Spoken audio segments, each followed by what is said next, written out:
Hello learners, today we are going to discuss about BPC 145 block 5, that is contemporary trends in psychology. So we are going to see first Indian approaches to counseling. Uh, we all know that India is a religious group and dealing all sorts of issues since the inception of the human being. So what we are going to discuss today, the counseling in Indian context, indigenous approaches developed in India only, then implication of Indian cultural context for counseling, and what is the way forward. So first we are seeing the indigenous approaches. So psychology in India is basically interwoven with the philosophical and religious context. So we all know that the dharmas, the darshanas, the different sects of Hindu religions were actually is there since beginning of the say zone in Indian context. It is blend of philosophy, mythology, theology, and cosmology. Ancient Indian texts like Srimad Bhagavad Gita provide constructs and insights of psychological theories of counseling. We will be discussing in little bit detail about the Srimad Bhagavad Gita and later on. But actually, like the Mahabharata, Ramayana, all those sorts of religious books were there since beginning, and people used to follow these things like a philosophy of their life, and it is basically the way of living lives.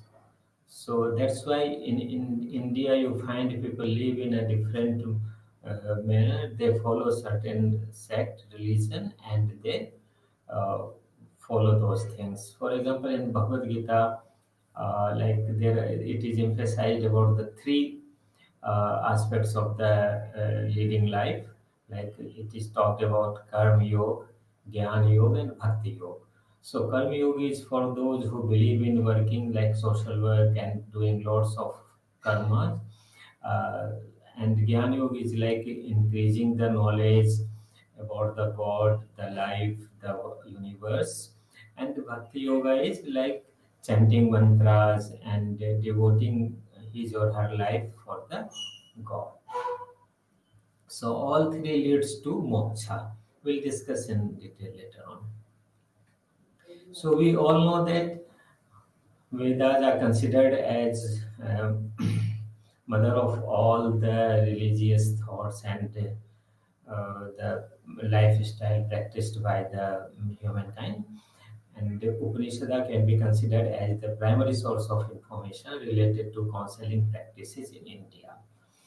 So there is an there are several Upanishad and four Vedas, 18 Upanishad and four Vedas. We all know that, and then Veda provide basically Veds provide explanation about various psychological constructs, including mind and mental illness, and Upanishads they give explanation to concepts like perception, consciousness, thought, etc.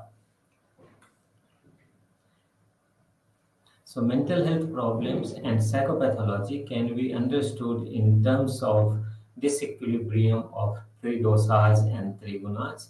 We all know that in Ayurveda also and religious books also they have talked about the three dosa. Three means three. Three doshas means deficits, you can say that, or seen. And the three gunas means three gun means gun is virtue.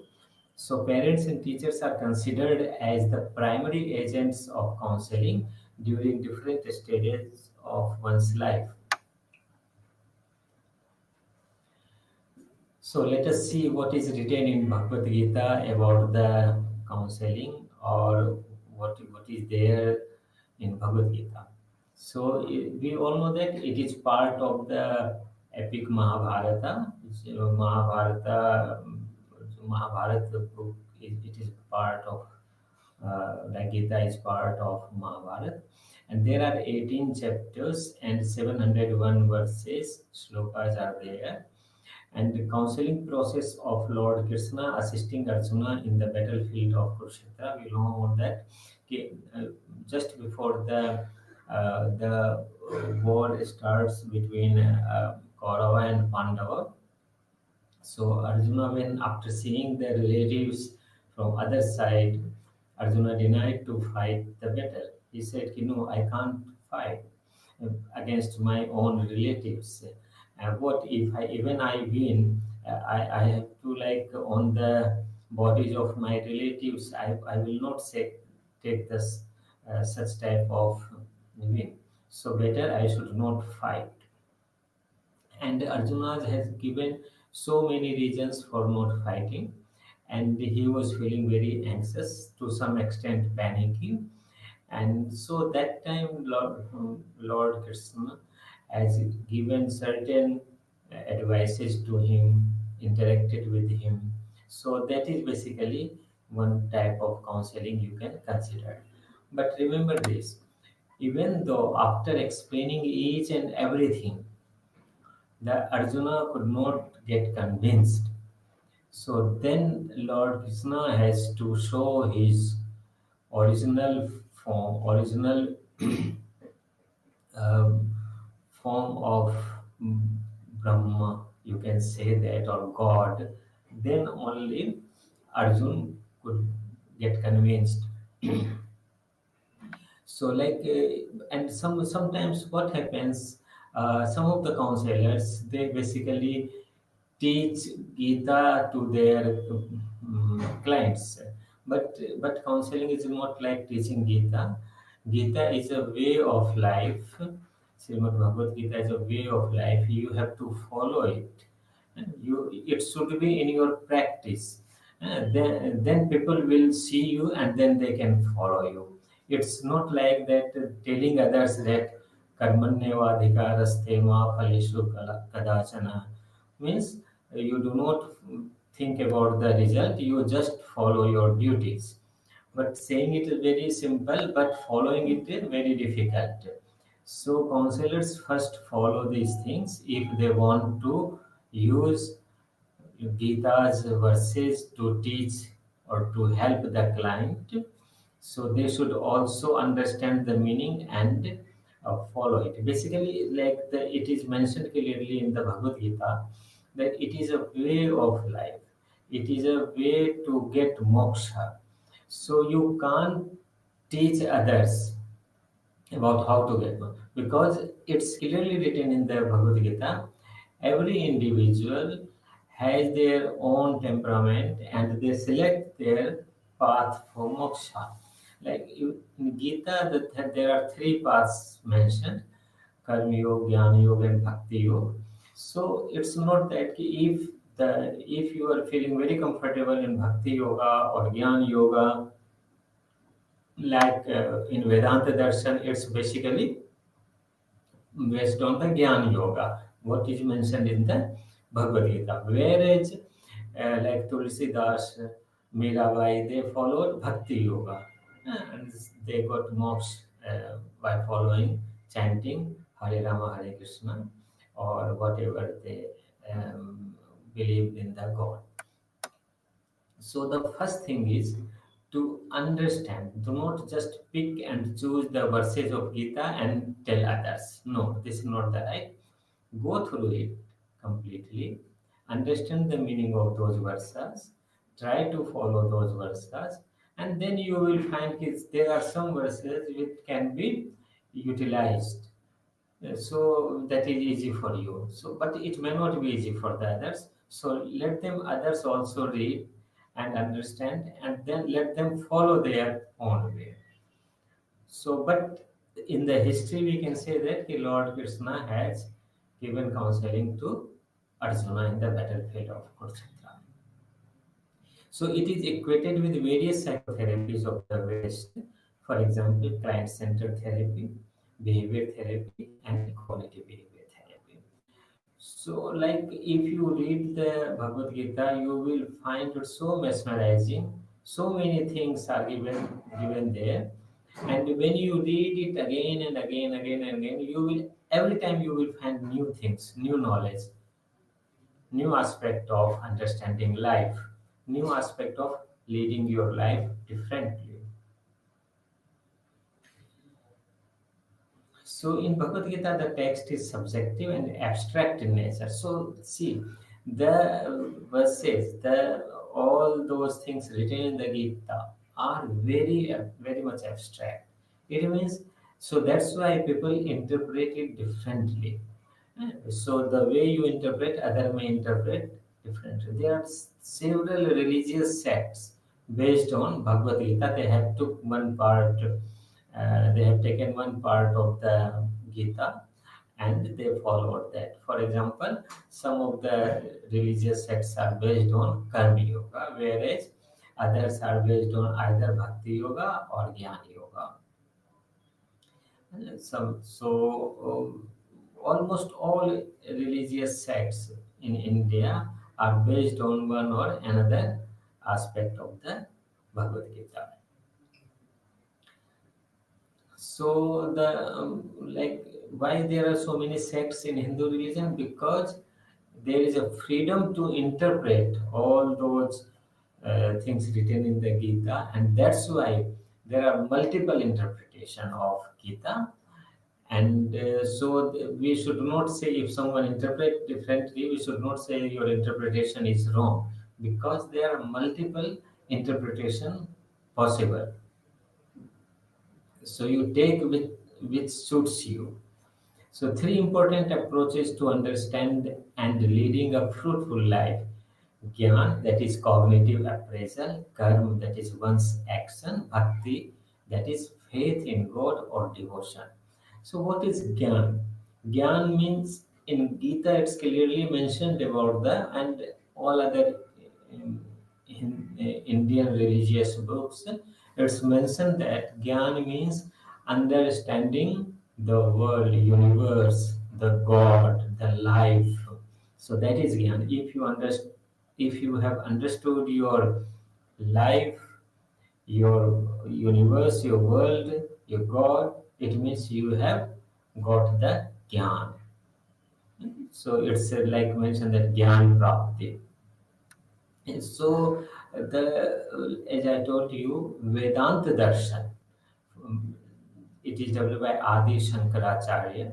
Basically, it was based on Jnana Darshan. So it is basically according to Vedanta Darshan, people should crave for knowledge, Gyan. So it will help them to understand the things in a better manner. And cognitive therapy, basically, it is improving the knowledge, but not about the God or the universe. It's about the phenomena which is happening with the person. For example, if the person is feeling sad, getting certain thoughts that I am not good or I should die. So the cognitive therapy help the person in understanding these thoughts, the understanding the mood, understanding the behavior. So once the person develops understanding about these phenomena, thought, mood, and behavior, the person gets rid of the dukh, that is depression.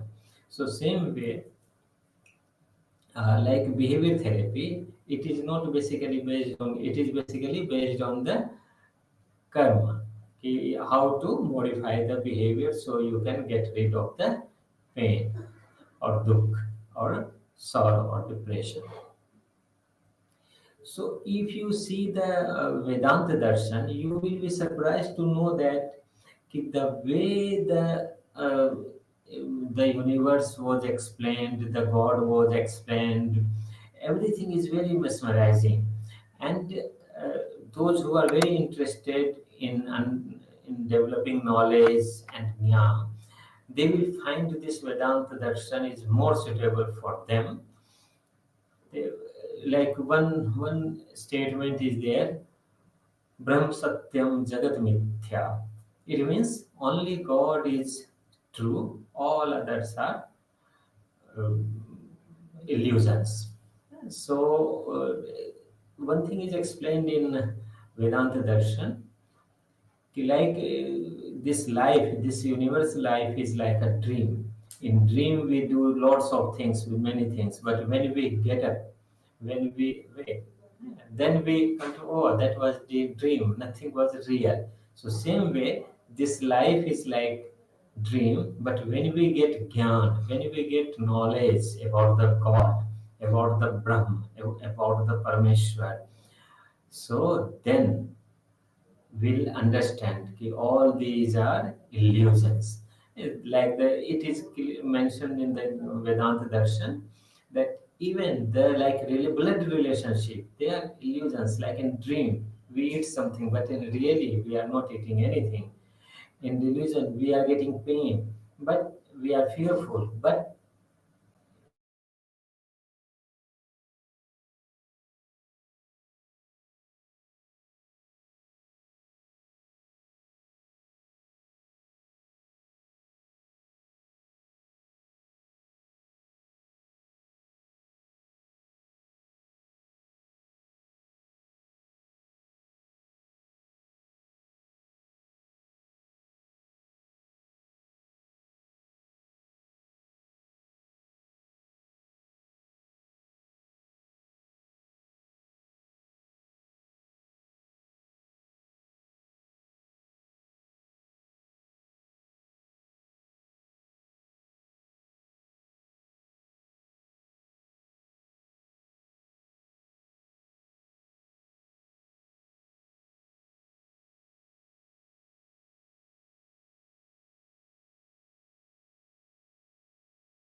oneself, universe, and God.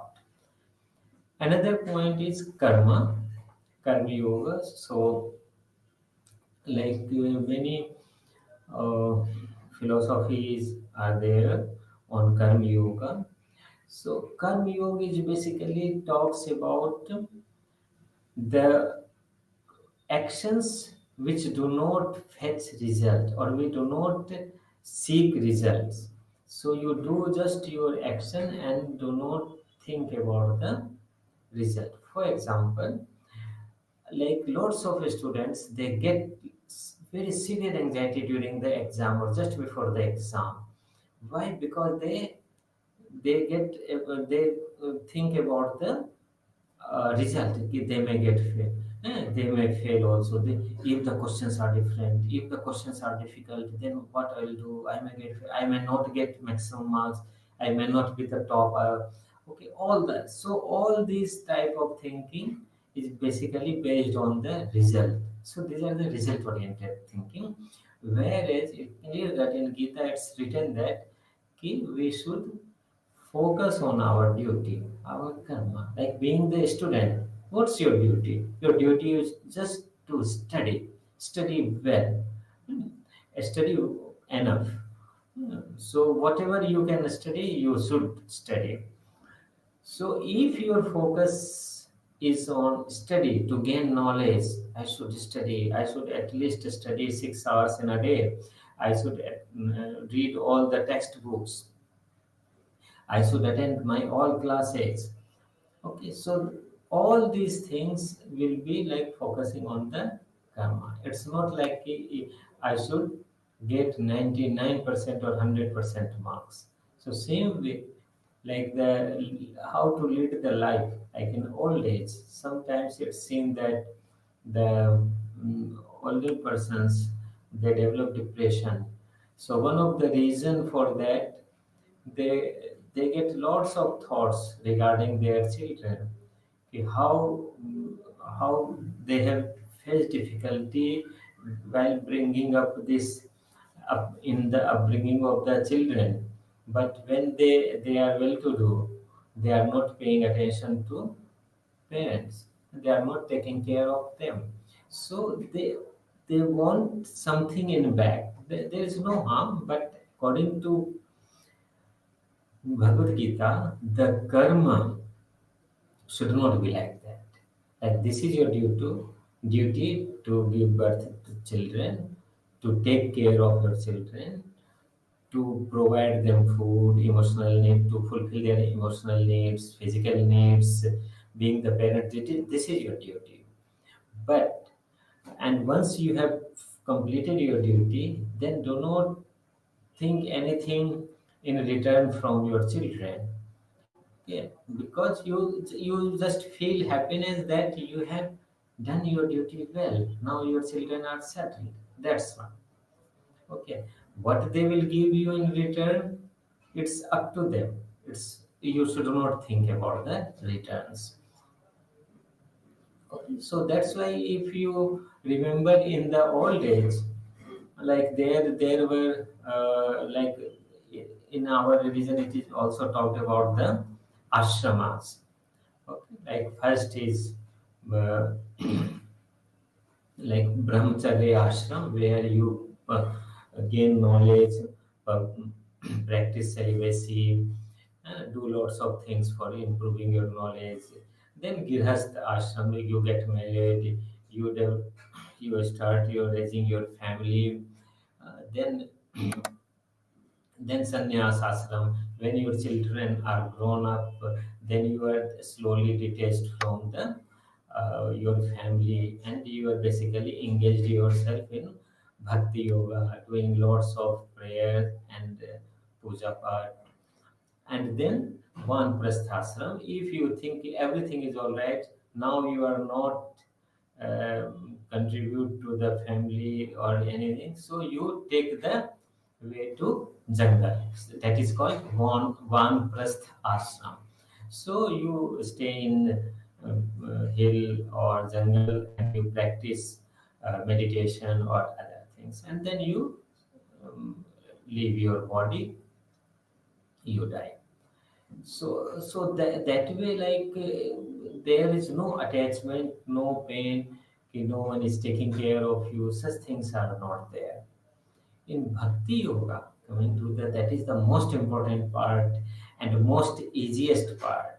It's written that, see, those who are not very inclined to gain knowledge, or those who are not understand those complications about the God, universe, and other things, and those who cannot do lots of karma, so the bhakti yoga is best for them to get moksha. So just chanting, not doing anything, just chanting mantras, just chanting some religious things, reading religious books, and doing all those things for the God, for nothing else. So in Bhakti Yoga, generally, the God is prayed in the form of some idol or something. So generally, they worship idols of God.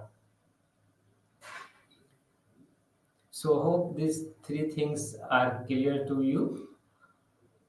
So let us see the karma theory. So it is called appropriate action based on cause and effect relationship of one's deed. So karma theory tells that whatever we had done in previous life or previous days, we are getting the result of those deeds. So as you sow, so shall you reap. And, uh, whatever seeds you will sprinkle in your field, the crops will be like that only. So this theory highlights personal responsibility. Like if I am suffering from pain, it means I have done something wrong in my earlier days of life. So good karma leads to good results and bad karma leads to bad results. But remember, this is this may be true, but when we see the people, those who are engaged in lots of wrongdoings, they are enjoying their life. Whereas those who have done very good karmas, they are suffering. Okay, so this is interpreted in terms of previous lives also. Okay, life, not only this life, in our earlier life, if we had done something bad, so we have to complete the all those punishments taken by them. So sometimes our karmas are so bad that in one life it cannot be completed. The results of those. So we have to take those negative results in another life. So these are the karma theory. So earliest occurrence is documented in Rig Veda. Rig Veda talks about the karma theory. Action of an individual is basically cause and the impact of the future of that individual is an effect. Then good intent and good deed contribute to good karma and future happiness, whereas bad deed contribute to bad karma and future suffering. So in Hinduism, how Hindus see this karma theory, like intent and actions has consequences. Karma lingers and doesn't disappear. All experiences in life require effort and intent. So basically, if you have done something, the result will definitely be there, and you have to see that results. So in Sikhism, it's like belief in a doctrine. We harvest exactly what we sow, no less, no more. So in Sikhism, there is a guru who used to come on the TV and talk about the Sikhism. So he has also talked about the some good karma, but these karmas are for gaining for name and fame. So that's why uh, Guru Maskin Sahab, he advised people not to do such big karma. Do some small karma. Like if you want to feed the poor, first feed the poor who are nearby to you, rather than you are going to somewhere, standing on a stage, distributing food, people are taking photographs. So all such karma will induce proud into you. You may feel little uh, superpower. So you may think you are more powerful. So such things should not be done. So that's why it's mentioned that charity starts from home. Okay, like first you light your lamp in your house, then you go to the temple or mosque or church. In Buddhism, karma and karma phala keep us tied to rebirth in samsara. Jainism also talked about karma, karmic dirt. It consists of very subtle and microscopic particles. Soul's karma changes when with the thoughts and not just actions. So even in Jainism, it's mentioned that if you kill someone, it's bad karma. But if you are thinking about killing someone, it's equally bad. Okay, so my link my manasa vacha karmana. Like even if you thinking negative, if you telling negative, if they are equivalent to doing negative. So that's why we should not keep grudges in our heart for others, negative thoughts. And we sometimes what happens, we do not harm others, but we are thinking harming others. So that is also negative karma, bad karma. Coming to the mindfulness, which is basically practiced by Buddhists since long time. You can say that since Mahatma Buddha started this religion. So mindfulness is basically awareness. So the way of paying attention, which is accepting, sensitive, and independent of any thoughts or judgment. It is also a way of relating one's own experiences. Mindfulness is rooted in Buddhist and Hindu teachings. It includes a journey towards enlightenment and the concept of the attention, awareness, and being present. So, you are paying attention what is happening around you. You are totally aware what is happening around you, what is happening inside you, what are the thoughts you are getting, and you are present also. So it can be integrated into cognitive behavior therapy, which is clinical psychologists practice a lot, dialectical behavior therapy, acceptance and commitment therapy. So you are aware, you are accepting all those thoughts which are coming, but you are not disturbing, you are not indulging with them, you are doing your work. So let us see what are the benefits of practicing mindfulness. It helps in developing emotional regulation.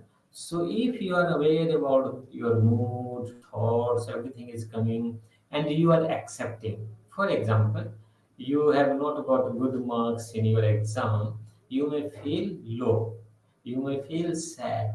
So, but you are aware. If you are practicing mindfulness, you are aware that yes, you have not got enough mark, you are sad, you are feeling low. Yes, it's okay.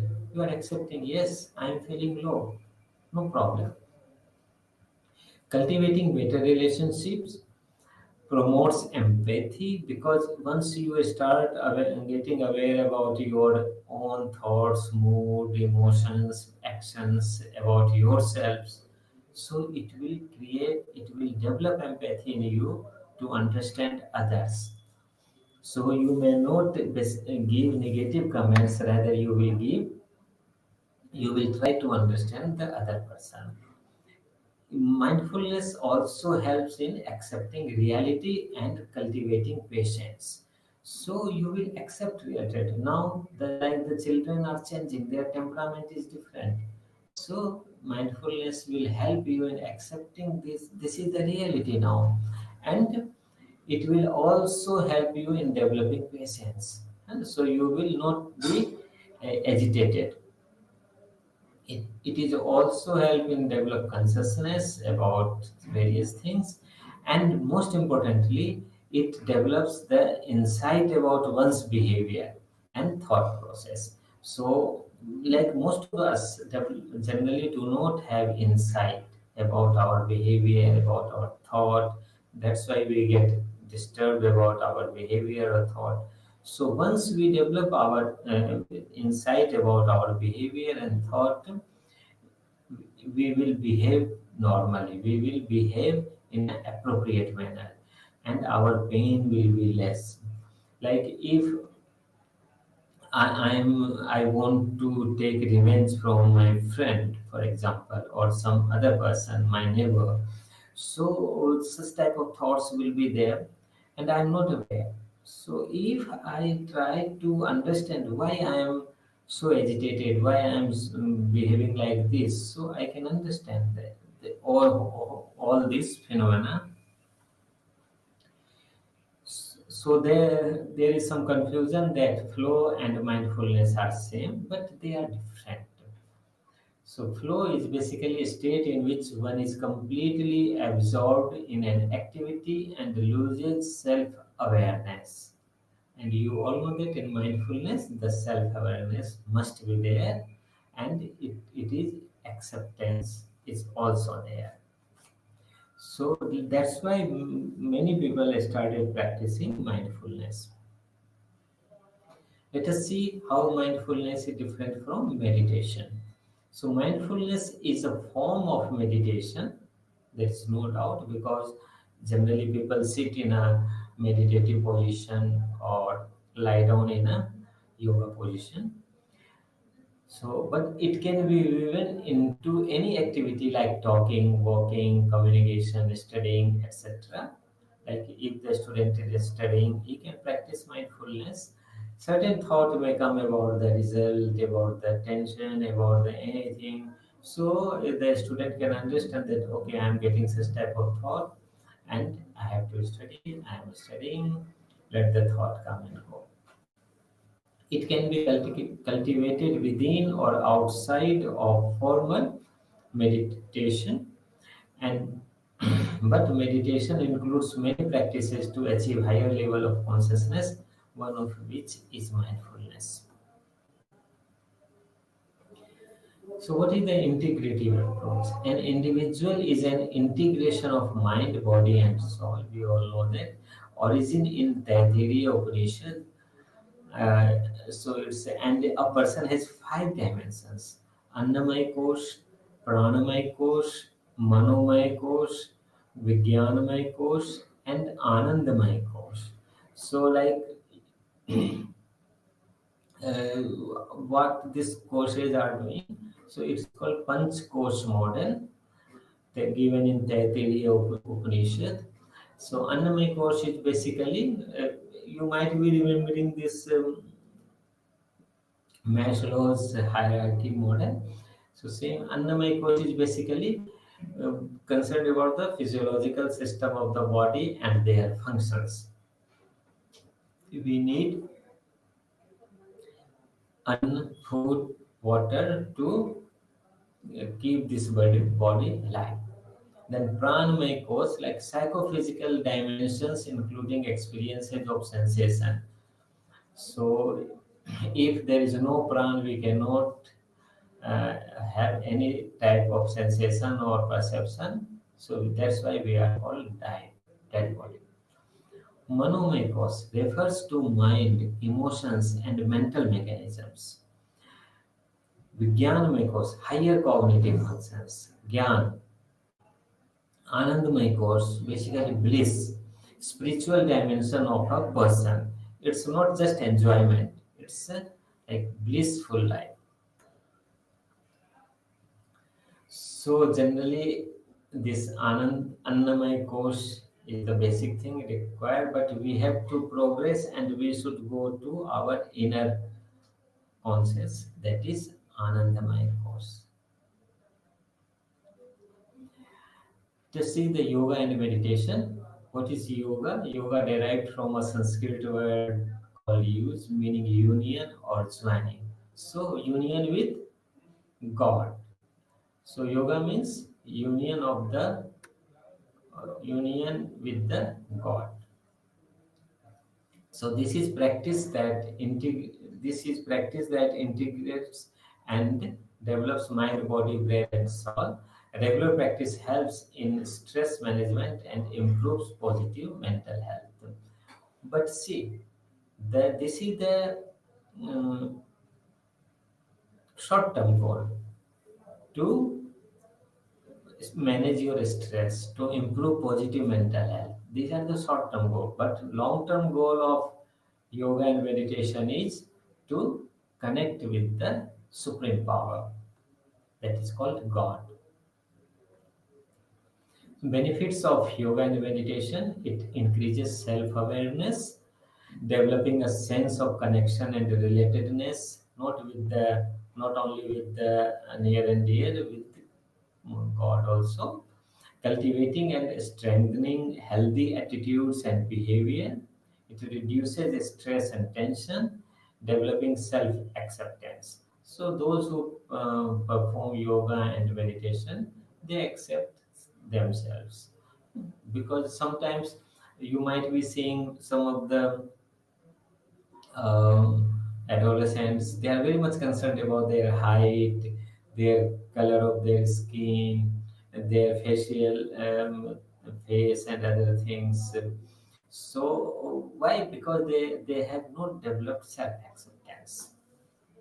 So yoga and meditation can also help them in developing self acceptance. So, 8 steps or Ashtanga yoga, or 8 limbs of the yoga, is considered Ashtanga yoga. Generally, we call it. So, they are Yam, Niyam, Asan, Pranayam, Pratyahar, Dharana, Dhyan, or Samadhi. So, Yam means model conduct and commandments. Niyam means daily life practices and duties, and asana is physical postures. Pranayam is breathing exercise. Most of nowadays, most of people do pranayam and asanas. Pratyahar is withdrawal of the senses, like it is like practice of detachment. Dharana, concentration. Dhyan, meditation. Samadhi is stand still state of psyche. So once you are in samadhi, means you are connected with God, or you have understood yourself completely. Let us see what Ayurveda talks about. Ayu means life, Veda means knowledge, and the science of life and involves caring for one's physical, mental, as well as spiritual health. So, like earlier, Ayurveda was used as a preventive health. So, like people used to practice Ayurveda not to get ill. Ayurveda also talks about three gunas, sattva, rajas, and tamas. Sattva guna is basically purity and contentment, whereas rajas guna is characterized by love for power, action, fame, and lust, whereas tamas guna is basically anger, ignorance, greed, suicide, or homicide. And it also talks about three dosa. As I told you, three means three. So based on body humors like Vat, Pitta, and Kapha, like Vat is Vayu, wind, Pitta is bile, and uh, Kapha is phlegm. So Ayurveda considers the person as a whole, Purusha. So Ayurveda talks about Purusha and Prakriti.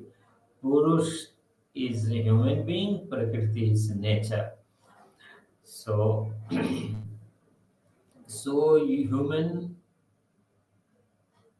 only remain healthy till he is connected with Prakriti. When the gap between Purush and Prakriti widens, the problem starts. So humans should remain in touch with the nature. That's why Ayurveda use lots of um, plants, these leaves, roots for curing the problems. Let us see what is Vedantic counseling. So, based on Vedas and it's primarily focused upon self knowledge and cosmic knowledge. And we all know that there are four Vedas: Rig Veda, Yajur Veda, Sam Veda, and Atharveda. For main goals of this form of counseling, these are like dharma, the righteous action, not just religious rituals. Athar means wealth, Kam means pleasure, Moksha means liberation. So it talks about all these things. Guru Shishya Parampara was also seen in our ancient Indian culture. So, like teacher disciple tradition, epitome of counseling practice, students were expected to live with their gurus or teachers in Gurukul, and it is mentioned in Indian mythologies. Guru shows the path and creates holistic environment for learning. Guru serves the future of the student, Shishya.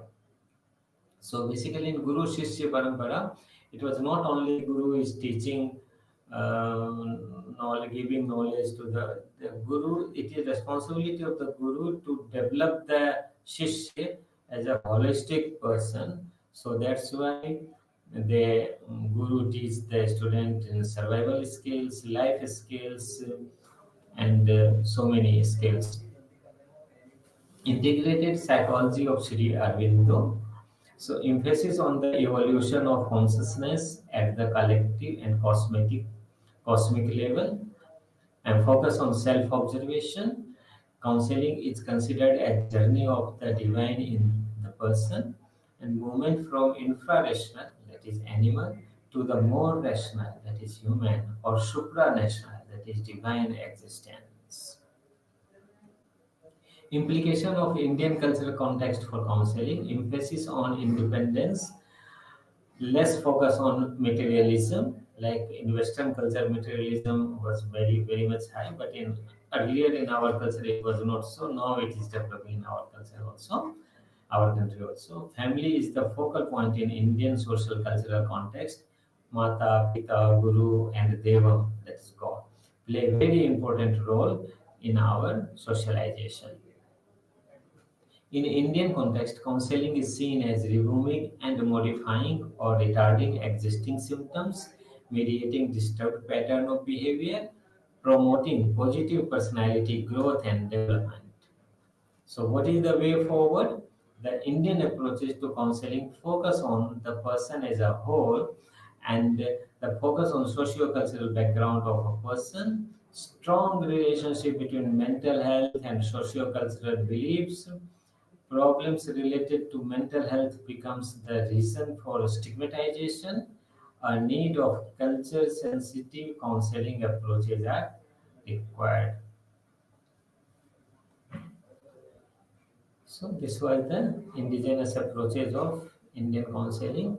Now discussing, we'll discuss about the counseling and technology. So what we are going to discuss in this unit, we'll try to understand what is counseling and technology, online counseling, advantage of online counseling and disadvantage, and ethical considerations.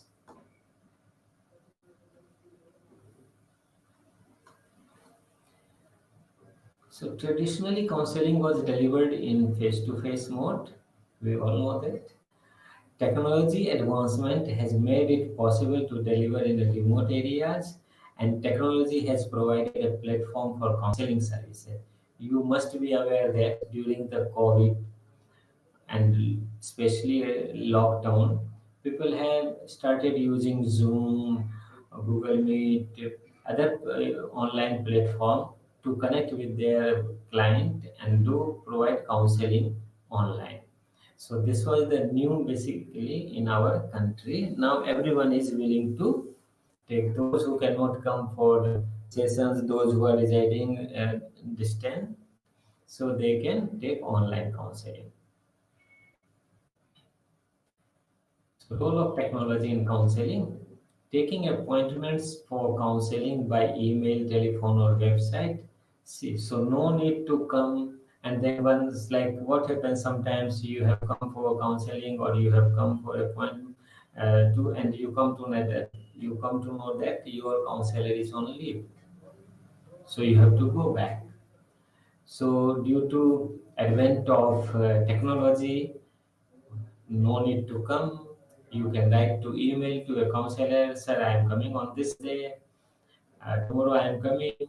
Will you be available? Or you can WhatsApp him or her. Or there are institute website where you can take appointments. So this life becomes very easy.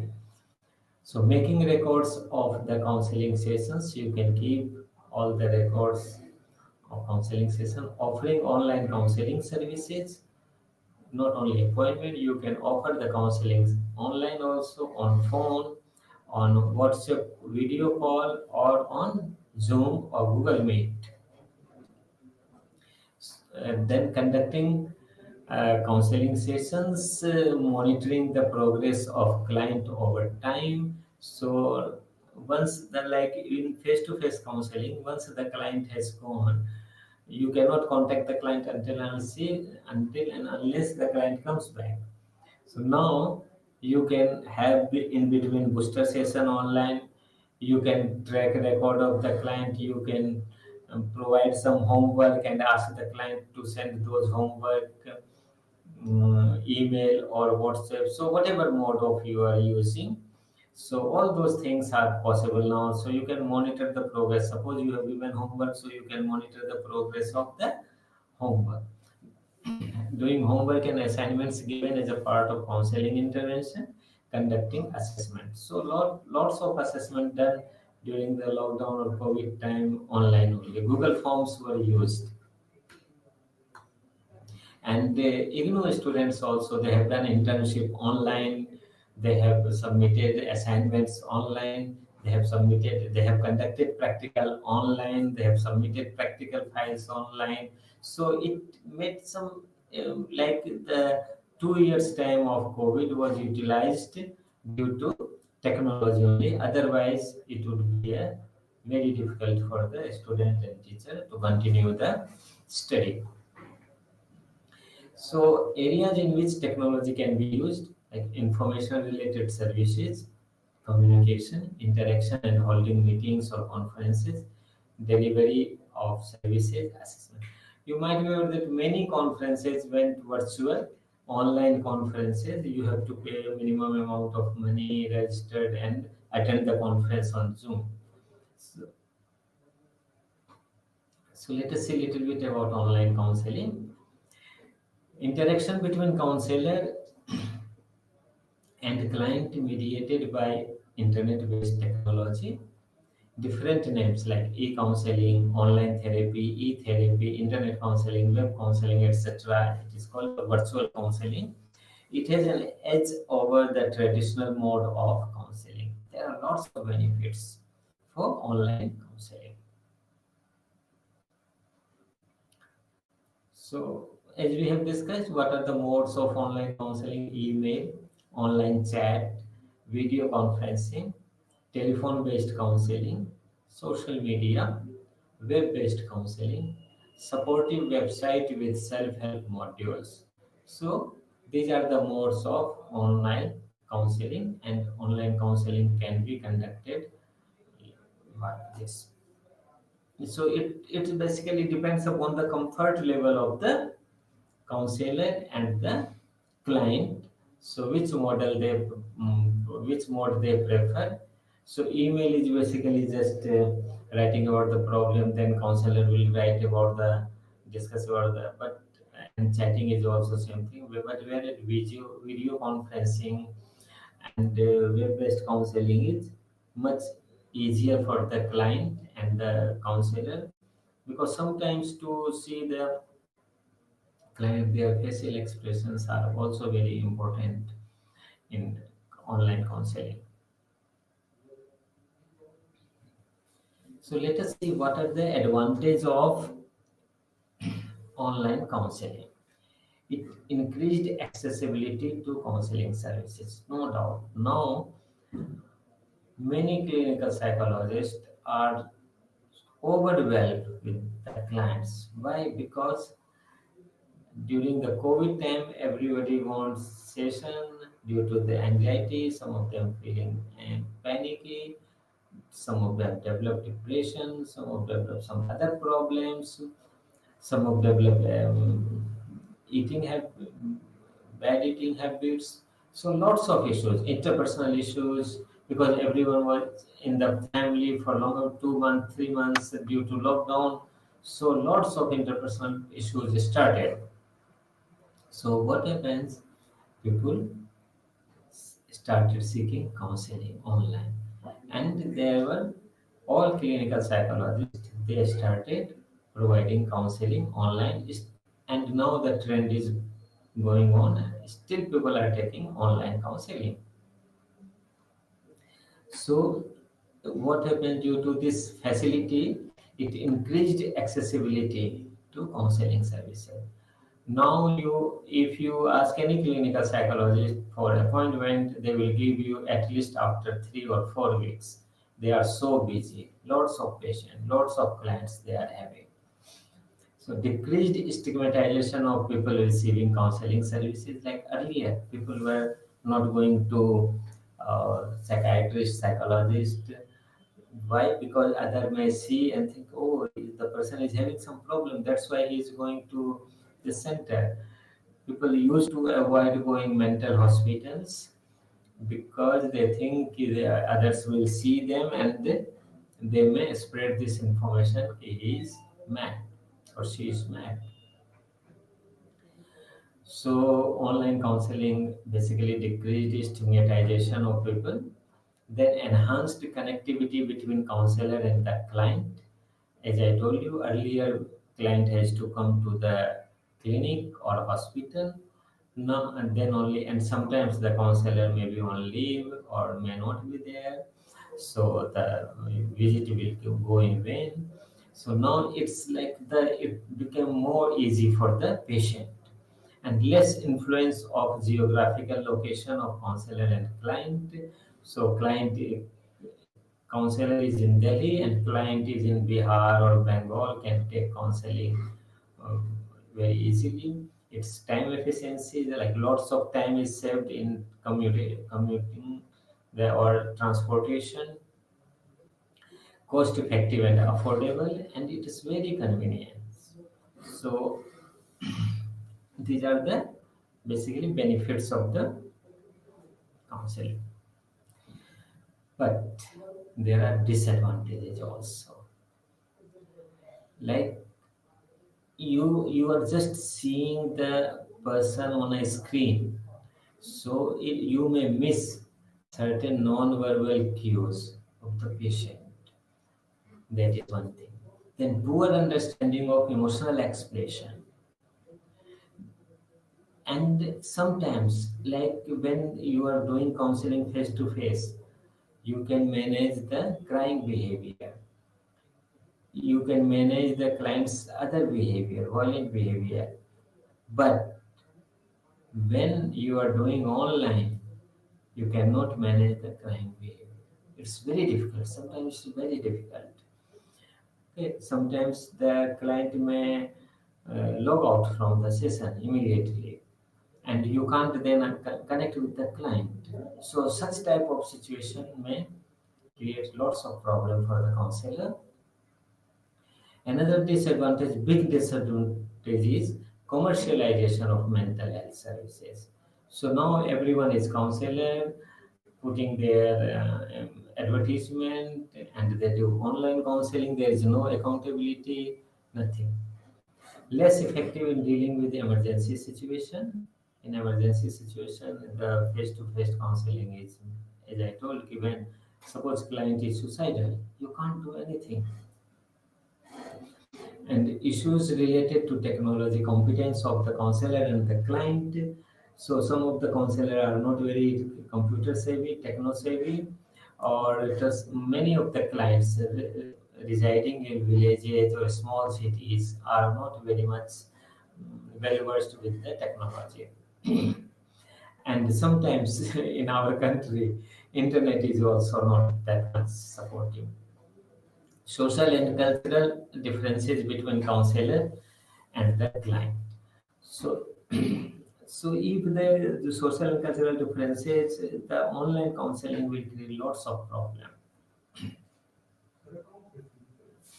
So, what are the ethical considerations in counseling? Any type in technology counseling, it is almost very much required, like confidentiality of the client. So even though you are doing counseling at home, it should be done in a separate room, not in front of your family member. Then there are certain security issues, other may breach or may hack the system. Informed consent is very much required for online counseling as well as offline counseling. And technological competence of the counselor is very much needed. And a sense of distance from the counselor. Dehumanization of the counseling process. So in online counseling, basically the human touch is not there. So to some extent, it looks like you are degrading the human being. You are not very much giving importance to the person, and so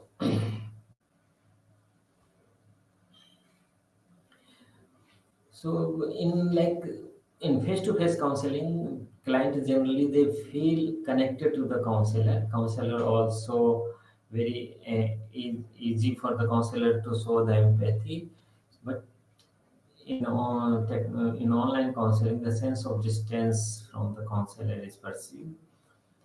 So lots of ethical issues are there in online counseling, like all the sessions are recorded. So sometimes client's family member may ask the sessions. So that may create problem. So what are the regulatory bodies around the world? There are many in Western countries. There are a number. In our country, only Rehabilitation Council of India, which manages the functioning of clinical psychologists in our country.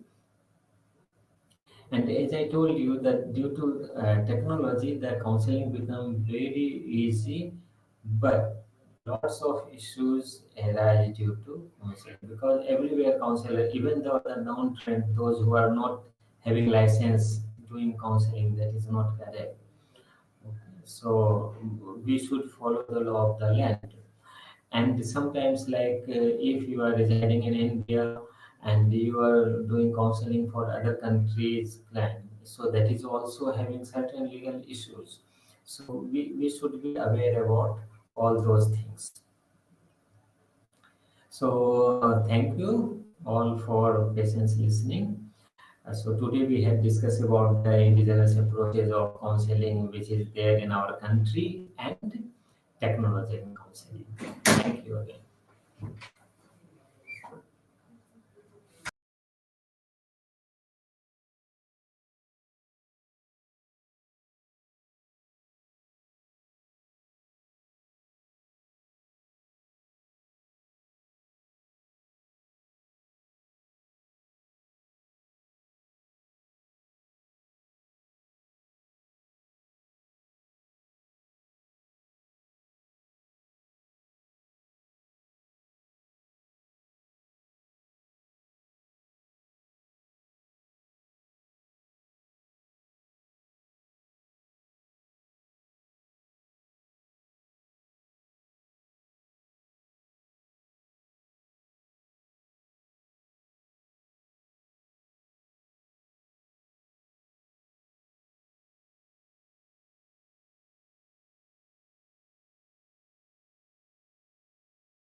విద్యార్థులారా,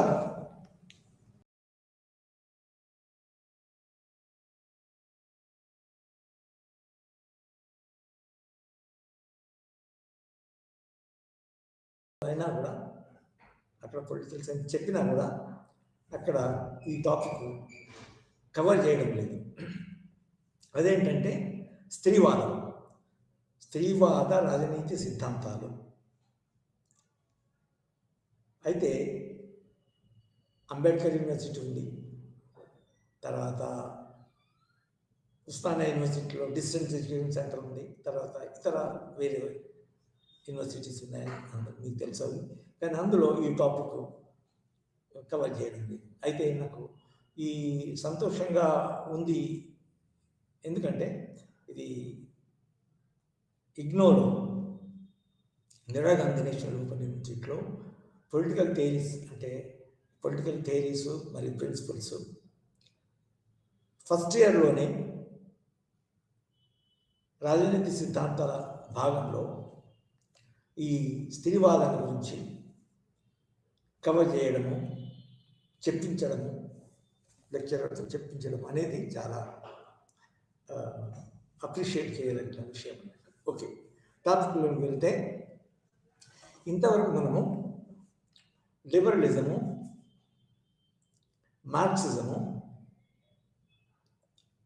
మరియు conservatism, ముఖ్యంగా ఇతర ఉపసిద్ధాంతాలు, రాజ్యావతరణ గురించి, రాజ్యం యొక్క function గురించి, ఇతర సిద్ధాంతాలు, ఉపసిద్ధాంతాలను నేర్చుకున్నాము. అయితే ఈరోజు మనం ముఖ్యంగా ఫెమినిజం మరియు ఫెమినిస్ట్ స్త్రీవాదము మరియు ఫెమినిస్ట్ పొలిటికల్ థియరీ, స్త్రీవాద రాజనీతి సిద్ధాంతాలు. అయితే ఇందులో ముఖ్యంగా కొన్ని సిద్ధాంతాలు పాత సిద్ధాంతాలకు అనుగుణంగానే ఉంటాయి. పాత సిద్ధాంతాలకి పాత సిద్ధాంతాల్లో మూల విషయాలు ఏంటి, ఆ మూల విషయాలు ఉంటాయి. కొన్ని సిద్ధాంతాలు మాత్రము ఫెమినిస్ట్ కొత్తగా కనుక్కున్నవి ఉంటాయి. ఉదాహరణకి మనకు ఇదివరకు ఉదారవాద రాజనీతి సిద్ధాంతము అని నేర్చుకున్నాం. ఉదారవాద రాజనీతి సిద్ధాంతంలో ముఖ్యంగా వ్యక్తి శ్రేయవాదము, తర్వాత సామాజిక కట్టుబడులు తక్కువ ఉండడము, తర్వాత రాజకీయ వ్యవస్థలు, ప్రత్యేకంగా రాజ్యం ఏదైతే ఉంటాయో అవి ఒక ఓడంబడిక ద్వారా వస్తుంది, కానీ ఏదో దైవాంశ సంభూతమైన లేకపోతే ఇంకొక విషయమనో బయట నుంచి రాదు అనే విషయాన్ని వాళ్ళు నొక్కి చెప్తారన్నట్టు. సామాజిక ఓడంబడిక ద్వారా రాజ్యం ఏర్పడుతుంది. రాజ్యము, తర్వాత ప్రభుత్వములో మరియు ఇంకొక వైపు ప్రజలు, పౌరులు ఏర్పరచుకుని ఓడంబడిక ద్వారా వస్తారు. అయితే ఈ సిద్ధాంతంలోని మూల విషయాలను తీసుకుంటూనే అవి ఏ విధంగా స్త్రీలకి ఉపయోగకరంగా లేవు, స్త్రీల గురించి ఎక్కువ పట్టించుకోలేదు అనే విధంగా ఈ ఫెమినిస్ట్ వాదం ఉంటుంది. అయితే మనం ఇంకా చూడబోతుంది ఏంటంటే ఈ లెక్చర్లో ఒక్కొక్క మూల సిద్ధాంతము, విశాలమైన సిద్ధాంతం ఏదైతే ఉందో ఆ ఒక్కొక్క మూల సిద్ధాంతాన్ని తమ వైపు, అంటే స్త్రీల వైపు, స్త్రీల కొరకు, స్త్రీల స్వేచ్ఛ కొరకు, స్త్రీల సమానత్వం కొరకు ఉపయోగపడే విధంగా ఎక్స్టెండ్ చేయడం అనేది జరుగుతుంది. అంటే మూల సిద్ధాంతం అంటే సో ఆ విధంగా మనకి ఈ లెక్చర్లో ఉదారవాద స్త్రీ సిద్ధాంతవాదం, స్త్రీవాదము మరియు మార్క్సిస్ట్ రాజనీతి, మార్క్సిస్ట్ స్త్రీవాదము మరియు సోషలిస్ట్ స్త్రీవాదము, ఇది కొంచెము కొత్తగా కనబడుతుంది అందులో. ఎందుకంటే ఫెమినిస్టుల యొక్క కంట్రిబ్యూషన్ ఇందులో కలుపుతారన్నట్టు. అదేవిధంగా రాడికల్ ఫెమినిజం, తీవ్రవాద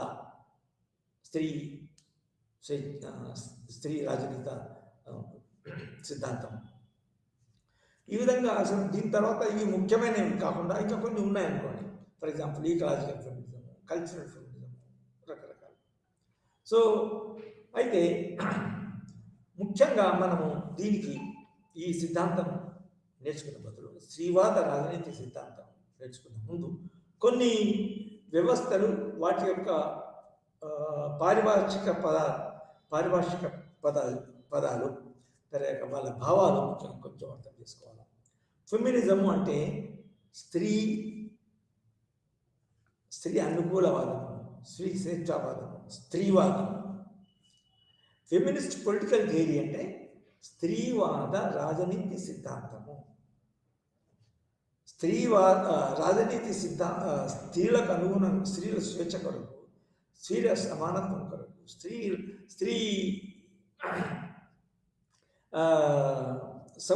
స్త్రీల సంక్షేమం కొరకు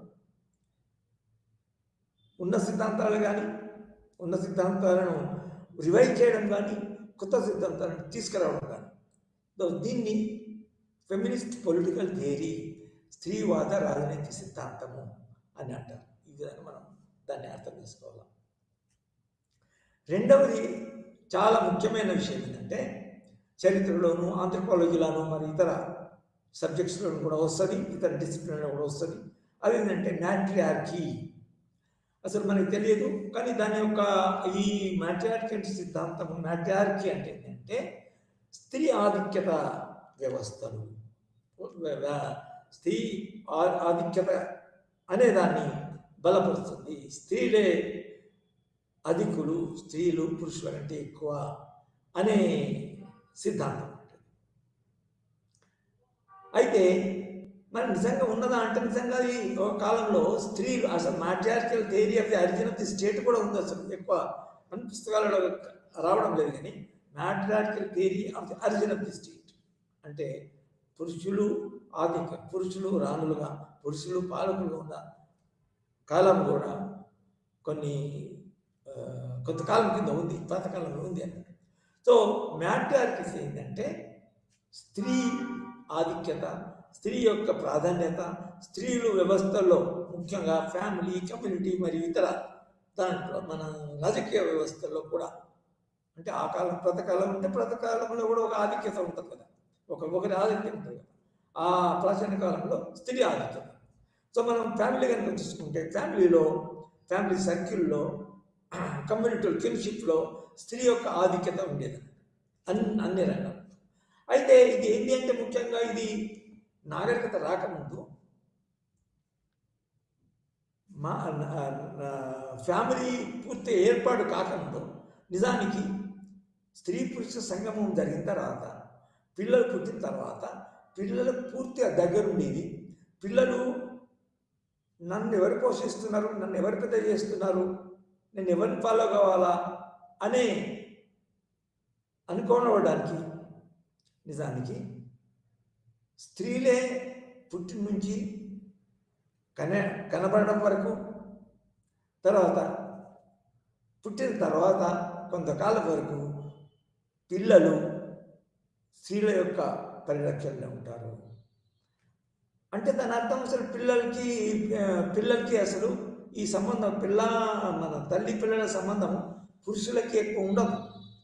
ఎందుకంటే నాగరికత డెవలప్ కాకముందు ఫ్యామిలీ సిస్టమ్ ఒక రకంగా ఈ ప్రధాన మొట్టమొదటి స్థాయి ఫ్యామిలీలో కూడా నిజానికి పురుషుడు ఫ్యామిలీకి దగ్గర ఉండడు, అంటే పిల్లలకి దగ్గర ఉండడు. ఎందుకంటే ప్రాచీన కాలంలో మన ఆహారమును సంపాదించుకోవడం అనేది చాలా ముఖ్యమైన సమస్య. సో ఆహారాన్ని సంపాదించడానికి పురుషుడు బయటికి వెళ్ళేది. తర్వాత నిజానికి ఆ పురుషుడు పిల్లల మీద క్లెయిమ్ చేయకపోవడం కానీ, పిల్లలు ఆ పురుషునితో మా తండ్రి అని నా సంరక్షకుడు అనే విషయం కూడా తెలియకుండా ఉన్నది. కాబట్టి ముందుగా స్త్రీ యొక్క ప్రాముఖ్యత నాగరికతలో వస్తూ పెరిగిపోయింది. అదేవిధంగా స్త్రీలే ఫ్యామిలీలో ఆధిక్యత కలిగి ఉన్నారు. ప్రాబల్యం కలిగి ఉన్నారు.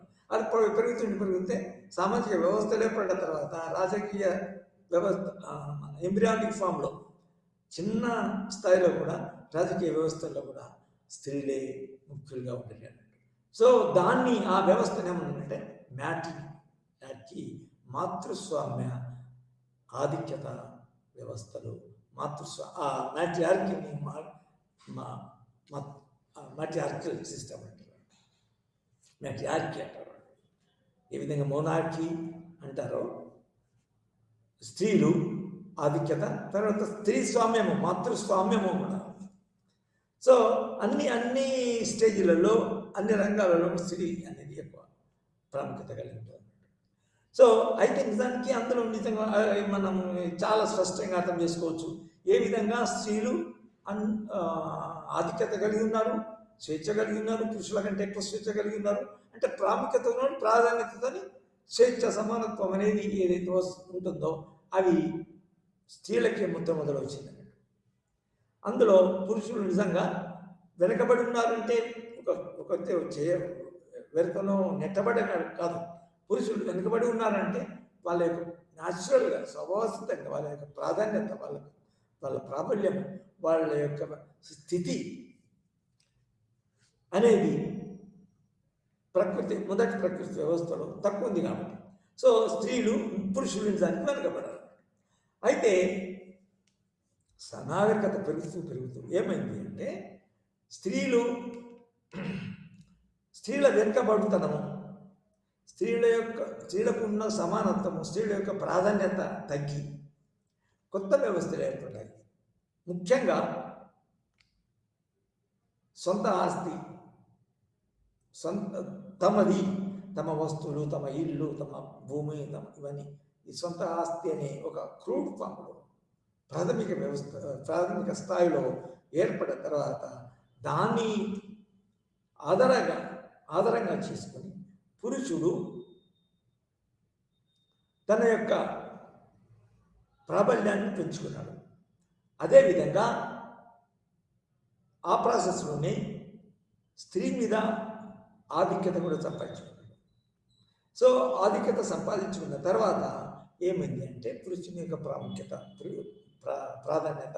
కూడా పెరిగింది. అదేవిధంగా దీనికి కొత్తగా కుటుంబం, వివాహం, ఫ్యామిలీ సిస్టమ్ ఏర్పడింది.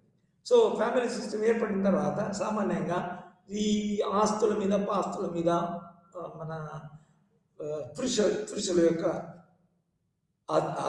ప్రాబల్యం పెరిగింది. అంటే ప్రైవేట్ ప్రాపర్టీ అనేది మొట్టమొదటి ప్రైవేట్ ప్రాపర్టీ రావడం వల్ల ముఖ్యంగా లాభం కలిగింది, బలవంతులయ్యారు, లాభపడింది ఎవరంటే పురుషులే. సో పురుషులు లాభపడిన తర్వాత మ్యారేజ్ వ్యవస్థ, తర్వాత ఫ్యామిలీ వ్యవస్థ అని ఏర్పడింది. ఈ మ్యారేజ్ వ్యవస్థ, ఫ్యామిలీ వ్యవస్థలు ఏర్పడిన తర్వాత దాన్ని పురుషాధిక్య సమాజము అని రాజనీతి విశ్లేషకులు, తర్వాత సామాజిక విశ్లేషకులు అని పిలిచారన్నట్టు. అందులో ఏమైంది అంటే సొంత ఆస్తిని సమకూర్చుకున్న తర్వాత, సొంత ఆస్తి మీద ఆధీనం సంపాదించిన తర్వాత వాళ్ళు తమ యొక్క ఆస్తిని తమ వారసుల కొరకు, తమ వారసుల కొరకు ఇవ్వాలంటే నిజానికి ఏ విధంగా ఎవరి ద్వారా శిశువులు, పిల్లలు వస్తున్నారో వాళ్ళ మీద కూడా ఆధిక్యం రావాలి. అదే పురుషులు స్త్రీలను ఒక విధంగా తమ యొక్క లాభం కొరకు స్త్రీని వాడుకోవడం, అంటే స్త్రీని మ్యారేజ్ ద్వారా తమ యొక్క ఆధీనంలోకి తెచ్చుకున్నారని చెప్పచ్చు. సో ఈ విధంగా నాగరికతలో పురుషుని యొక్క ఆధిక్యత ఏర్పడిన తర్వాత, పురుషుని యొక్క స్థానం సామాజిక వ్యవస్థలో పెరిగిన తర్వాత పురుష స్వామ్య వ్యవస్థ అనేది వచ్చింది. పురుషులే ప్రాముఖ్యత కలిగి, ఆధిక్యత కలిగి, పురుషులే సమాజంలో ఎక్కువ అంటే దాని అర్థం ఏంది? స్త్రీలు వాళ్ళ కింద అనుగుమనిగి ఉండడం.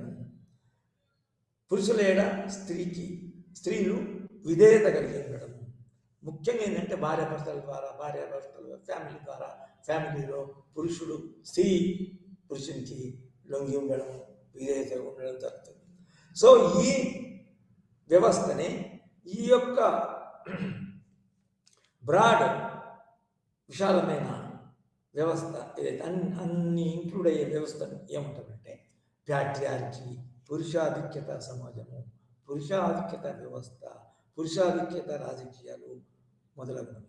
సో ఏ వ్యవస్థలో అయితే పురుషులు ఆధిక్యత కలిగి ఉంటారో, పురుషులు ముందుగా ఉంటారో, స్త్రీలు తమకున్న మ్యాట్రియార్కీలో ఉన్న స్థానం కోల్పోతారో, తర్వాత పురుషులకి అసమానంగా ఉంటారో ఆ వ్యవస్థను ప్యాట్రియార్కీ అంటారు. సో నిజానికి మనం అనుకుంటాం కదా, ఇది మన ఈ అసమానతలు, స్త్రీ లొంగి ఉండడం, మనువాదం చెప్పాడు, తర్వాత మనువాది చెప్పాడు, తర్వాత ఇంకా మన కౌటిల్యుడు కూడా చెప్పాడు అని నిజానికి అనడం అంటే వాళ్ళు కోల్పోయినట్టు, వాళ్ళ స్త్రీలు తమకున్న స్థానాన్ని కోల్పోవడం. సో ప్యాట్రియార్కీ వచ్చిన తర్వాత, పురుషాధిక్యత వచ్చిన తర్వాత ఏంటంటే అవి వాళ్ళని కోల్పోలేవి కాకుండా ఆ పురుషులకి వాళ్ళు అసమానులు అయిపోయారు. అంటే పురుషులకు వచ్చే స్వేచ్ఛ సమానత్వం పురుషులకు స్త్రీలకు లేకుండా పోయింది. సో ఈ విధంగా ఒక విధంగా అణిచివేయబడు, వాళ్ళు ముందుకు వచ్చినా కూడా వాళ్ళకి అవకాశాలు ఉన్నా కూడా వాళ్ళను అణిచివేయడం జరిగింది అన్నట్టు ఈ వ్యవస్థల ద్వారా. ఉదాహరణకి మనం ఫ్యామిలీ కనుక తీసుకున్నాం. ఫస్ట్ ఏంటంటే మళ్ళీ నొక్కి చెప్పాలంటే ఈ పురుషాధిక్యత వ్యవస్థను ప్యాట్రియార్కీ, PATRIARCHY, ప్యాట్రియార్కీ మీరు నోట్ చేసుకోవచ్చు స్పెల్లింగ్తో. తర్వాత ముఖ్యంగా ఈ వ్యవస్థ, ఈ టర్మ్స్తోని, ఈ కాన్సెప్ట్తో మీకు చాలా పరిచయం ఉండాలి. అప్పుడే మీకు రీడింగ్ మెటీరియల్, మీ యూనివర్సిటీ పుస్తకాలు వేరే వాళ్ళు రాసినవి కానీ బాగా అర్థమవుతాయి. అదేవిధంగా లెక్చర్స్ కూడా అర్థమవుతాయి. అయితే సో ప్యాట్రియార్కీ అనే వ్యవస్థ వచ్చిన తర్వాత నిజానికి స్త్రీ యొక్క సమానత్వము, స్త్రీ యొక్క స్వేచ్ఛ, స్త్రీ యొక్క అవకాశాలు, స్త్రీ యొక్క ఉన్నతి, స్త్రీ యొక్క ప్రాధాన్యత, స్త్రీ యొక్క ప్రాబల్యత అన్నీ పోగొట్టబడతాయి. సో ఈ విధంగా పోగొట్టిన తర్వాత స్త్రీ ఒక అణిచివేయబడింది. స్త్రీ అన్ని వ్యవస్థల్లో వెనుకబడింది.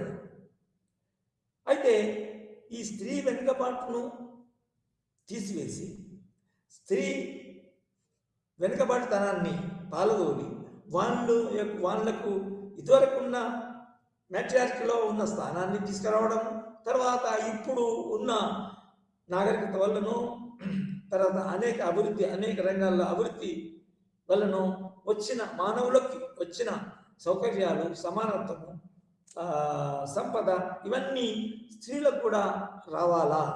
వాళ్ళు అణిచివేయడం కాకుండా వాళ్ళకి అవకాశాలు ఉండాలా, వాళ్ళకి అనుగుణంగా పరిస్థితులు ఉండాలా, స్త్రీల యొక్క అభ్యున్నతి, తర్వాత అభ్యుదయం జరగాల, స్త్రీ యొక్క అణచివేతనము, పురుషులకి లొంగి ఉండుట అనే పరిస్థితి పోవాలా అనే ముఖ్య ఉద్దేశాలతో స్త్రీవాదం అనేది అభివృద్ధి అయింది. ప్రత్యేకంగా ఇందులో చాలామంది 90% స్త్రీలే ముందుకు వచ్చారు.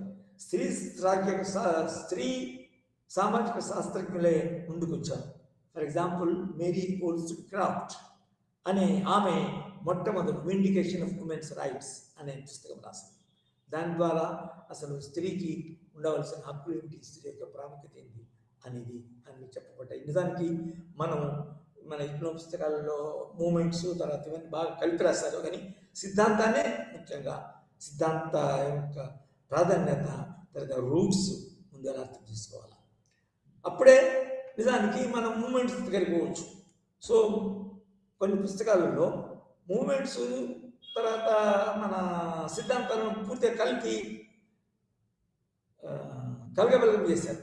అది తెలంగాణ ఊతపదం. అది కలగబలగం చేసే నిజానికి సిద్ధాంతాన్ని, కాన్సెప్ట్ని లోతుగా అర్థం చేసుకోలేదు. మనం ముఖ్యంగా ఏంటంటే స్త్రీ సమానత్వానికి, స్త్రీ స్వేచ్ఛకి ముఖ్య ఆధారాలు ఏంటి, స్త్రీ స్వేచ్ఛ కోల్పోవడానికి ముఖ్య ఆధారాలు ఏంటి, sources of women's inequality, sources of loss of liberty, loss of equality, and loss of opportunity to women. A sources వల్ల, ఏ సమాజంలో ఏ డెవలప్మెంట్స్ రావడం వల్ల, ఏ మార్పులు రావడం వల్ల స్త్రీ యొక్క తన స్థానాన్ని, తన యొక్క సమానత్వాన్ని, తమ యొక్క ఆధిక్యతను, తమ యొక్క స్వేచ్ఛను కోల్పోయింది. సో ఫస్ట్ ఏంటంటే మనము ఫస్ట్ సిద్ధాంతం ఇందులో స్త్రీ స్వేచ్ఛ రాజనీతి సిద్ధాంతం చాలా ముఖ్యమైనది. ఏంటంటే ఉదారవాద రాజనీతి సిద్ధాంతం. మనము ఉదారవాద రాజనీతి సిద్ధాంతం ఇదివరకు నేర్చుకున్నాము. అందులో దాని యొక్క ముఖ్య విషయాలు వ్యక్తి శ్రేయవాదము, తర్వాత సామాజిక వ్యవస్థ, తర్వాత రాజకీయ వ్యవస్థ ఏవైతే ఉన్నాయో ఆ వ్యవస్థలన్నీ కూడా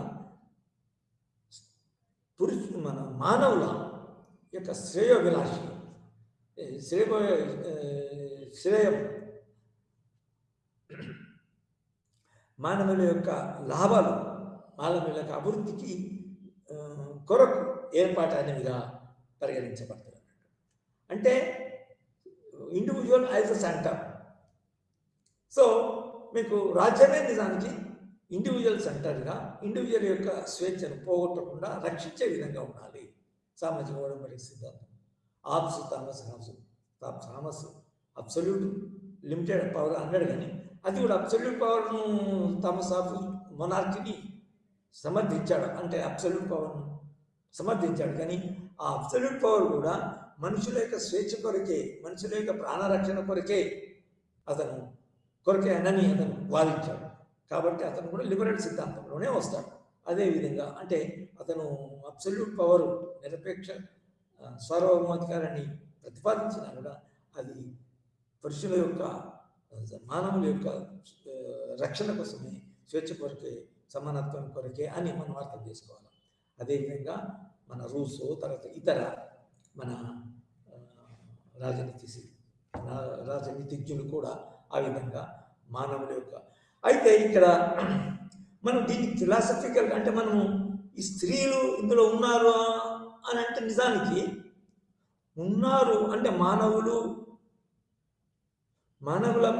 మధ్య, తర్వాత మన ఈ కాబోయే రాజకీయ వ్యవస్థల మధ్య ఓడంబడిక కొరకు, మానవుల మధ్య ఓడంబడికను చేసుకున్నప్పుడు అందులో స్త్రీలు ఉన్నారా, అసలు ఎక్కడ ఉంటారు స్త్రీల యొక్క పాత్ర ఎక్కడ ఉందని ప్రధానంగా ఈ ఉదారవాద సిద్ధాంత కర్తలు ఏవైతే ఉన్నారో వాళ్ళు నిజానికి స్త్రీలను నిజంగా చాలా వరకు ఎక్కడెక్కడైనా వస్తే అది చాలా వరకు వాళ్ళు మర్చిపోయారని చెప్పొచ్చు. మర్చిపోయారంటే వాళ్ళు అందులో వాళ్ళ వాదనలలో స్త్రీని ప్రత్యేకంగా తీసుకోలేదు, ఈ స్త్రీలకి వర్తిస్తావా లేదా అనేది వాళ్ళు పరిగణలోకి తీసుకోవాలి. అంటే కొందరు వ్యక్తులు, ఫర్ ఎగ్జాంపుల్ చాలా ముఖ్యులు, పురుష రాజనీతి సిద్ధాంతకర్తలు కొందరు అందులో ముఖ్యులు అంటే John Stuart Mill liberation of women అనే ఒక పుస్తకం రాశాడు. అతను మీకు తెలిసి ఉంటుంది. జాన్ స్టూవర్ట్ మిల్ అనేవాడు రిప్రజెంటేటివ్ ఫార్మ్ ఆఫ్ గవర్నమెంట్ ప్రతిపాదించాడు. ఆన్ రిప్రజెంటేటివ్ గవర్నమెంట్ అనే పుస్తకం రాశాడు. సో పురుషులను, స్త్రీల యొక్క లాభాన్ని గురించి, స్త్రీల యొక్క శ్రేయస్సు గురించి, స్త్రీల యొక్క సంక్షేమాన్ని గురించి, స్త్రీల యొక్క సమానత్వాన్ని గురించి, స్త్రీల యొక్క స్వేచ్ఛ గురించి, స్త్రీలకు న్యాయం గురించి నిజానికి పాటుపడే వాళ్ళు చాలామంది ప్రత్యేకంగా వారి యొక్క ప్రత్యేకతలు ఏంటి, స్త్రీల యొక్క స్పెషల్ ప్రాబ్లమ్స్ ఏంటి, స్త్రీల యొక్క లక్షణాలు ఏంటి అనే విషయాలు పరిగణనలు తీసుకొని వాళ్ళ కొరకు ప్రత్యేకంగా రాసిన వాళ్ళు నిజానికి జాన్ స్టూవర్ట్ మిల్. అందులో చాలా ముఖ్యమైన లిబరల్. అయితే అందులో మన యొక్క పరిధి ఏముంటుందంటే రాజనీతి శాస్త్రంలో ముఖ్యంగా స్త్రీలకు రాజనీతి హక్కులు రాజకీయ రంగంలో ఏ విధంగా ఉండాలా, స్త్రీలు రాజకీయ వ్యవస్థలు ఏర్పరచుకోవడంలో ఏవి అంటే ఆ శబ్దానికి ముఖ్యంగా కొంచెం ఈ లిబరలిజమే దానికి స్త్రీ పురుషులు సమానమే, స్వభావ సిద్ధంగా స్వభావమే, పుట్టుకతోనే సమానమే అని వాదించే ఒక సిద్ధాంతం ఉంది. అదే దానికి ఒక ఫిలాసఫర్ ఏమంటాడంటే స్త్రీలు పురుషులు మానవుల్లో, స్త్రీలు పురుషులు కాదు ఇక్కడ, మానవుల్లో మానవ శరీరంలో ముఖ్య భాగము మెదడు. జ్ఞానం ఎక్కడి నుంచి పుడుతుందో మెదడు. ఈ మెదడుకు సంబంధించినంత వరకు ఆ మెదడు అనేది స్త్రీలో ఉంటుంది, పురుషుల్లో ఉంటుంది. పురుషుడు లేని మెదడు లేని స్త్రీ ఉండదు. ఏ విధంగా మెదడు లేని మనిషి ఉండడో, మెదడు లేని స్త్రీ ఉండదో, అదేవిధంగా మెదడు లేని స్త్రీలు ఉండరు. మెదడు లేని పురుషులు ఏ విధంగా ఉండరో మెదడు లేని స్త్రీలు కూడా ఉండరు. సో ఈ మెదడు కలిగి ఉన్న లక్షణం మానవులకు ఏదైతే ఉందో, ఆ లక్షణం ఏదైతే ఉన్నదో స్త్రీ పురుషుల్లో సమానంగా ఉంటుందని అంటారు.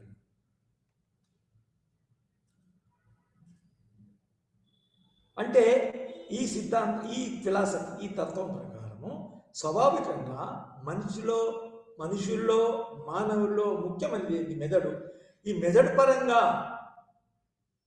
స్త్రీలు పురుషులు సమానమే.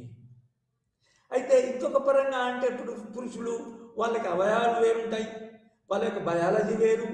వాళ్ళు ఈ మనుషుల్లో ముఖ్యంగా స్త్రీలకు భిన్నంగా, పురుషులకు భిన్నంగా వాళ్ళకి రిప్రొడక్టివ్ పవర్ ఉంటుంది, రిప్రొడక్టివ్ లక్షణమై ఉంటుంది. వాళ్ళే పిల్లల్ని కలగలరు. పురుషులు కనలేరు, పిల్లల్ని పురుషులు కనలేరు. పురుషులు తమ యొక్క స్త్రీ మన తోని కలిసినప్పుడు పురుషుల యొక్క స్పర్మను కంట్రిబ్యూట్ చేయడం వల్ల, స్త్రీ యొక్క స్పర్మతో కలవడం వల్ల మళ్ళా శిశువులు పుట్టడం జరుగుతుంది, కొత్త మానవులు పుట్టగలుగుతుంది. అంతేగాని స్త్రీ పురుషులు ఏ ఫంక్షన్ ఏదైతే ఉందో స్త్రీలు ఆ ఫంక్షన్ని నిర్వర్తించరు. స్త్రీలు వేరే యొక్క మన మానవుల యొక్క అభివృద్ధి, శిశువులు పెంచడము, శిశువులు కలగడము, పెంచడము, పంపడం అనేది స్త్రీల యొక్క పాత్రే వేరు. సో ఈ పాత్ర, ఈ సిద్ధాంతం ప్రకారము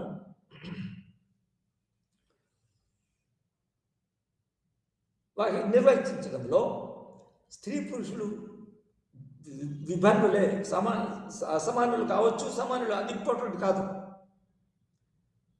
స్త్రీలలో పురుషులలో మెదడు యొక్క శక్తి, మేధాశక్తి అనేది ఏదైతే ఉంటుందో అది సమానంగా ఉంటుంది. అదే ఇంపార్టెంట్. అందుకొరకే స్త్రీలు పురుషులు సమానులే. ఎందుకంటే మానవుల్లో ముఖ్యమైనది ఏంది? కొందరు ఏమంటారు, అసలు మానవుడు అంటే మేధ అంటారు, మేధాశక్తి. సో మేధాశక్తి పరంగా, మైండ్ పరంగా స్త్రీలు పురుషులు ఒకరే. వాళ్ళు బయాలజికల్గా డిఫరెంట్ కావచ్చు, డిఫరెంట్ ఫంక్షన్స్ నిర్వర్తించవచ్చు. అవి మనుషుల్లో అది ముఖ్యం కావు. ఎందుకంటే అవి నిజానికి మన మనుషులకి, తర్వాత జంతువులకి, తర్వాత రకరకాల జంతువులకి డిఫరెన్స్ ఏంటి చెప్పండి? మేధాశక్తియే. మేధాశక్తితోనే మన నాగరికత అభివృద్ధి చెందుతుంది.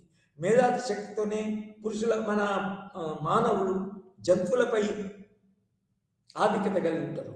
జంతువులను కంట్రోల్ చేస్తారు, జంతువులను తమ యొక్క లాభానికి ఉపయోగిస్తారు, అంటే జంతు సంరక్షణ చేస్తారు, అది వేరనుకోండి. సో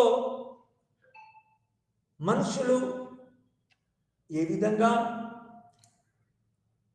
జంతువులకి, తర్వాత ఇతర జీవరాశులకి భిన్నంగా ఉంటారో తమ మేధాశక్తి వల్ల, ఆ మేధాశక్తి పరంగా పురుషులు స్త్రీలు సమానమైన వాళ్ళు. తర్వాత మనుషుల్లో మేధాశక్తి సెంట్రల్ కాబట్టి, ఈ సెంట్రల్ అయిన మానవుల్లో సెంట్రల్ అయిన మేధాశక్తి పరంగా సమానం కాబట్టి స్త్రీలు పురుషులు సమానులే. కాబట్టి ఉదాహరణ నిజానికి ఒక్కొక్క థియరీకి మనం చదవం, కానీ కొందరు మన టీచర్స్ కానీ ప్రొఫెసర్ కానీ ఫిలాసఫీకి ఇంపార్టెన్స్ ఇవ్వరు, కానీ అసలు ఫిలాసఫీని కూడా చదవాలి. దాన్ని ఏ విధంగా ప్రతి రాజనీతి శాస్త్రజ్ఞుని యొక్క చారిత్రక సందర్భము, చారిత్రక పరిస్థితులు ఏ విధంగా చాలా ప్రభావితం చేస్తాయో, అదేవిధంగా ప్రతి రాజనీతి శాస్త్రజ్ఞుడు ఒక ప్రత్యేకమైన ఫిలాసఫీ తత్వం చేత కూడా ప్రభావితులై ఉంటాడు. సో ఈ సిద్ధాంతంతో ప్రభావితమైన వాళ్ళే ఉదారవాద సిద్ధాంతాన్ని రూపొందిస్తారు. ఉదారవాద సామాజిక సిద్ధాంతాలు, ఉదారవాద రాజనీతి సిద్ధాంతాలు అది చేస్తుంది. సో మళ్ళా ఉదారవాద సిద్ధాంతం యొక్క ముఖ్యమైన ఇదేంటి అంటే స్త్రీలు పురుషులు సమానులే. పురుషులు సమానమే. ఒక పురుషుడు ఇంకో పురుషుడు మేధాశక్తులు సమానం. అదేవిధంగా స్త్రీలు కూడా మనుషులే. తర్వాత స్త్రీది కూడా మేధాశక్తి ఉంది. సో స్త్రీలు మనుషుల మధ్య ఏ విధంగా మొదటి ఉదారవాద సిద్ధాంతంలో మనుషులందరూ సమానమే అన్నారు, స్లేవరీని పడగొట్టారు. అదేవిధంగా స్త్రీలు మనుషులే, కాబట్టి స్త్రీలే కూడా సమానులే. సో పురుషులకి ఎట్లా సమాన హక్కులు, సమాన అవకాశాలు ఉంటాయో స్త్రీలకు అదే ఉండాలని ఉదారవాద సిద్ధాంతాన్ని మన ఉదారవాద స్త్రీ సిద్ధాంతాన్ని, లేకపోతే స్త్రీవాద ఉదారవాద రాజనీతి సిద్ధాంతం, లేకపోతే ఉదారవాద స్త్రీ రాజనీతి సిద్ధాంతం డెవలప్ చేశారన్నట్టు.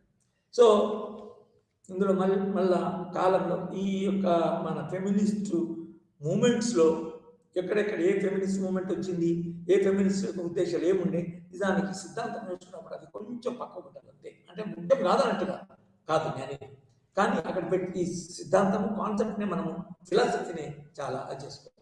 సో ఇంతవరకు మనం ఏం చేస్తాము, ఉదారవాద సిద్ధాంతం స్త్రీ పురుషులు సమానమే. మనుషులు వాళ్ళు మనుషులే, వీళ్ళు మనుషులే, వాళ్ళకి మేధాశక్తి వీళ్ళకి తెలియదు. తర్వాత మనుషుల్లో మేధాశక్తి అనేది సెంట్రల్ అంటే కేంద్రం. మనుషుల యొక్క శరీరం ముఖ్యం కాదు. మనుషుల శరీరంలో భేదాలు ఉండవచ్చు. మనుషుల శరీర పరంగా కొంతవరకు మాత్రమే, అది కూడా కొంతవరకు మాత్రమే స్త్రీ బలహీనురాలు అనుకోవచ్చు. ప్రత్యేకంగా ఆమె ప్రెగ్నెన్సీ అయినప్పుడు, ఆమె పీరియడ్స్లో ఉన్నప్పుడు ఆమె బలహీనంగా ఉండొచ్చు. కానీ మేధాశక్తులు మాత్రం ఎప్పుడు బలహీనంగా ఉండదు. నిజానికి మనము ఇది వెనకటి చాలా యూనివర్సల్గా పాపులర్ అయిన డ్రామటిస్ట్ షేక్స్పియర్ ఉన్నారో అందులో ఏ విధంగా స్త్రీ మన అన్నింటిలో ముందుంటుంది. అసలు స్త్రీలను మన పురుషులను కూడా కంట్రోల్ చేయగలుగుతుంది. స్త్రీల వల్లే మన ఉపాయాలు అన్నీ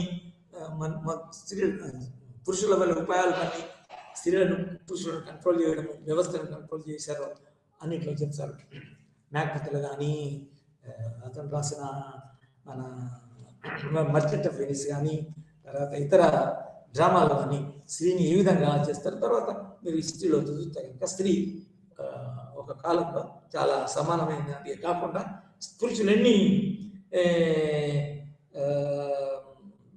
విధులు నిర్వర్తించారో అన్ని స్త్రీలు కూడా అన్ని విధులు నిర్వర్తించారు. ముఖ్యంగా మన దగ్గరి మన ప్రాంతంలో ఉన్న చరిత్ర, రాజనీతి చరిత్ర చూస్తే ప్రతాపరుద్రుడు కాలంలో అతనికి పురుషులు లేరు, కానీ అప్పుడు ప్యాట్రియార్కల్ వ్యవస్థ ఇంకా అమల్లో ఉంది. అయితే పురుషులు లేనప్పుడు మరి అతని యొక్క వారసులు అతని రాజ్యాధికారాన్ని చేపట్టడానికి ఎవరు లేకుంటే అతను ఏం చేశారంటే, అతనికి పుట్టిన ఫీమేల్ ఆడ శిశువు అసలు ఎవరికి తెలియకుండా ఆమెకు అన్ని రకాల మన విలువిద్యలు, చదువు, సంధ్య అన్ని నేర్పుతూ అతన్ని చాలా పెరిగే వరకు ఆమె ఫీమేల్ ఆడ శిశువు కాదనే విధంగా చూపించారు. అంత మాత్రమే నిజానికి ఆమెకు అంటే ఒక కాన్సెప్ట్నే వచ్చేసరికి అందరికి తెలియకుండా చేశాడు. సో మీకు రాణి రుద్రమదేవి ఏ విధంగా పెరిగిన తర్వాత రాజరికాన్ని నిర్వర్తించింది, రాజకీయ అందరితో మన డిప్లొమాటిక్ రిలేషన్స్ ఏర్పాటు చేసింది, యుద్ధాలు చేసింది, ఏ విధంగా పురుషులతో సమానంగా తన యొక్క సమానంగా రాజ్యాన్ని పాలించింది అనేది మనకు హిస్టరీలో ఉంది. అంటే దీని ప్రకారం ఏంటి అంటే, ఈ ఉదారవాద రాజనీతి శాస్త్రజ్ఞులు ఎవరైతే ఉన్నారో వారి యొక్క తత్వం స్త్రీ పురుషుల మధ్య ఏ విధంగా మెదడు యొక్క సమానత్వం ఆధారంగా రూపొందించుకున్న సిద్ధాంతం ఏదైతే తత్వం ఏదైతే ఉందో ఆ తత్వం సరి అయింది అని చెప్పవచ్చు. అంటే స్త్రీలు పురుషులకి ఏ విధంగా తీసిపోరు, ఏ విధంగా అది సామాజిక మార్పుల వల్ల కొన్ని సందర్భాల వల్ల వాళ్ళు వెనకకు నెట్టివేయబడ్డారు అని చెప్పవచ్చు.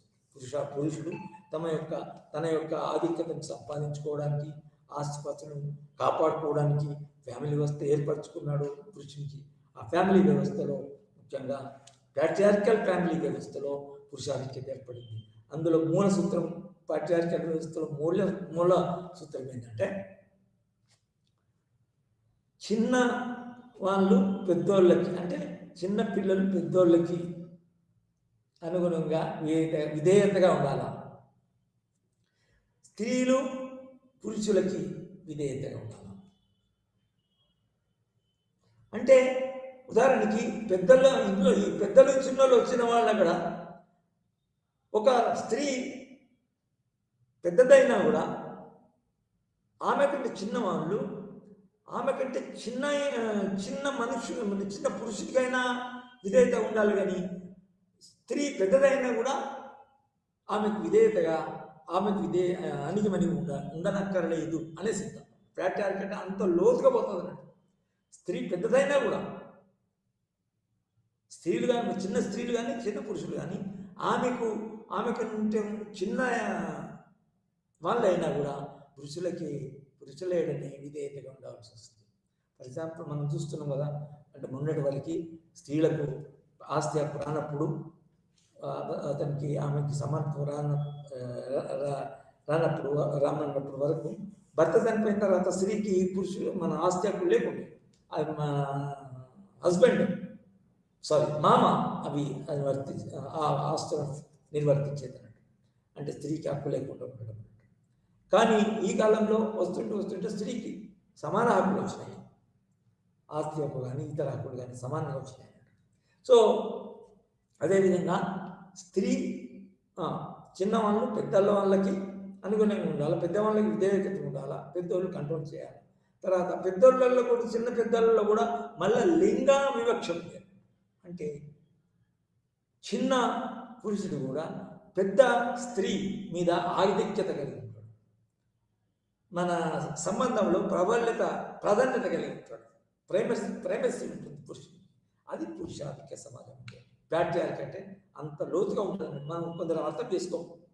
ఉదాహరణకి తండ్రి భార్యాభర్తలు మన కొడుకు చదువుకుంటున్నాడు, కొడుకును కొట్టాలా, కొడుకును తిట్టాలా అని మన తండ్రి అంటుంటే ఏమన్నా ఎందుకు కొడుతున్నాడండి, మా పని చేస్తాడులే, తర్వాత నేర్చుకుంటాడులే, ఏమవుతుందిలే అని తల్లి అంటుంటారు.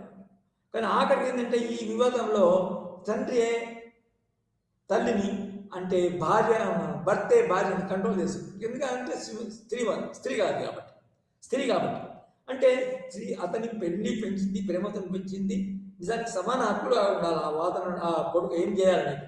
కానీ స్త్రీని ఓడగొడతాడు ఫ్యామిలీలో. ఎవరు? భర్త ఓడగొడతాడు, పురుషుడు భర్త ఓడగొడతాడు.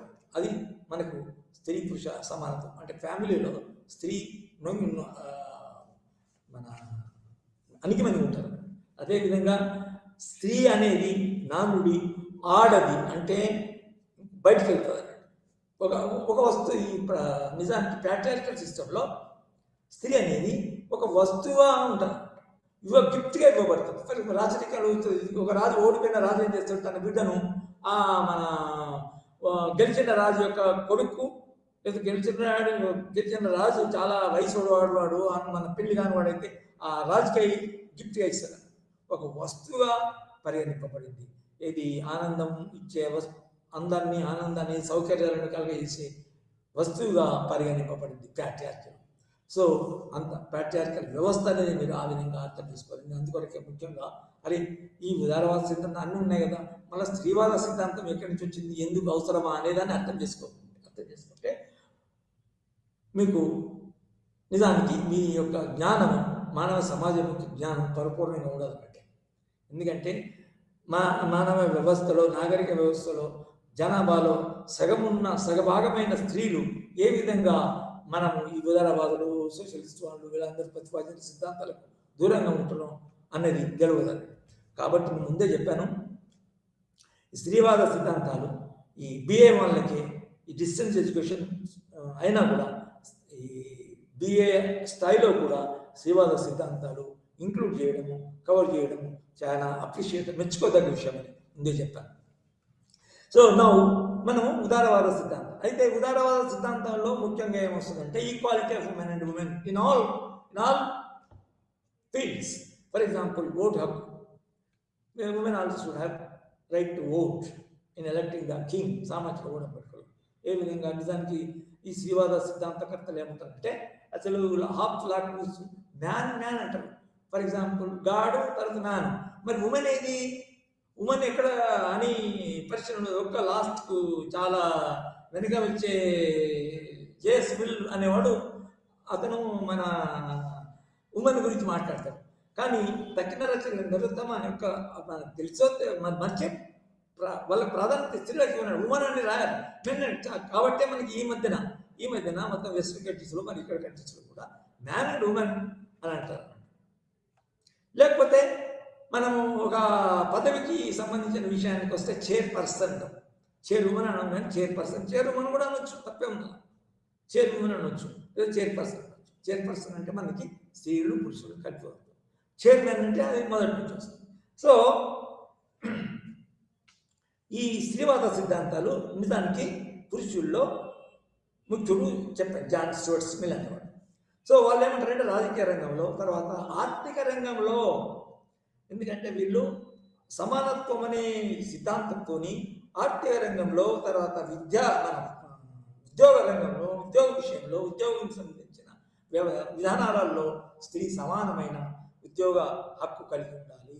స్త్రీలు కాబట్టి వాళ్ళు బలహీనులు కాబట్టి వాళ్ళు పిల్లలు పుట్టినప్పుడు అసలు పనికి రాలేరు కాబట్టి, తర్వాత బలహీనులు కాబట్టి చాలాసేపు కష్టపడలేరు, తర్వాత పెద్ద గుట్టైన పని బరువు గల పనిని చేయలేరు కాబట్టి వాటికి దూరము, వాళ్ళకి ప్రాధాన్యత ఇవ్వనక్కర్లేదు అని ప్రైవేట్ సంస్థల్లో నిజానికి వాళ్ళు సమానమైన ఉద్యోగ అవకాశాలు కలిగించారు. కానీ ఈ ఉదారవాద సిద్ధాంతకర్తలు మాత్రం ఏమన్నారంటే లేదు, వాళ్ళకు సమానంగా ఉద్యోగ అవకాశాలు కలిగించాలి. ముఖ్యంగా సమాన ఉద్యోగ అవకాశాలు కావాలంటే సమాన విద్య కావాలి. అంటే సమానత్వం ఎడ్యుకేషన్ ఫీల్డ్, మన సమానత్వం మన ట్రైనింగ్ రంగంలో, తర్వాత ఉద్యోగ రంగంలో అందరికీ సమానంగా, ఇద్దరికి సమానమైన అవకాశాలు ఉండాలి. లేకపోతే అది ఆ యొక్క బిల్లును కానీ ఆ సిద్ధాంతాన్ని వ్యతిరేకించాలా అని దానికి మూమెంట్ కూడా చేయడం జరిగింది స్త్రీవాద రాజనీతి సిద్ధాంత కర్తలలో. సో అయితే ఏమన్నారు అంటే ఒకవేళ కనుక వాళ్ళు కొన్ని విషయాలలో అసమానంగా ఉంటే, బలహీనంగా ఉంటే, మన ప్రెగ్నెన్సీ అన్నప్పుడు, తర్వాత చైల్డ్ రియరింగ్ అన్నప్పుడు శిశువును మన చూసుకున్నప్పుడు, శిశువుని పెంచినప్పుడు కనుక ఆమె పనికి రాలేకపోతే ప్రత్యేకంగా ఆమెకు హక్కులు కలిగించాలి. అంటే ఆ టైంలో కూడా లీవ్స్ ఎక్కువ ఉండాలి. అంటే పేడ్ లీవ్ ఉంటుంది దీనికి. దానికి సోషలిస్ట్ కంట్రీస్లో అయితే అసలు 5 సంవత్సరాల వరకు స్త్రీ రాకున్నా కూడా 5 సంవత్సరాల తర్వాత వాళ్ళకి హాఫ్ సాలరీ ఇచ్చి వాళ్ళని స్త్రీలను ఉద్యోగులుగా మన పనిచేయించిన ఉద్యోగుల లెక్కనే పరిగణించి ఆమె యొక్క లీవ్ అయిపోయిన వెంటనే మళ్ళా మన ఉద్యోగంలో జాయిన్ కానిచ్చేవారు. సో ఆ విధంగా స్త్రీవాదులు ఏమంటారంటే, స్త్రీ రాజనీతి సిద్ధాంతకర్తలు ఏమంటారంటే, అవి కొన్ని సందర్భాల్లో, కొన్ని పరిస్థితుల్లో ఆమె పని చేయలేకుంటే అది లీవ్గా పరిగణించాలా, తర్వాత లీవ్ పీరియడ్లో కూడా ఆమెకి పోషణకి సాలరీస్ ఇవ్వాలని, ఆ విధంగా ఆమె ప్రత్యేక హక్కుల కొరకు కూడా కొట్లాడారు. సో అన్ని రంగాల్లో ఎడ్యుకేషన్, ట్రైనింగ్, ఉద్యోగము, తర్వాత రాజకీయ రంగంలో ఓటు వేయడానికి, తర్వాత ఏ పదవులకి మన సభ్యత్వానికి, ఇది అసెంబ్లీలో సభ్యత్వము, మన రాజ్యసభలో సభ్యత్వము, పార్లమెంట్లో సభ్యత్వము, అన్ని రంగాల్లో సభ్యత్వం కలిగి ఉండే విధంగా హక్కులు ఉండాలా. ఓటు హక్కే కాదు, ఒకసారి ఆ ఓటు హక్కు కూడా వెస్ట్రన్ కంట్రీస్లో చాలా కాలం మీద స్త్రీలకి వెనుకబాటు వచ్చిందన్నట్టు. ఎందుకంటే ప్యాట్రియార్కల్ సిద్ధాంతాల్లో ఆనాటి ప్యాట్రియార్కల్ మన భవాలు కళ్ళ రాజనీతి వాళ్ళు కూడా పురుషులకి ముందు ఓటు హక్కు ఇచ్చారు. అందరికంటే ముందుగా అసలు న్యూజిలాండ్లో మన స్త్రీకి వెస్ట్రన్ కంట్రీస్ స్త్రీకి మొట్టమొదటి వస్తుంది. మన దేశంలో కూడా పురుషులు బ్రిటిష్ వాళ్ళ కాలంలో ఆ స్త్రీల మధ్య పురుషుల మధ్య మన వివక్ష లేకపోవడం వల్ల స్త్రీలకి పురుషులకి ఒకేసారి ఓటు హక్కు వచ్చింది. సో ఈ విధంగా ఉదారవాద సిద్ధాంతకర్తలు వాళ్ళు స్త్రీ సమానత్వం బేసిస్ మీద దానికి మన ఈ మేధాపరంగా తర్వాత శారీరక పరంగా వాళ్ళు ఏమి తీసుకోరు. స్త్రీ పురుషుల యొక్క శారీరక ప్రవర్తనలు విధులు డిఫరెంట్గా ఉన్నాయి కానీ అసమానమైనవి కావు. అయితే పోతుంటే స్త్రీ నిజానికి ఈ ఆధునిక సమాజంలో స్త్రీ పూజింపబడాలా ఎక్కువ ఉండాలని ఇంకొక సిద్ధాంతం రాడికల్ అయిన వస్తుంది, తర్వాత తెలుసుకుంటాం. సో ఇది ఉదారవాద రాజనీతి ఉదారవాద స్త్రీ రాజనీతి సిద్ధాంతం. దీని తర్వాత ముఖ్యంగా మనం పరిగణలోకి తీసుకోవాల్సింది ఏంటంటే మార్క్సిస్ట్. మీకు తెలుసు, మార్క్సిస్టులు వ్యక్తి శ్రేయోవాదం కాకుండా వాళ్ళ యొక్క సిద్ధాంతం ఏది మన production forces, relations of production చాలా ముఖ్యము. ఈ రిలేషన్స్ ఆఫ్ ప్రొడక్షన్ మన ప్రొడక్షన్ ఫోర్సెస్లో ముఖ్యంగా వాళ్ళ ప్రకారము మనిషి ముఖ్యంగా productive agent through the man only, through the women and men only a product is created. The product is created, production takes place through men and women only అని అంటారు. కాబట్టి వాళ్ళు ఉత్పత్తిలో స్త్రీలు వెనకబడ్డారు, సమానంగా లేరు. కాబట్టి స్త్రీల యొక్క అసమానత్వము, స్త్రీల యొక్క మన వెనకబడితనం ఎట్లా వచ్చినాయి అంటే ఉత్పత్తి రంగాల్లో వాళ్ళ యొక్క స్థానము పోగొట్టుకున్నారు. ఉదాహరణకి మార్క్సిస్టు సిద్ధాంతం ఏదంటే ఉత్పత్తి మనుషుల యొక్క సమాజంలో ఉత్పత్తి ఏదైతే కేంద్ర బిందువు అయి ఉంటుందో ఆ ఉత్పత్తి రంగంలో పురుషులు స్త్రీలు ఇదివరకు సమానంగా ఉండాలి, సమాన భాగస్వామ్యం కలిగి ఉంటారు. ఉదాహరణకి మన ఇండస్ట్రియలైజేషన్, మన ఇది బట్టల రంగం చూసుకుందాం. క్లోత్స్ ఇండస్ట్రీలో మన మొట్టమొదలు అంటే మన హ్యాండ్లూమ్స్, పవర్ లూమ్స్ అన్ని రానప్పుడు మనిషి తన చేతులతోని గుడ్డను మన దూదిని వడికి తర్వాత దారం వేసి దాని తర్వాత బట్టలు నేసినప్పుడు స్త్రీ పురుషులు బట్టల ఉత్పత్తిలో సమాన భాగస్వామ్యం చేపట్టారు, సమానంగా భాగస్వాములై ఉన్నారు. సో అప్పుడేంటి స్త్రీ యొక్క పురుషుని యొక్క ప్రాధాన్యత ఆ బట్టల యొక్క ఉత్పత్తిలో సమానంగా ఉంది. అయితే ఆ సమానత్వం ఏ విధంగా పోయింది అంటే యంత్రాలు వచ్చినప్పుడు ఫోర్సెస్ ఆఫ్ ప్రొడక్షన్ వాళ్ళకి చాలా ముఖ్యం. ఇది మార్క్సిస్టులకి ఉత్పత్తి సాధనాలు ఏదైతే ఉంటుందో ఉత్పత్తి శక్తులు అంటే మన టెక్నాలజీ కానీ ఇన్వెన్షన్ కానీ తర్వాత యాంత్రీకరణ కానీ ఇవన్నీ చాలా ఇంపార్టెంట్. సమాజాన్ని ముందుగా తీసుకోవాలి. కానీ సమాజాన్ని ముందుగా తీసుకున్నప్పుడు, సమాజాన్ని అభివృద్ధి చేసినప్పుడు, సమాజంపై ప్రభావం చూపెట్టినప్పుడు అందులో ఉన్న స్త్రీలు పురుషులు మన weak and uneducated and unemployed అసమానతకి గురి అవుతారు. అది దాని యొక్క లక్షణం. ఏది ఉత్పత్తి శక్తులు మారిన కొద్ది పెరిగిన కొద్ది. సో ఉత్పత్తి శక్తులు ఏదైతే మారుతాయో ఇప్పుడు ఆ రాట్నం వడికినప్పుడు స్త్రీలు పురుషులు సమానంగా ఆ మన బట్టలను ఉత్పత్తి చేసే పద్ధతి ఏదైతే ఉందో ఆ పద్ధతిలో స్త్రీలు వెనుకబడిపోతారు టెక్నికల్గా. ఫర్ ఎగ్జాంపుల్ ఈ మన యంత్రాలు అనేటప్పుడు సామాన్యంగా యంత్రాలకి దానికి బాగా క్యాపిటల్ కావాలి.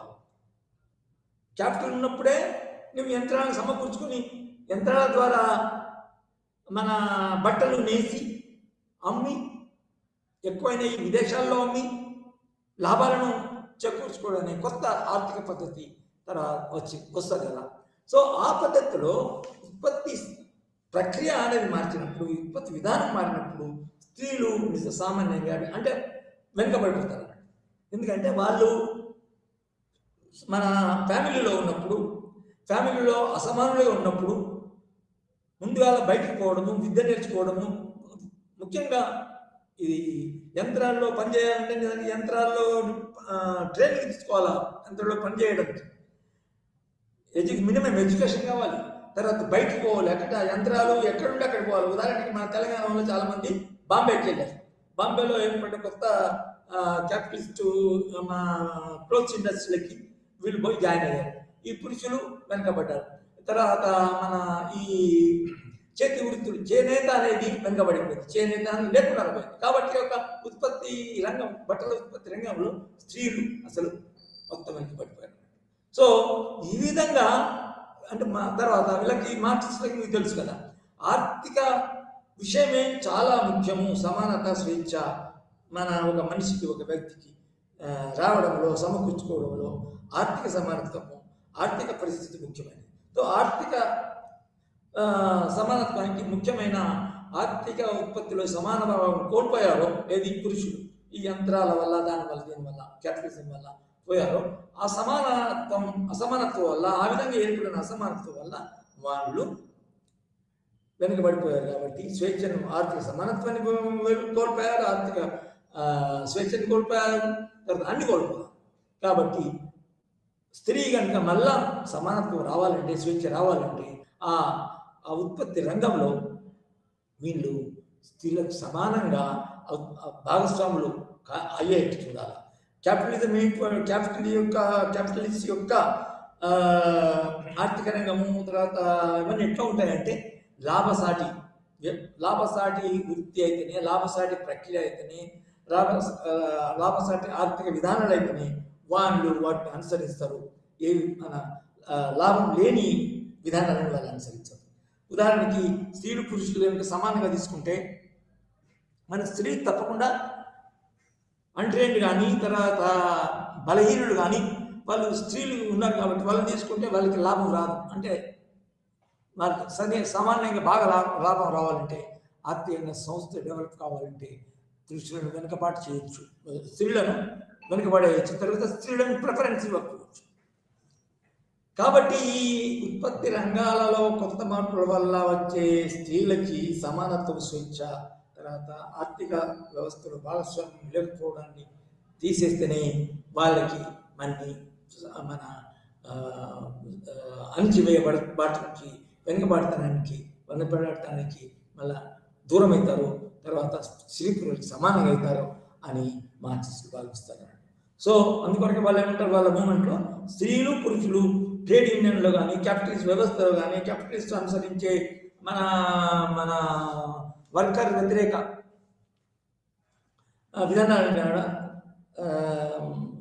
విధానాలకు వ్యతిరేకంగా పోరాడడం, తర్వాత క్యాపిటలిస్ట్ వ్యవస్థనే నిజానికి కూలదోరడం అనేది వాళ్ళ యొక్క మార్క్సిస్టు సిద్ధాంతకర్తలు, మార్క్సిస్ట్ పార్టీలు, మార్క్సిస్ట్ పార్టీల లీడర్ల యొక్క ముఖ్య లక్ష్యం. సో ఈ విధంగా మార్క్సిస్టు స్త్రీవాద సిద్ధాంతము ఏమంటుందంటే ఈ ఉదారవాద సిద్ధాంతానికి కొంచెం ముందు పోతుంది. తర్వాత మన డిఫరెంట్ మూలాల పైన వాళ్ళు మార్క్స్ సిద్ధాంతాన్ని డెవలప్ చేస్తారు. వాళ్ళ యొక్క స్త్రీల వెనుకబాటుతనం, బలహీనంగా మేధాశక్తులు సమానంగా ఉంటారు. కానీ వాళ్ళ యొక్క వెనుకబాటుతనం ఎక్కడ వస్తుందంటే ఉత్పత్తి రంగంలో వాళ్ళ యొక్క వెనుకబడతారు. కాబట్టి ఉత్పత్తి రంగంలోనే వాళ్ళకు సమానత్వం వచ్చేటట్టు ఒక పరిష్కారం కావాలా, కొత్త ఉత్పత్తి రంగంలో మనం సంస్కరించాలా, తర్వాత ఉత్పత్తి రంగంలో వాళ్ళ సమానతను పోగొట్టే క్యాపిటలిజంని నిజానికి పోగొట్టాలా, క్యాపిటలిస్ట్ స్టేట్ని పడగొట్టాలా, తర్వాత సోషలిస్ట్ స్టేట్ని తీసుకురావాలా అనేది మన మార్క్స్ యొక్క ఉద్దేశం. అదేవిధంగా ఇందులోనే అంటే మార్క్సిజం అనుగుణంగానే అంటే ఇప్పుడు అనుగుణంగా ఇప్పుడు ఏం నేర్చుకున్నాం, ఉదారవాద స్త్రీవాద సిద్ధాంతము, తర్వాత మన మార్క్సిస్ట్ స్త్రీవాద సిద్ధాంతము నేర్చుకున్నాము. అయితే ఈ మార్క్సిజంను అనుసరిస్తూనే, మార్క్సిస్ట్ హిస్టారికల్ మెటీరియలిజంను అనుసరిస్తూనే దానికి అనుగుణంగానే సోషలిస్ట్ ఉదారవాద స్త్రీవాద సిద్ధాంతము అనేది ఒకటి డెవలప్ చేయబడింది. అందులో ముఖ్యంగా ఏంటంటే మార్క్సిస్ట్ యొక్క బేసిక్ ప్రిన్సిపల్స్ కొన్ని, మెటీరియలిజం కాదు, డైలెక్టికల్ మెటీరియలిజం కాదు, కానీ మార్క్సిస్ట్ యొక్క కొన్ని స్త్రీల మనుషుల కొన్ని అనుసరించిన విధానాలు, తర్వాత అభిప్రాయాలను మార్పులు తీసుకొచ్చింది అన్నట్టు. ఫర్ ఎగ్జాంపుల్, మార్క్స్ కూడా మనుషుల మధ్యన ఉన్న భేదాలని, బయాలజికల్గా ఉన్నదాన్ని, పుట్టుకతో ఉన్న భేదాలని మర్చిపోయాడు. అందుకొరకే అతన్ని స్త్రీలు క్రిటిసైజ్ చేస్తారు. మార్క్స్ ఏమంటారంటే మస్కులైన్ మ్యాన్, మస్కులైన్ మార్క్స్ అంటే ఏంది? మార్క్స్ అనేవాడు పురుషులకే ఇంపార్టెన్స్ ఇచ్చాడు, స్త్రీని మర్చిపోయాడు. మార్క్స్ ఈజ్ మస్కులైన్ అంటే ప్రో మ్యాన్ అన్నట్టు. సో ఆ విధంగా ఈ కొత్త సోషలిస్టు రాజనీతి స్త్రీవాద సిద్ధాంతకర్తలు ఏమన్నారంటే మస్కులైన్ మార్క్స్ తర్వాత మా స్త్రీనికి స్త్రీని చేశాడు. కాబట్టి స్త్రీల యొక్క ప్రత్యేక సమస్యలు ఏంటివి? ఒక ఉత్పత్తి రంగమే కాదు, వాళ్ళకి కొన్ని ప్రత్యేక సమస్యలు ఉన్నాయి. ఆ ప్రత్యేక రంగంలో వాళ్ళు ఉత్పత్తి రంగంలో ఒక విధంగా ఇంకొక రకమైన ఉత్పత్తి రంగంలో వాళ్ళు స్త్రీలు పురుషుల కంటే ముందున్నారు, ఎక్కువ ఉన్నారు. అదే ప్రత్యుత్పత్తి సంఘం. ప్రత్యుత్పత్తి అంటే శిశువులను కనడము, పిల్లలను కనడము, పెంచడం ప్రత్యుత్పత్తి. దాన్ని ఇంగ్లీష్లో ముఖ్యంగా రాసుకోండి, reproductive speciality activity of women. దాన్ని ఈ సోషలిస్ట్ ఫెమినిస్టులు హైలైట్ చేస్తారు.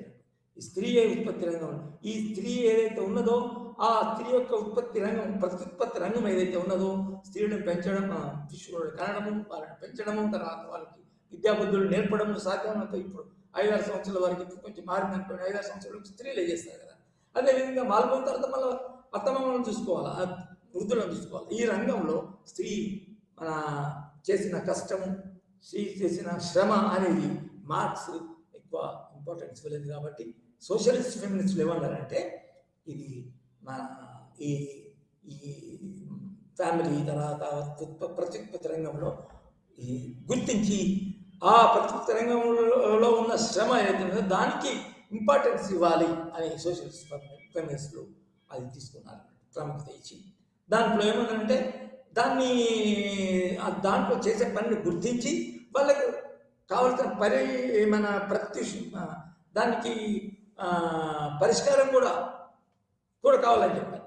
అందుకోసం ఏమన్నారంటే స్త్రీలు ఒక పిల్లగానికి, ఒక భర్తకి సేవ చేయడం కాకుండా స్త్రీ కొంతమంది పిల్లల్ని చూసుకుంటే ఆమెకి స్త్రీతోని పురుషునికి సమానమైన ఆస్తి మన శాలరీ వస్తుంది, సమానంగా వస్తుంది. కాబట్టి socialisation of family, socialisation of mass. స్త్రీ ఒక ఫ్యామిలీకే కట్టుబడకుండా ఒక సామూహిక వంటగది, ఒక సామూహిక చైల్డ్ రేరింగ్ వ్యవస్థను ఏర్పరచాలా, అదే పరిష్కారం స్వేచ్ఛకని వాళ్ళు చెప్తారు.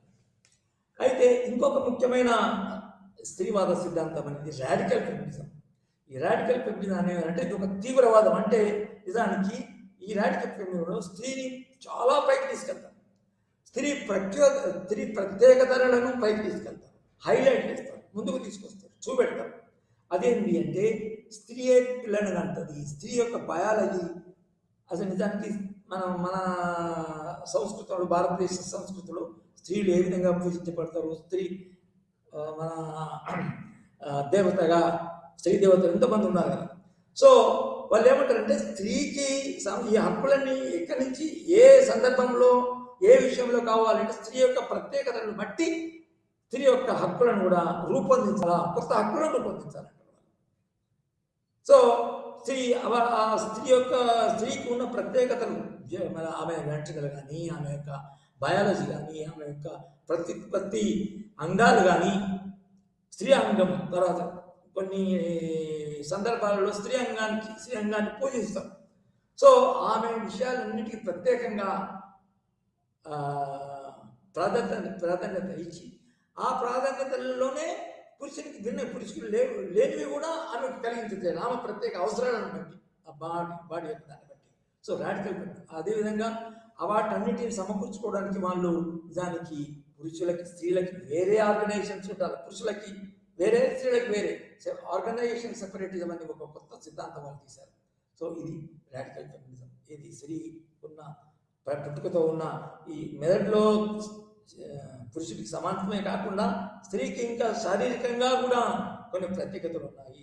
ఆ ప్రత్యేకతను గురించి ఆ ప్రత్యేకతను ఆ, ప్రాధ ఆ, గుర్తించి పూజించాలి. తర్వాత ఆమెకు కావలసిన కొత్త హక్కులు తీసుకురావాలి అని ఈ మన రాడికల్ స్త్రీవాద సిద్ధాంతకర్తలు ప్రతిపాదిస్తారు. ఓకే, ఇంతకంటే ఇంకొక లెక్చర్ కలుసుకుందాం. Thank you.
ইউনিট নম্বৰ 7 গুপ্তৰ পৰৱৰ্তী সময়ত অৰ্থনীতি সমাজৰ দ্বিতীয় খণ্ডটি আৰম্ভ কৰিম। ইয়াৰ আগৰ সেশ্যনত বা ক্লাছত আমি ইতিমধ্যে আগৰ অধ্যায়খিনি আৰম্ভ কৰিছোঁ। সেইখিনিৰ ভিতৰত আমাৰ অৰ্থনীতি, economy and society in the Gupta পিৰিয়ডৰ ইকনমি যিটো অৰ্থনীতি, সেইখিনি আমি তাতে decline of the trade, paucity of coins, decline of towns, এইখিনি আমাৰ আলোচনা কৰা হৈছিল ইতিমধ্যে। আজিৰ খণ্ডটিত আমি এগ্ৰেৰিয়ান ষ্ট্ৰাকচাৰটো হৈ গৈছে আগতে, আৰু আজি আমি এগ্ৰেৰিয়ান ৰিলেশ্যনছ সেইখিনি আৰম্ভ কৰিম। তাৰ আগতে এইখিনি আৰম্ভ কৰিব যোৱাৰ আগতে আমি অকণমান যিহেতু আমি কণ্টিনিউ কৰিছোঁ আগৰ ছেশ্যনটোৰ পৰা, আমি এতিয়া তাত কিছুমান উদ্দেশ্য, এই পাঠটো পঢ়াৰ কিছুমান উদ্দেশ্য আছে, আৰু এই পাঠটো পঢ়াৰ পিছত আমি কিছুমান কথা জানিব পাৰিম। ইতিমধ্যে আমি আগৰখিনি ভূমি অনুদান, উৎপত্তি আৰু অৰ্থনৈতিক প্ৰভাৱ, এইখিনি কথা আমি ইতিমধ্যে আমি আলোচনা কৰিছোঁ। চহৰবোৰৰ ক্ৰমান্বয়ে হ্ৰাস হোৱাৰ প্ৰক্ৰিয়া, ইয়াৰ প্ৰকৃতি আৰু পৰিণাম, গাঁও আৰু গাঁৱৰ অৰ্থনীতি, এইখিনি আমি ইতিমধ্যে আলোচনা কৰিছোঁ। যে চহৰবোৰ ক্ৰমান্বয়ে হ্ৰাস হোৱা প্ৰক্ৰিয়া আৰম্ভ হৈছিলে, ইয়াৰ বিভিন্ন কাৰণ আছিলে। যে ইয়াৰ কাৰণবোৰৰ ভিতৰত মুদ্ৰাৰ অভাৱ, বৈদেশিক বাণিজ্যৰ অভাৱ, বা মুদ্ৰা খোদিত হোৱা নাছিল বিভিন্ন কাৰণত। তাৰ ফলত মুদ্ৰাৰ প্ৰচলন বন্ধ কমি যোৱাৰ লগে লগে আন্তঃৰাষ্ট্ৰীয় বা আন্তঃৰাজ্যীয় ব্যৱসায়বিলাক সীমিত হ'বলৈ ধৰিলে, আৰু মানুহবিলাকে কৃষিৰ ওপৰত অধিক গুৰুত্ব দিয়াৰ ফলত গাঁৱৰ অৰ্থনীতিয়ে তাত গা কৰি উঠিবলৈ সক্ষম হৈছিল। এগ্ৰেৰিয়ান ইকনমি তাত গ্ৰ' কৰিছিলে, আৰু লাহে লাহে চহৰবোৰ ক্ৰমান্বয়ে হ্ৰাস পাবলৈ ধৰিলে, আৰু তাত যিটো আমাৰ পৰিণাম, বিভিন্ন ধৰণৰ পৰিণাম ভুগিবলগীয়া হ'ল, কাৰণ তাত অৰ্থনীতি এটা মুক্ত অৰ্থনীতিৰ সলনি এটা ক্ল'জ, বন্ধ অৰ্থনীতিত পৰিণত হ'ল। কাৰণ চহৰৰ পৰা মানুহবিলাক গাঁৱলৈকে এই যিটো অহাৰ প্ৰক্ৰিয়া আৰম্ভ হ'ল, আৰু চহৰৰ পৰা গাঁৱলৈ অহাৰ প্ৰক্ৰিয়া আৰম্ভ হোৱাৰ লগে লগে তাত যিখিনি মানুহে তাত নিয়োজিত হৈ আছিল, সেইবিলাক মানুহে এতিয়া বিভিন্ন কামত গাঁৱত কৃষিকাৰ্যতে হওক বা অন্যান্য কামত নিয়োজিত হ'বলগীয়া হ'ল। আৰু তাৰ ফলত আমি পিছত পাম যে তাৰ ফলত বিভিন্ন জাতি, উপজাতি বা গোটৰ সৃষ্টি হ'বলৈ ধৰিলে। তো কৃষি সম্পৰ্ক আৰু কৃষি উৎপাদন প্ৰকৃতি, তো কৃষিটো আমি জানোঁ যে কালাচৰীয়াসকলৰ সময়তে হওক বা বান্দিয়াসকলৰ সময়তে হওক, তো তেওঁলোকে মূলতঃ কৃষিৰ ওপৰত নিৰ্ভৰ কৰিছিল। আৰু কৃষি ভূমি যিবিলাক আছিল, তাৰ দান হওক বা তাৰ খাজনা হওক, সেইবিলাকেই ৰাজহৰ উৎস আছিল। তো সেই উৎসৰ পৰাই বিভিন্ন ৰজাৰ বা চৰকাৰৰ বিভিন্ন কাম কাজ সম্পাদিত হৈছিল। আৰু সেই সময়ত যিহেতু মুদ্ৰাৰ অভাৱ ঘটিছিল, তো তাৰ ফলত মাটিৰ কৰ্মৰ সলনি বা কামৰ সলনি বা তেওঁলোকৰ এছাইনমেণ্ট যিবিলাক দিছিল, তাৰ সলনি তেওঁলোকক ভূমি দিয়াৰ ব্যৱস্থা প্ৰচলিত হৈছিলে। তো এনেকৈ মানুহবিলাক কৃষিৰ ওপৰত অধিক, কাৰণ তেতিয়া ফাৰ্টাইল লেণ্ড আছিল, আৰু মানুহবিলাকে কৃষিৰ ওপৰত সৰু সুৰা ব্যৱসায় বাণিজ্য আৰু খনিজ বা অন্যান্য কামত যদিও নিয়োজিত হৈছিল, অধিক সংখ্যক লোকে কৃষিৰ ওপৰতে নিৰ্ভৰশীল আছিল। কৃষিয়ে মূল আয়ৰ উৎস আছিল। কৃষকসকলেই হওক বা মধ্যস্থতাকাৰীসকলেই হওক বা ৰজাৰেই হওক, তাৰ পৰা তেওঁলোকে ৰাজহ সংগ্ৰহ কৰিছিল। তো বিভিন্ন শক্তি, তাৰপিছত আমি পাওঁ যে বিভিন্ন শক্তি, যাৰ ফলত বৰ্ণ পদানুক্ৰমত পৰিৱৰ্তিত হয়, নতুন জাতিৰ উত্থান হয়, আৰু সমাজত মহিলাৰ যিটো স্থিতি, সেই বিষয়েও আমি এই পাঠটো পঢ়াৰ পিছত আমি জানিব পাৰিম। মহিলাসকলে কেনেধৰণে সেই সময়ত সেই সমাজত তেওঁলোকৰ স্থান লাভ কৰিবলৈ সক্ষম হৈছিল, তেওঁলোকক কেনেধৰণে তেওঁলোকক সন্মানিত কৰা হৈছিল, বা তেওঁলোকক কেনেধৰণে এখন সমাজত তেওঁলোকক স্থান দিয়া হৈছিল, তেওঁলোকৰ কেনেধৰণৰ দায়িত্ব বা তেওঁলোকৰ অধিকাৰ তেওঁলোকে পাবলৈ সক্ষম হৈছিল, সেই বিষয়ে আমি পাঠটো পঢ়াৰ পিছত জানিব পাৰিম। আৰু ইয়াতে পদানুক্ৰমে বিভিন্ন ধৰণৰ পদৰ সৃষ্টি হৈছিল, বৰ্ণৰ সৃষ্টি হৈছিল, আৰু তেওঁলোকৰ নতুন জাতিৰ উত্থান হৈছিল। আৰু জাতিৰ উত্থান হোৱাৰ পিছত ক্ষত্ৰিয়, বৈশ্য বা অন্যান্য কিছুমানৰ ব্ৰাহ্মণসকলৰ বিভিন্ন সমস্যাৰ সন্মুখীনো হ'ব লগা হৈছিল, কাৰণ নতুন জাতি আৰু তেওঁলোকৰ মাজত সোমাই বিভিন্ন কামত ভাগ বতৰাই হওক বা কামৰ মাজত সোমাই পৰিছিল। তো এইখিনি আমি যেতিয়া পাঠটো পঢ়িম, আমি এইখিনি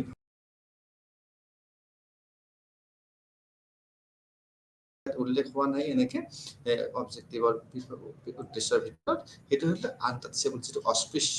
কিছুমান জাতিক অস্পৃশ্য জাতি হিচাপে গণ্য কৰা হৈছিল, আৰু তেওঁলোকক যিটো আমি আনটাচেবল বুলি কওঁ, তেওঁলোকক এটা বহুতৰ দূৰত তেওঁলোকক ৰখা হৈছিল। তেওঁলোকক মাটি বাৰীবিলাকত তেনেধৰণে অধিকাৰ দিয়া হোৱা নাছিল।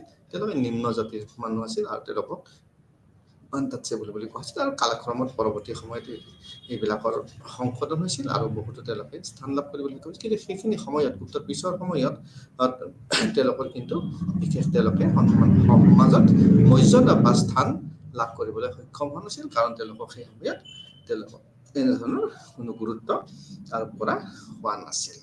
তো এতিয়া আমি আহিছোঁ আমাৰ আৰু এইখিনি উদ্দেশ্যত যে আমাৰ পৰিচয় আমি অকণমান জানিব লাগিব, আমাৰ এই পাঠ্যৰ লগত পৰিচয় হ'ব লাগিব। গুপ্তৰ পিছৰ সময়ছোৱাত ভাৰতৰ অৰ্থনৈতিক কিছুমান পৰিৱৰ্তন ঘটিছিল আৰু সেইবিলাকৰ ক্ষেত্ৰত আমি ইতিমধ্যে বহুতখিনি কথা পাতিলোঁ যে বহুতো গুৰুত্বপূৰ্ণ চহৰ যেনে টেক্সিলা, গোস্বামী বা পাটলিপুত্ৰ গুপ্তৰ যুগৰ পিছত এই তাৰ যি বিদ্যমান যিটো তাৰ গ্ৰ'থ বা ডেভেলপমেণ্ট সেইবিলাক বিভিন্ন পৰিমাণে বন্ধ হৈ গৈছিল, কাৰণ আমি ইতিমধ্যে গম পালোঁ যে চহৰৰ পতন ঘটিছিল বিভিন্ন কাৰণত, ব্যৱসায় বাণিজ্যই হওক বা অন্যান্য কাৰণত, মুদ্ৰাৰ অভাৱৰ কাৰণতে হওক বা ৰজাৰ কিছুমান নীতিৰ কাৰণতে হওক, তাৰ ফলত কিছু এইবিলাকৰ গ্ৰথটো যিটো উন্নয়ন এইটো বন্ধ হৈ গৈছিল আৰু নগৰীয়া যিটো বসতি, নগৰত যিবিলাক মানুহে বাস কৰিছিল তাৰ অৱনতি ঘটিছিল আৰু সেইবিলাক মানুহ বিভিন্ন ধৰণে তেওঁলোকে গাঁৱলৈ তাত আহিবলৈ বাধ্য হৈছিল আৰু বিভিন্ন কাৰণত বাণিজ্যিক কাৰ্যকলাপৰ এক বিফলতাৰ সন্মুখীন হৈছিল বুলি আমি ইতিমধ্যে আলোচনা কৰিছোঁ। আৰু এই সম্ভৱতঃ আগৰ তুলনাত মুদ্ৰাৰ মিণ্টিং যিটো আমি মুদ্ৰা প্ৰস্তুত কৰা বুলি কওঁ, যিটো মুদ্ৰা বনোৱা হয় আৰু প্ৰচলন বহুত পৰিমাণে সীমিত হৈছিল। আৰু এইটোৱে এটা মানে অতি গুৰুত্বপূৰ্ণ কথা আছিল যে চহৰবিলাকৰ পতন হোৱা, ব্যৱসায় বাণিজ্য, আন্তঃৰাষ্ট্ৰীয় ব্যৱসায় বাণিজ্য আৰু বহু পৰিমাণে হ্ৰাস পাবলৈ ধৰিছিল। আৰু গুপ্ত যুগত এই পৰিৱৰ্তনে বহুত আৰম্ভ হৈছিল। আজি হ'ল মুখ্যতঃ কৃষি অৰ্থনীতি অৰ্থে এই ব্যৱসায় বাণিজ্য বা আন্তঃৰাষ্ট্ৰীয় বা এইটোৰ পতন হোৱাৰ লগে লগে মানুহ কিন্তু কৃষিমুখী হৈছিলে, গাঁওমুখী হৈছিলে আৰু কৃষিত উন্নতি আৰম্ভ হৈছিল। আৰু সেইখিনি আমি আজি এতিয়া বিশদভাৱে আমি আলোচনা কৰিবলৈ পাম ইয়াতে। যিহেতু আমি আগৰখিনিত আমি ইকনমি অংশটো আমি মানে আলোচনা কৰিছোঁ, ইকনমিক্সৰ decline of trade, paucity of coins, decline of towns, এইখিনি কথাই আছিল আৰু এগ্ৰেৰিয়ান ষ্ট্ৰাকচাৰ যিটো আছিল সেইখিনি আমি ইতিমধ্যে আলোচনা কৰিছোঁ। আমি এতিয়া পৰৱৰ্তী ইয়াত আজিৰ খণ্ডটিত আমি এগ্ৰেৰিয়ান ৰিলেশ্যন, যাত কৃষিৰ সম্পৰ্ক, আমি সেই সম্বন্ধে আমি আলোচনা কৰিম। তাৰ ভিতৰত বহুতো কথা আমি পাম যে agrarian relationship, obligations of the peasants, feudal lord and tenure, growth and of closed economy, এইখিনি কথা আমি জানিব পাৰিম। কৃষকসকলৰ দায়বদ্ধতা, সামন্ত ভূমি কাৰ্যকাল, এইখিনি আমি পাম। তো আমি এতিয়া এই কৃষি সম্পৰ্কত যিটো মুখ্য বৈশিষ্ট্যবোৰ আমি আলোচনা কৰিম, এইবোৰ মধ্যযুগৰ আৰম্ভণিত সেইবিলাক বিকাশ হৈছিল, তাত ডেভেলপমেণ্ট হৈছিল, তাত গ্ৰ'থ হৈছিল, সেইখিনি কথা আমি কৃষকসকলেনো কি দায়বদ্ধতা আছে, কৃষকসকলে কি কৰিবলগীয়া আছিলে, সেইখিনি কথা আমি ইয়াৰ পৰা যাম। যে ধনীসকল সকলো ধৰণৰ কৰ সংগ্ৰহ কৰা অধিক আছিল। তেওঁলোকে সকলো ধৰণৰ কৰ, বিভিন্ন ধৰণৰ যিটো স্থায়ী, অস্থায়ী বা নিৰ্ধাৰিত বা যিটো মানে স্থিৰ বা অস্থিৰ, অনিৰ্ধাৰিত কৰ তেওঁলোকে সক্ষম হৈছিল কালেক্ট কৰিবলৈ। আৰু কাৰ পৰা সক্ষম হৈছিল? কৃষকসকলৰ পৰা তেওঁলোকে কৰ সংগ্ৰহ কৰাৰ সুযোগ পাইছিল বা কৰ সংগ্ৰহ কৰিব পাৰিছিল। তেওঁলোকে নিয়মীয়াকৈ কৰা আৰু অনিয়মীয়াকৈ দুই ধৰণে কৰ তেওঁলোকে সংগ্ৰহ কৰিছিল। আৰু এটা আমি ক'লো এইমাত্ৰ যে স্থিৰ আৰু অস্থিৰ বা অনিৰ্ধাৰিত, ফিক্সড এণ্ড এটা যিটো আনফিক্সড বুলি কওঁ আমি, এটা তেওঁলোকে কৰ নিৰ্ধাৰণ কৰিছিল বা পৰিশোধো তেওঁলোকে কৰিব পাৰিছিল। তেওঁলোকক সেই দায়িত্ব দিয়া হৈছিল। আৰু ধনীসকলে এইবোৰ উপভোগ কৰিছিল, বিভিন্ন ধৰণে তেওঁলোকে উপভোগ কৰিব পাৰিছিল, তেওঁলোকে এনজয় কৰিব পাৰিছিল। সেইবিলাকক আমি কি বুলি কওঁ? ভগা বুলি ক'ব পাৰোঁ বা ভোগ বুলি ক'ব পাৰোঁ বা কাৰা বা আদি নিয়মীয়া। এইবিলাক হ'ল নিয়মীয়া কৰ। আৰু ইয়াৰ উপৰিও আৰু বিভিন্ন ব্যতিক্ৰমী সুবিধা তেওঁলোকে লাভ কৰিছিলে। আৰু সেইবিলাক হ'ল যে উপৰিকাৰা বা হিৰণ্য বা উদ্ৰংগ, হালিকাৰ ইত্যাদি, এইবিলাক কৰ। আৰু তাত উপৰিও অতিৰিক্তভাৱে তেওঁলোকে বিভিন্ন ধৰণৰ ব্যতিক্ৰমী কৰ বা অন্যান্য কৰ তেওঁলোকে উপৰি কৰ যিটো কওঁ আমি এডিশ্যনেল টেক্সেছ বা কৰবোৰ, এইটো বিভিন্ন ধৰণে নামাকৰণ কৰা হৈছিল আৰু তেওঁলোকে সেইবিলাক সংগ্ৰহ কৰিবলৈ পাৰিছিল। আৰু পল্লৱসকলৰ যিবিলাক ৰেকৰ্ড আছে, তথ্য আছে, তাৰ পৰা আমি জানিব পাৰোঁ যে সেই সময়ত 18ৰ পৰা 22 প্ৰকাৰৰ কৰ নিৰ্দিষ্ট কৰিছিল। 18ৰ পৰা 22 বিধ কৰ তাত সংগ্ৰহ কৰা হৈছিল, কালেক্ট কৰা হৈছিল বিভিন্ন প্ৰকাৰে। তো এই 18ৰ পৰা 22 বিধ, গতিকে 18 বিধ কৰেই হওক বা 22 বিধ কৰেই হওক, এইটো বহুত বহুত প্ৰকাৰৰ কৰ আছে, তাৰ ভিতৰত আমি কেইটামান নাম ইতিমধ্যে কৈছোৱে। তো এই যিবিলাক কৃষকসকলৰ দায়বদ্ধতা বা তেওঁলোকৰ ৰেছপনচিবিলিটি বা তেওঁলোকে কৰ সংগ্ৰহ কৰাৰ যিটো প্ৰক্ৰিয়া, তেওঁলোকে তেনেধৰণে কৰ সংগ্ৰহ কৰিছিলে। আৰু এই কৰ সংগ্ৰহবিলাকৰ আমি তাত নিয়মীয়া বা অনিয়মীয়া বা যিখিনি আমি ফিক্সড আৰু আনফিক্সড, যিখিনি স্থিৰ আৰু অনিৰ্ধাৰিত কৰ, সেইখিনি তাত কৰা হৈছিল। আৰু তেওঁলোকে বিভিন্ন ধৰণে এইবিলাকৰ এনজয় কৰিব পাৰিছিল, ভোগ কৰিব পাৰিছিল, বিভিন্ন ধৰণৰ কৰ সংগ্ৰহ কৰিছিল। আৰু যিটো আমি তথ্য পাইছোঁ ৰেকৰ্ড মতে, আমি পল্লৱসকলৰ ৰেকৰ্ডসমূহে আমাক এইটো কথাকে উনুকিয়াই যে 18 পৰা 22 প্ৰকাৰৰ কৰ এই সময়ত তাত স্থিৰ কৰা আছিলে বা নিৰ্দিষ্ট কৰা আছিলে, আৰু তেনেধৰণে সেইবিলাক কৰ তাৰ পৰা কালেকশ্যন কৰা হৈছিলে। তো আমি তাৰপিছতে আমি এটা কথা ক'ব পাৰিম যে এই কৰখিনিত এই যিখিনি কৰ কালেকশ্যন কৰিছিলে বা তেওঁলোকৰ পৰা লোৱা হৈছিলে, তো এই যিটো বস্তু, তো আমি তাত খ্ৰীষ্টপূৰ্ব প্ৰথম সহস্ৰাব্দৰ আৰম্ভণিলৈকে কৰ যথেষ্ট বৃদ্ধি হৈছিলে। তো এই বিভিন্ন ধৰণে কৰ যিটো সংগ্ৰহ কৰিছিল, আৰু এইটো ফাৰ্ষ্ট মিলেনিয়ামলৈকে এইটো বৃদ্ধি, খ্ৰীষ্টপূৰ্ব প্ৰথম সহস্ৰাব্দৰ আৰম্ভণিলৈকে কৰৰ সংখ্যা যথেষ্ট বৃদ্ধি পাইছিল। কালেকশ্যন অফ টেক্সেছ ইনক্ৰিজড, বহুত পৰিমাণে তাত সংগ্ৰহ বাঢ়িছিলে আৰু তাক ল'ব পাৰিছিলে। তাৰপিছতে আমি আহিম যে ফিউডেল যিটো লেনদেনৰ বা সামন্তভূমি কাৰ্যকাল, তো এইখিনি কেইবাটা ভাগত ভাগ কৰা হৈছিল, কেইবাটা শ্ৰেণীত ভাগ কৰা হৈছিল। এই কৰক মূলতঃ 4টা শ্ৰেণীত ভাগ কৰা হৈছিল। তো স্মৃতি যিটো ৰচনাসমূহৰ লেখক যশনাব্য, নালব্য, বলব্য আৰু বৃহস্পতিয়ে 4টা শ্ৰেণীত একেটা ভূমিৰ ওপৰত 4টা মানে কৰৰ অধিকাৰৰ কথা উল্লেখ কৰিছিল তাতে। আৰু সেই 4টাৰ ভিতৰত আছিল তেওঁলোকৰ মতে অধিকাৰীসকলে বিভিন্ন শ্ৰেণী আছিল। আৰু এই শ্ৰেণীৰ যিটো ক্লাছ আছিল, তাতে বিভিন্ন ধৰণৰ শ্ৰেণী আছিল। তেওঁলোকৰ অধিকাৰ আছিল এটা পিচ অফ লেণ্ডত, ৰাইটত ছেম পিচ অফ লেণ্ডতে একেটা প্ৰকাৰে 4টা গ্ৰেডত ভাগ কৰা হৈছিল, আৰু এই 4টাই তাৰ অধিকাৰ লাভ কৰিছিলে। আৰু সেইটোৱে আমি এতিয়া এই 4টাৰ ভিতৰত আছিলে মহীপতি, যাক আমি ৰজা বুলি কওঁ। ৰজাৰ অধিকাৰ আছিলে সেই ভূমিৰ ওপৰত, তেওঁ বিভিন্ন ধৰণে তেওঁৰ অধিকাৰ সাব্যস্ত কৰিবলৈ সক্ষম হৈছিলে। তাৰ তলতে তেওঁৰ আছিলে আৰু এটা শ্ৰেণী, যিটো ক্ষেত্ৰ শ্ৰমিন, যাক আমি ভূমিৰ মাষ্টাৰ বুলি কওঁ। তেওঁ তাৰ তলত তেওঁ ফিউডেল লেনদেনৰ ভিতৰত তেওঁ সামন্ত ভূমিৰ যিটো তাত তেওঁ গাঁথনি, তাত তেওঁ ৰখা হৈছিলে। তাৰপিছতে আহিছিলে নেক্সট তেওঁৰ তলৰ যিটো আছিলে কাৰখকা, খেতিয়ক, যিবিলাক খেতি কৰিছিল, খেতি কৰাবিলাকক কাৰখকা বুলি কোৱা হৈছিল। আৰু তেওঁলোকে খেতিৰ লগত নিয়োজিত হৈছিল, আৰু তেওঁলোকে যিটো তাৰ ওপৰৰ মাষ্টাৰ, ভূমিৰ মাষ্টাৰৰ পৰা তেওঁলোকে সেইবিলাক লাভ কৰিছিল। তাৰপিছত আমি আহিম যে উপ-ভাৰতীয়। তো এনেধৰণৰ নহয় যে সকলোখিনি কাৰখকা খেতিয়কসকলে কৰিব, তেওঁলোকেও আৰু তেওঁলোকৰ তলত এটা শ্ৰেণীক তেওঁলোকৰ মাটিখিনি এটা ভাড়া হিচাপত বা তেওঁলোকে এটা আধিৰ হিচাপত বা এটা নিৰ্দিষ্ট হিচাপত তেওঁলোকৰ মাটিবিলাকক কৃষি কাৰ্য সম্পাদন কৰিবলৈ দিছিল। তো ভূমি অনুদানৰ ফলত ভূমি আৰু তাৰ যিটো উপসামন্ততাৰ শ্ৰেণীবদ্ধ যিটো অধিকাৰ আছিল, তেওঁলোকে সেই অধিকাৰটো লাভ কৰিছিলে। কাৰণ ভূমি লেণ্ড দিয়া হৈছিলে, আৰু তেওঁলোকে সেই শ্ৰেণীবিলাকে তেওঁলোকৰ অধিকাৰবিলাক লাভ কৰিছিল। আৰু এই জমিদাৰসকল, তাত যিবিলাক জমিদাৰসকল আছিল, এক শ্ৰেণীবিন্যাসক তেওঁলোকে জন্ম দিছিল, এটা ক্লাছৰ এটা জন্ম হৈছিল তাত ভূমিদাৰ, যিবিলাক জমিদাৰ আছিলে। আৰু যিয়ে উৎপাদিত অতিৰিক্ত পৰিমাণৰ প্ৰাকৃতিক খেতিৰ পৰা তেওঁলোকে লাভ কৰিছিল বা ৰক্ষা কৰিছিল।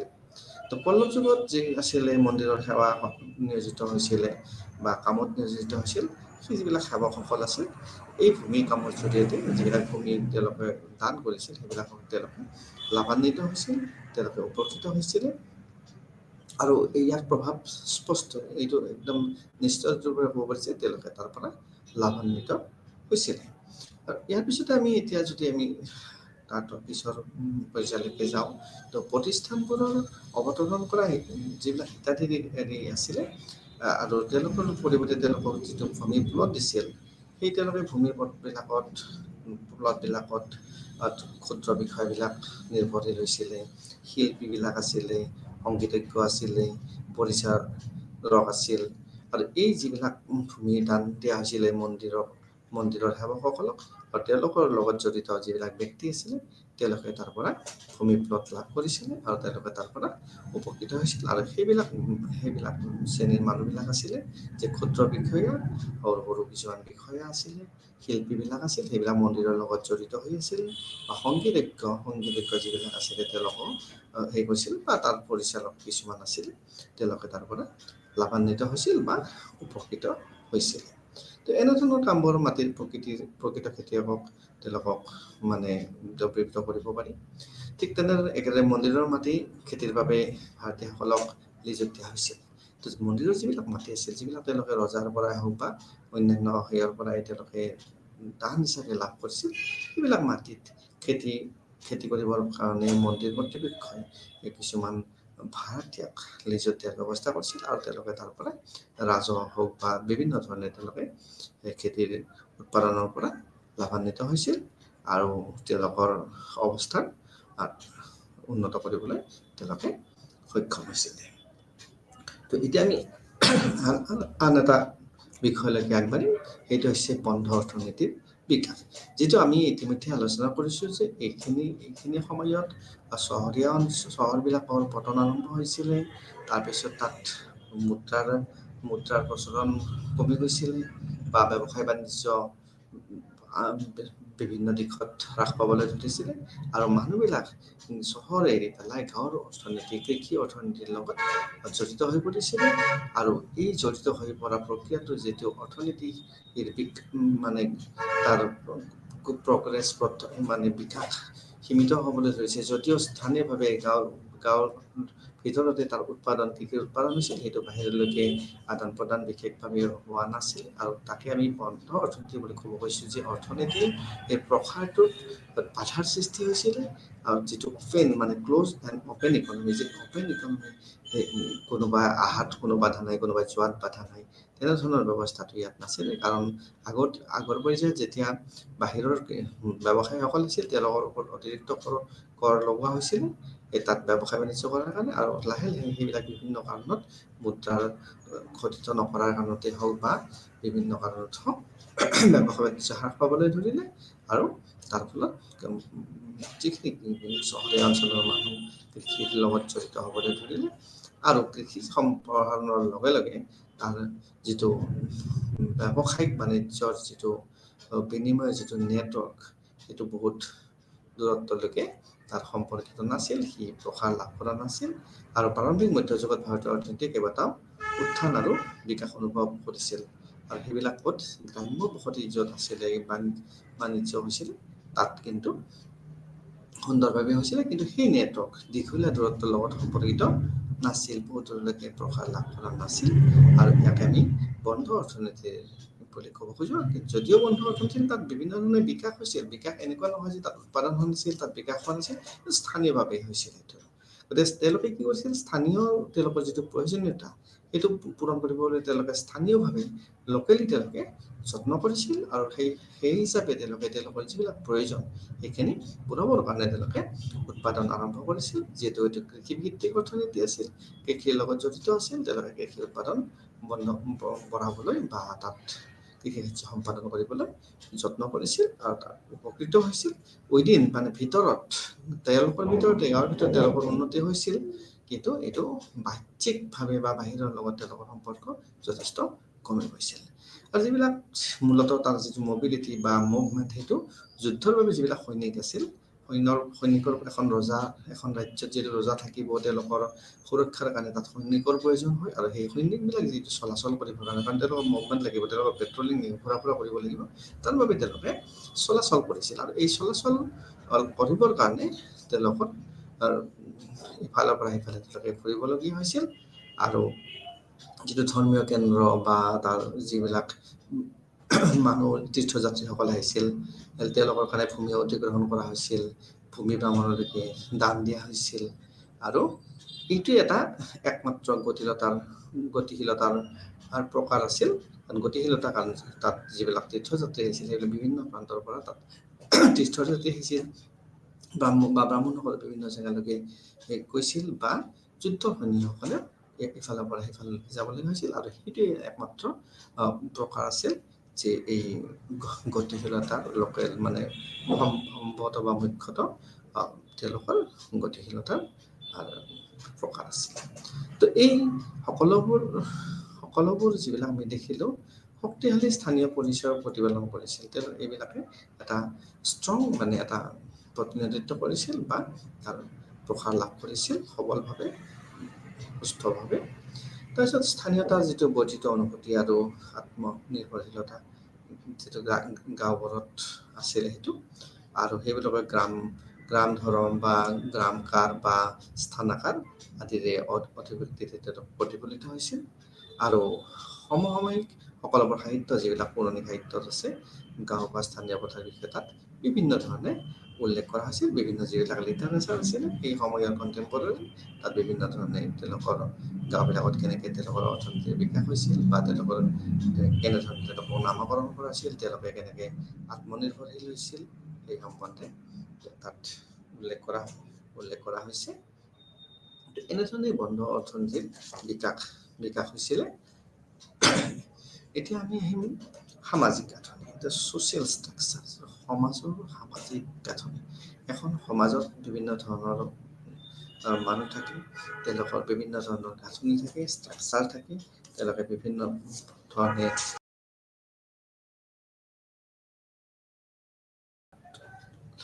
থাকিবলৈ লাগে। তো সমাজ এখন সুস্থভাৱে পৰিচালনা হ'বলৈ হ'লে তাত বিভিন্ন প্ৰকাৰে গাঁথনিৰ ভিতৰত চলিবলগীয়া হয়। তো ভূমি অনুদান আৰু ৰাজনৈতিক যিটো শক্তি আছিল তাত ভূমি মধ্যস্থতাকাৰী আছিল বা ৰাজনৈতিক কৰ্তৃপক্ষই এই যিখন সমাজ আছিল তাৰ বৰ্ণবিভক্ত সমাজখনক সংশোধন কৰিছিল, বিভিন্ন ধৰণে তাৰ মডিফাই কৰিছিল, পিউৰিফাই কৰিছিল, আৰু এটা নতুন সামাজিক গোট তাত সৃষ্টি হৈছিল। আৰু এই নতুন সামাজিক গোট যিটো আছিল, যিটো আমাৰ 4 গুণ বৰ্ণ প্ৰণালী আছিল, তাৰ লগত কিন্তু খাপ খোৱা নাছিল। এই 4 গুণ বৰ্ণ প্ৰণালী যিটো আমি ব্ৰাহ্মণ, ক্ষত্ৰিয়, শূদ্ৰ বা কায়স্থ বুলি কৈছোঁ, তাৰ উপৰি আৰু নতুন জাতিৰ তাত সৃষ্টি হৈছিল, তাত গোটৰ সৃষ্টি হৈছিল, বৰ্ণৰ সৃষ্টি হৈছিল। তেওঁ এইকাৰণে এইটোৰ লগত এই 4 প্ৰকাৰৰ লগত খাপ খোৱা নাছিল। আৰু অৱদানৰ যিটো অসমৰ যিটো বিতৰণ, অসম বিতৰণ, যিটো আয় আৰু ইনকামৰ যিটো অসম বিতৰণ সম্পত্তিৰ, গতিকে তেওঁলোকৰ সেই হিচাপে তেওঁলোকৰ স্থান তেওঁলোকৰ নিৰ্ধাৰণ হৈছিল। তেওঁলোকৰ বৰ্ণৰ ওপৰত তেওঁলোকৰ বিবেচনা কৰা হৈছিল বা তেওঁলোকৰ স্থান নিৰ্ভৰ কৰিছিল। কাৰণ সেই সময়ত তো আয় ইনকাম বা সম্পত্তিৰ বিতৰণো অসমৰ যিটো ডিষ্ট্ৰিবিউশ্যন অফ মানে ইনকাম এণ্ড ৱেলথটো আনইভেন আছিল, আৰু সেই হিচাপে জাতি বা শ্ৰেণীৰ নামকৰণ কৰা হৈছিল। আৰু বিদেশী বিভিন্ন জাতি আৰু যিটো জনজাতীয় লোকৰ যিটো অন্তৰ্ভুক্তি হৈছিল, আৰু সেই শাসকীয় যিটো অভিজিত অংশ হিচাপে এই ক্ষত্ৰিয় বৰ্ণৰ মুৰব্বীসকল আৰু শূদ্ৰ বৰ্ণৰ অনুসযুক্ত যিটো জাতি আছিল, সেইবিলাকে তেওঁলোকক অকল পদবী নহয়, তেওঁলোকে বিভিন্ন বৰ্ণত ভাগ হৈছিল আৰু সমাজখন তেওঁলোকে পৰিৱৰ্তন কৰিবলৈ যত্ন কৰিছিল। তো তাৰ উপৰিও পূৰ্ব এইবিলাক পাৰ্থক্য আছিল, এই সময়ছোৱাত দিজা আৰু সূত্ৰৰ যিটো পৰিৱৰ্তন আৰম্ভ হৈছিল, তেওঁলোকৰ দিজা আৰু সূত্ৰৰ পৰিৱৰ্তন আৰম্ভ হ'ব ধৰিছিল। আৰু এই পৰিৱৰ্তনে সমাজখনক এটা বিশেষ স্থানলৈকে লৈ গৈছিল।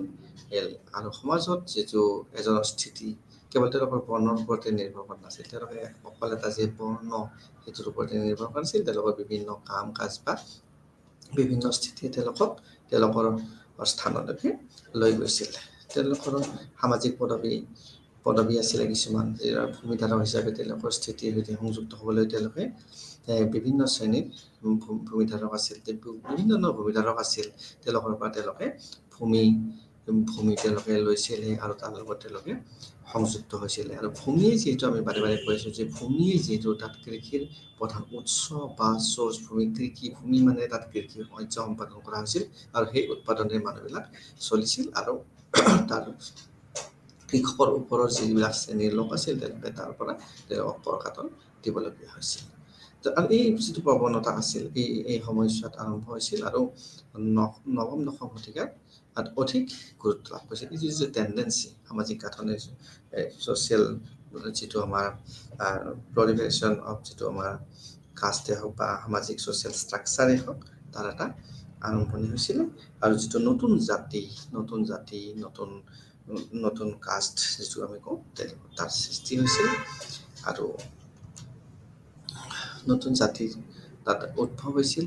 আৰু এই নতুন জাতিৰ সংখ্যা বৃদ্ধিয়ে ব্ৰাহ্মণ, ক্ষত্ৰিয়, কায়স্থ, শূদ্ৰক প্ৰভাৱিত কৰিছিল।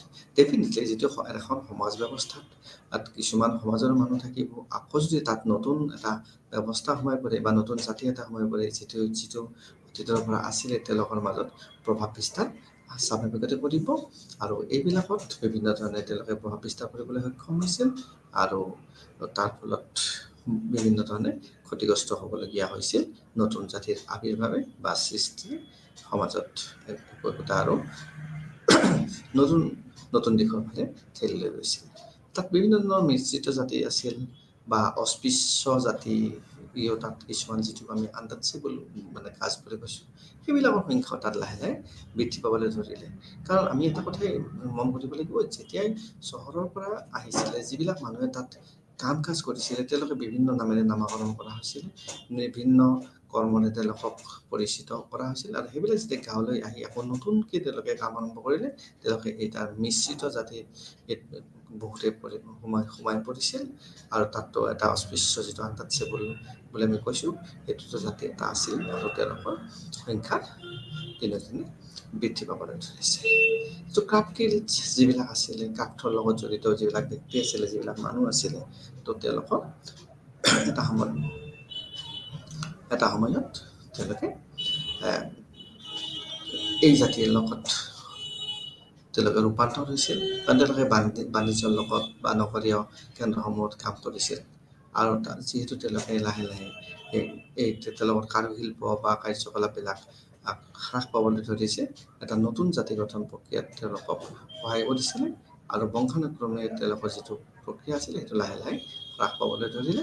আৰু তেওঁলোকে এই নতুন জাতি, মিশ্ৰিত জাতি বা বিভিন্ন জাতিৰ মাজত তেওঁলোকে সোমাই পৰিল। অৰ্থাৎ যিটো আমাৰ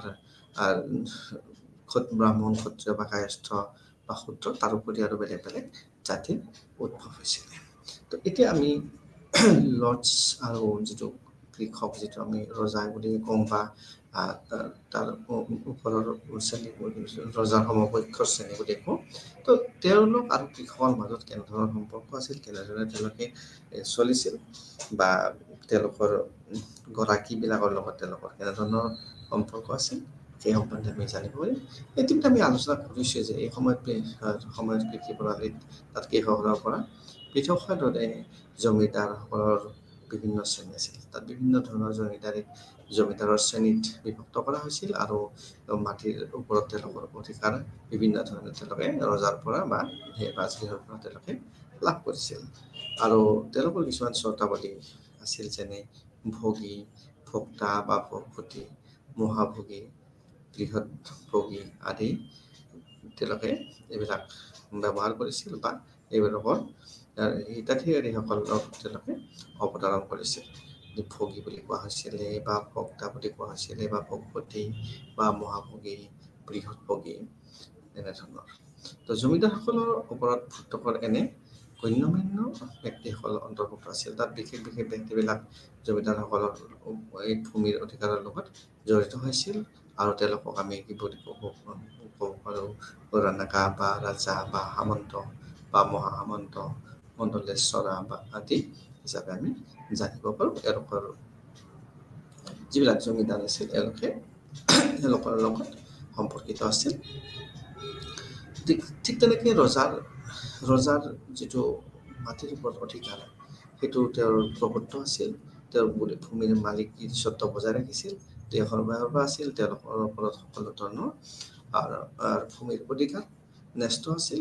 তেওঁৰ ইচ্ছা অনুসৰি বিভিন্ন ধৰণৰ তেওঁলোকে পৰিৱৰ্তন ঘটাবলৈ তেওঁ সক্ষম হৈছিল। যিহেতু তেওঁ ভূমিৰ মালিক, ভূমিৰ অধিকাৰ তেওঁৰ হাতত আছিল, তেওঁৰ প্ৰভুত্ব আছিল। গতিকে আৰু তেওঁ এই যিবিলাক ৰজা আছিল, তেওঁ বিভিন্ন ধৰণৰ উচ্চ শব্দৰ উপাধি তেওঁ লাভ কৰিছিল বা তেওঁলোকৰ তেনেধৰণৰ অধিকাৰ আছিল। আৰু এই যিটো সময় আছিল, এই সময়ত যিবিলাক কৃষক আছিল বা খেতিয়ক আছিল, তেওঁলোকে নিজে এক সমগোত্ৰীয় সম্প্ৰদায় আছিল। তেওঁলোক যে এটা একে সম্প্ৰদায়ৰ একে গোটৰ বা তেওঁলোকৰ সম অধিকাৰ মানে একে শ্ৰেণীৰ একে তোলা শ্ৰেণীৰ শিকিব পাৰি তেনেধৰণৰ নাছিল, সমগোত্ৰীয় নাছিল। বিভিন্ন ধৰণৰ লোকেৰে কৃষি কাৰ্য সম্পাদন কৰা হৈছিলে আৰু তেওঁলোকক বিভিন্ন নামেৰে জনা গৈছিল, যেনেকে কৰ্ষক, কৃষি বালা বা কিনাচা বা জীৱী বা শালিকা, এনেধৰণে বিভিন্ন নামেৰে তেওঁলোকৰ নামকৰণ কৰা গৈছিল, তেওঁলোকক জানিব পৰা গৈছিল।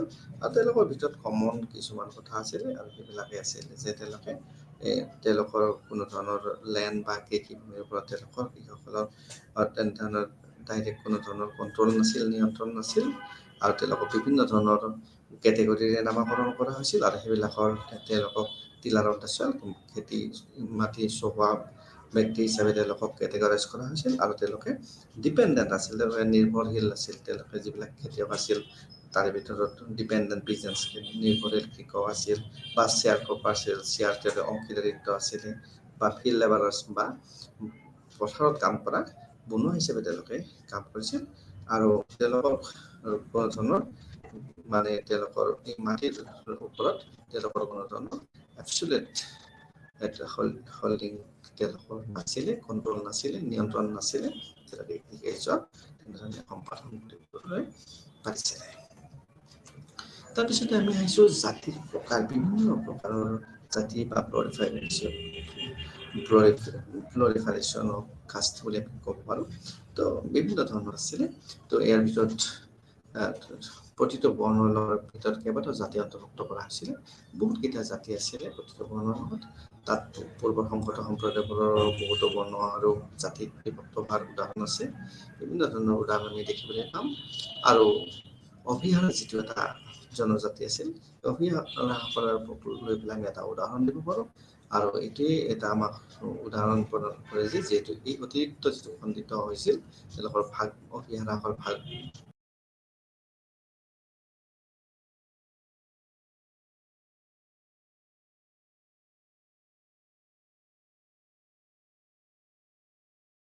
ব্ৰাহ্মণসকল। আমি জানো যে ব্ৰাহ্মণসকল ৰজাৰ একেবাৰে নিকট আছিলে আৰু তেওঁলোকে ভূমিৰ অধিকাৰ মূলতঃ তেওঁলোকে লাভ কৰিবলৈ সক্ষম হৈছিলে। তেওঁলোকে ভূমি দান, বিভিন্ন প্ৰকাৰে ভূমি দান হিচাপে লাভ কৰিছিলে। বিভিন্ন ক্ষেত্ৰত তেওঁলোকে কৰ কাটলো দিব নালাগিছিলে। তেওঁলোকক বিভিন্ন ধৰণৰ সা সুবিধা দিয়া হৈছিলে। আনকি তেওঁলোকক ধৰ্মীয় অনুষ্ঠানবিলাকৰ কাৰণেও মাটি দান দিয়া হৈছিল আৰু সেইবিলাক তেওঁলোকে আৰু কাৰোবাক চাব লিষ্ট মানে সেই হিচাপত বেলেগক কৃষিকাৰ্য সম্পাদন কৰিবলৈ দিবলৈ পাৰিছিল। বা মন্দিৰ কাৰ্যৰ লগত জড়িত হোৱা বিভিন্ন কাৰিকৰী শিল্পী, শিশু বা বিভিন্ন ধৰণৰ বিষয়াক তেওঁলোকে তাত দান দিব পাৰে, মানে তেওঁলোকৰ অধিকাৰ দিব পাৰিছিলে। ব্ৰাহ্মণসকলৰ উদ্ভৱ হোৱা এই বিভিন্ন জাতিৰ সংখ্যা যথেষ্ট আছিল। তেওঁলোকৰ মাজতে বিভিন্ন ধৰণৰ জাতিৰ সৃষ্টি হৈছিল। ব্ৰাহ্মণ বুলি কোৱাৰ লগে লগে অকল এটাই নহয়, তাৰ ভিতৰত বিভিন্ন সৃষ্টি হৈছিলে। ব্ৰাহ্মণসকলে তেওঁলোকৰ পুৰোহিত যিটো সেৱা, পুৰোহিত সেৱাটো বাণিজ্যিকৰণ কৰিছিল। বাণিজ্যিকৰণ মানে ব্যৱসায়িক ভিত্তিত তেওঁলোকে লৈছিল। তাৰ পৰা তেওঁলোকে অৰ্থ লাভ কৰিছিল, তেওঁলোকে তাৰ পৰা মুনাফা লাভ কৰিছিলে। আৰু তেওঁলোকৰ সেইটোৱেই আছিল তেওঁলোকৰ আয়ৰ উৎস। আৰু তাৰ পৰা তেওঁলোকৰ পৰিয়াল পৰ্যন্ত তাৰ পৰা লাভান্বিত হৈছিল, তেওঁলোকে চলিছিল। আৰু বিভিন্ন ধৰণৰ তেওঁলোকৰ শ্ৰমৰ লগত জড়িত হৈছিল বা কামৰ লগত জড়িত হৈছিল। তেওঁলোকে বিভিন্ন শ্ৰম কাৰ্যত নিয়োজিত হৈছিল। আৰু তেনেধৰণে তেওঁলোকে ব্ৰাহ্মণবিলাক, এই ব্ৰাহ্মণ সমাজ তেওঁলোকে তাত পৰিচালিত হৈছিলে। আৰু বিভিন্ন অঞ্চললৈ ব্ৰাহ্মণবিলাকৰ যিটো প্ৰব্ৰজন হৈছিলে, তেওঁলোকে ভূমি অনুদান লাভ কৰিছিলে। তাৰ পৰা তেওঁলোকে সেইবিলাক তেওঁলোকে উপভোগ কৰিছিলে। আৰু তেওঁলোকৰ যিটো বৰ্ণৰ ভিতৰত জাতি আৰু উপজাতি গঠন প্ৰক্ৰিয়া তেনেকে ত্বৰান্বিত হৈছিল, তেনেকে আৰম্ভ হৈছিল, তেনেকে সুন্দৰভাৱে মই ইতিমধ্যে কৈছোঁ তেওঁলোকৰ ৰাজনৈতিক ক্ষমতা আছিল। তেওঁলোকে অধিক আধিপত্য লাভ কৰিবলৈ সক্ষম হৈছিল। ৰজাই তেওঁলোকক বিশ্বাস কৰিছিল, তেওঁলোকক বিভিন্ন ধৰণে তেওঁলোকক কামত নিয়োজিত কৰিছিল। আৰু তেওঁলোকৰ যিটো উচ্চ যিবিলাক কাম কাজ আছিল তেওঁলোকৰ ৰাজ্যিক কাৰ্যালয়ত তেওঁলোকক তাত অধিষ্ঠিত কৰা হৈছিল। সেইবিলাক কামত তেওঁলোকক নিয়োজিত কৰা হৈছিল, যিহেতু তেওঁলোকে ৰজাক একেবাৰে ওচৰৰ পৰা পাইছিল আৰু তেওঁলোকক বিশ্বাসো কৰিছিল। আৰু সেই যুগটোত তেনেকে ব্ৰাহ্মণৰ আধিপত্যও আছিলে। বিভিন্ন সমাজ ব্যৱস্থাত বিভিন্ন শ্ৰেণীৰ ওপৰত তেওঁলোকে এটা উচ্চ জাতিৰ ভিতৰত আছিলে আৰু তেওঁলোকৰ সমাজৰ এটা উচ্চ স্থান তেওঁলোকে ল'বলৈ সক্ষম হৈছিল। আৰু সেয়েহে তেওঁলোকে বিভিন্ন উচ্চ পদবী হওক বা মাটিৰ বিভিন্ন প্ৰকাৰে লাভ কৰিছিল। আমি এতিয়া আন এটা জাতিলৈ যাম, ক্ষত্ৰিয়সকলৰ মাজত জাতিৰ প্ৰকাৰ ধৰণৰ বিভিন্ন কাৰণ আছিল।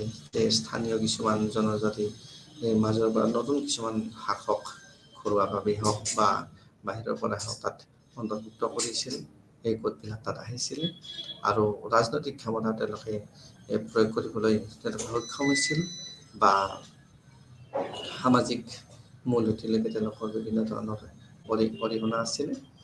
তাৰ ভিতৰত তেওঁলোকৰ বিদেশী জাতি বা বেক্ট্ৰিয়ান বা গ্ৰীক শাসক বা পাৰ্থিয়ান স্থানীয় বা কোনসকলৰ তেওঁলোকে অধিপত্য বিস্তাৰ কৰিবলৈ সক্ষম হৈছিল। আৰু বৰ্ণ প্ৰণালী দ্বিতীয় শ্ৰেণীৰ ক্ষত্ৰিয় হিচাপে তেওঁলোকক তাত স্থান দিয়া হৈছিল। ক্ষত্ৰিয়সকলক যিটো বৰ্ণ প্ৰণালী আছিল তাত তেওঁলোকক দ্বিতীয় স্থান দিয়া হৈছিল। ক্ষত্ৰিয়সকলৰ বহুতো জনজাতীয় প্ৰধান থকাৰ পৰা মানে জাতিবোৰ পঞ্চম ষষ্ঠ শতিকাৰ পৰা বহু গুণত বিভক্ত হৈছিলে আৰু তেওঁলোকে বিভিন্ন ধৰণে হিন্দুকৃত ৰজালৈ ৰূপান্তৰিত হৈছিল আৰু যাক তেওঁলোকৰ পৃষ্ঠপোষকতা কৰিছিল। আৰু তেওঁলোকে আনকি যিটো বৈদিক ত্যাগ, যিটো চেক্ৰিফাইচ, সেইটো তেওঁলোকে প্ৰদৰ্শন কৰিছিল। ক্ষত্ৰিয়সকলে তেওঁলোকৰ এনেধৰণৰ ধৰ্মীয় বিশ্বাস বা তাৰ লগত তেওঁলোক জড়িত হৈ পৰিছিল। তাৰপিছতে আহিছে যে বৈক্ষমূলক শাসনাধিষ্ঠ যিটো ৰাজবংশৰ উৎপত্তি আৰু সামাজিক গ্ৰহণযোগ্যতাৰ বাবে তেওঁলোকৰ আকাংক্ষাই ব্যাখ্যা কৰে ক্ষত্ৰিয় সম্প্ৰদায়ত জাতিৰ প্ৰসাৰ। তেওঁলোকৰ এটা উচ্চ আকাংক্ষা আছিল আৰু সেই উচ্চ আকাংক্ষাই তেওঁলোকৰ সম্প্ৰদায়ক তেওঁলোকৰ ৰাজবংশৰ উৎপত্তি তেওঁলোকৰ যিটো ব্যৱস্থা জাতিৰ প্ৰসাৰ তাক যথেষ্ট পৰিমাণে আগবঢ়াই লৈ যাবলৈ সক্ষম হৈছিল। শূদ্ৰসকলৰ বিভিন্ন সম্প্ৰদায় আৰু অঞ্চলৰ পৰা আহিছিল। বিভিন্ন ধৰণে তেওঁলোকে তাত বসবাস কৰিছিল বা বিভিন্ন আধাৰত তেওঁলোকে সম্প্ৰসাৰণ লাভ কৰিছিল। তেওঁলোকৰ স্থিতিৰ উন্নতি হৈছিল আৰু তেনেধৰণে তেওঁলোকে তাত তেওঁলোকৰ আধিপত্য বিস্তাৰ কৰিবলৈ সক্ষম হৈছিল। তাৰপিছত আমি কায়স্থ যিবিলাক, তাৰ আগত আমি অৱশ্যে আৰু এটা বস্তু আলোচনা নকৰিলে ভুল হ'ব আমাৰ। সেইটো হৈছে যে শূদ্ৰ বিভিন্ন সম্প্ৰদায়ৰ অঞ্চলৰ পৰা আহিছিল আৰু তেওঁলোকে যথেষ্ট পৰিমাণে যিটো আমি ক্ষত্ৰিয় কথা আগত আলোচনা কৰিছোঁ, কিন্তু শূদ্ৰৰ কথালৈকে আমি হঠাৎ কৰি আহি গৈছোঁ। গতিকে আমি শূদ্ৰৰ কথা অকণমান ক'ব লাগিব। তো শূদ্ৰসকলেও সুন্দৰভাৱে তেওঁলোকে পটাৰী পিজেণ্ট বুলি কওঁ বা ৰাইচ পিজেণ্ট বুলি কওঁ বা আমি চেয়াৰ কপাৰ বা আৰ্টিজান এই ধৰণৰ শ্ৰেণীত বিভক্ত কৰা হৈছিল। আৰু তেওঁলোকে শূদ্ৰসকলে গুপ্ত পিৰিয়ড বা পষ্ট গুপ্ত পিৰিয়ডত তেওঁলোকে এটা অৰ্থনৈতিক শক্তি হিচাপে তেওঁলোকে কাম কৰিছিলে আৰু তেওঁলোকৰ বিভিন্ন ধৰণে সমাজত আধিপত্য বিস্তাৰ কৰিছিল। যদিও তেওঁলোকৰ ওপৰৰ শ্ৰেণীত বামুণসকলে তেওঁলোকক বিভিন্ন ধৰণে তেওঁলোকক পৰিচালিত কৰিবলৈ সক্ষম হৈছিলে। এতিয়া আহিম কায়স্থসকলৰ বিকাশ। কায়স্থসকলৰ কেনেধৰণৰ বিকাশ হৈছিল, কেনেধৰণৰ বৃদ্ধি হৈছিল, তেওঁলোকৰ কৰ্মজীৰ কায়স্থসকলৰ আৰ্থসামাজিক উৎপাদন আছিল এটা মানে সময় শক্তি। তেওঁলোকৰ এটা সময়ৰ লগত তেওঁলোকৰ সম্প্ৰদায়ৰ বিশেষভাৱে তেওঁলোকে আগবাঢ়িবলৈ সক্ষম হৈছিলে। ভূমি অনুদানত ব্ৰাহ্মণ বা ধৰ্মীয় প্ৰতিষ্ঠান আৰু বিষয়াসকললৈ তেওঁলোকৰ ভূমি ৰাজহ আৰু ভূমি স্থানান্তৰৰ অন্তৰ্ভুক্ত আছিল। সেই সময়ত ভূমি স্থানান্তৰণ, ভূমি অন্তৰ্ভুক্তিকৰণ বা তাৰ ৰেকৰ্ড কিপিং এইবিলাক কৰিবলগীয়া হৈছিল। আৰু এই শ্ৰেণীটোৱে বিশেষকৈ সেইবিলাক কামত নিয়োজিত হৈছিল। আৰু এই অন্যান্য যিটো জটিল প্ৰশাসনিক কাৰ্য আছিল, এই কাৰ্যবিলাকত তেওঁলোকে লিপিকাৰ আৰু ৰেকৰ্ড ৰক্ষকৰ এটা প্ৰয়োজন হৈছিল। আৰু সেই প্ৰয়োজন পূৰাবৰ কাৰণে তেওঁলোকক সেই কামত খচৰা প্ৰস্তুত কৰাৰ বা ভূমি হস্তান্তৰৰ বিৱৰণ কৰা বা বিভিন্ন সামগ্ৰী অন্তৰ্ভুক্ত কৰিবলৈ তেওঁলোকক নিযুক্ত কৰিছিল। অৰ্থাৎ কায়স্থসকলৰ বিকাশ হৈছিল আৰু তেওঁলোকে ভূমিৰ লগত জড়িত বিভিন্ন কাম কাজত তেওঁলোকক নিয়োজিত কৰা হৈছিল। ৰাজহৰ পৰা আৰম্ভ কৰি ভূমিৰ তাৰ লিপিকাৰ হিচাপে তেওঁলোকক ৰাখিছিল আৰু ভূমি হস্তান্তৰ যিটো আমাৰ ট্ৰেন্সফাৰ বুলি কওঁ আমি, সেইবিলাক কামত তেওঁলোকক ৰেকৰ্ড ৰাখিবলৈ বা কাম কৰিবলৈ তেওঁলোকক নিয়োজিত কৰা হৈছিল। আৰু গুপ্তা যুগৰ যিটো আৰম্ভণি হৈছিল, ভূমি বিভাজনৰ সাক্ষী হৈছিল আৰু সেই সময়ত গুপ্তা যুগৰ আৰম্ভণিৰ পৰাই ভূমি বিভাজনৰ কাম কাজ আৰম্ভ হৈছিলে আৰু ইয়ে প্ৰমাণ কৰিছে। গতিকে গাইঘোটা প্লটৰ সঠিক ৰক্ষণাবেক্ষণ দিবৰ কাৰণেই হওক বা তাৰ বিবাদ নিষ্পত্তিৰ কাৰণেই হওক বাবে ৰেকৰ্ডৰ অতি প্ৰয়োজন আছিল। যে যিবিলাক গাইঘটীয়া প্লট, ইণ্ডিভিজুৱেল যিবিলাক প্লট অফ লেণ্ডছ আছিল, তাৰ এটা সুন্দৰভাৱে এটা ৰক্ষণাবেক্ষণ দিব লগা হৈছিলে বা তাৰ ভূমিক লৈ পেলাই বিভিন্ন বিবাদত লিপ্ত হৈছিলে মানুহবিলাকে। সেই বিবাদবিলাক যাতে নহ'ব তাৰ কাৰণে তাক তথ্য পাতি সংগ্ৰহ বা তাক সুন্দৰভাৱে তাক তথ্য ৰখাৰ ব্যৱস্থা কৰা হৈছিলে আৰু এইবিলাকত কায়স্থসকলে স্থান পাইছিলে। এই কঠিন যিটো কাম আছিল, এই কাম সম্পন্ন কৰা হৈছিল আৰু এক শ্ৰেণীৰ লোকৰ দ্বাৰা। আৰু সেই লোকখিনি আছিল কায়স্থ, কাৰণ কৰণিকা বুলি কায়স্থকৰণ বা কৰণিকা বুলি তেওঁলোকক জনা গৈছে আৰু তেওঁলোকে সুন্দৰভাৱে এই কামবিলাক কৰি গৈছিল। কায়স্থসকলৰ মাত্ৰ এটা লিপিকাৰ সম্প্ৰদায়ৰ সকলৰ গোট আছিল বুলি উল্লেখ কৰা হৈছে।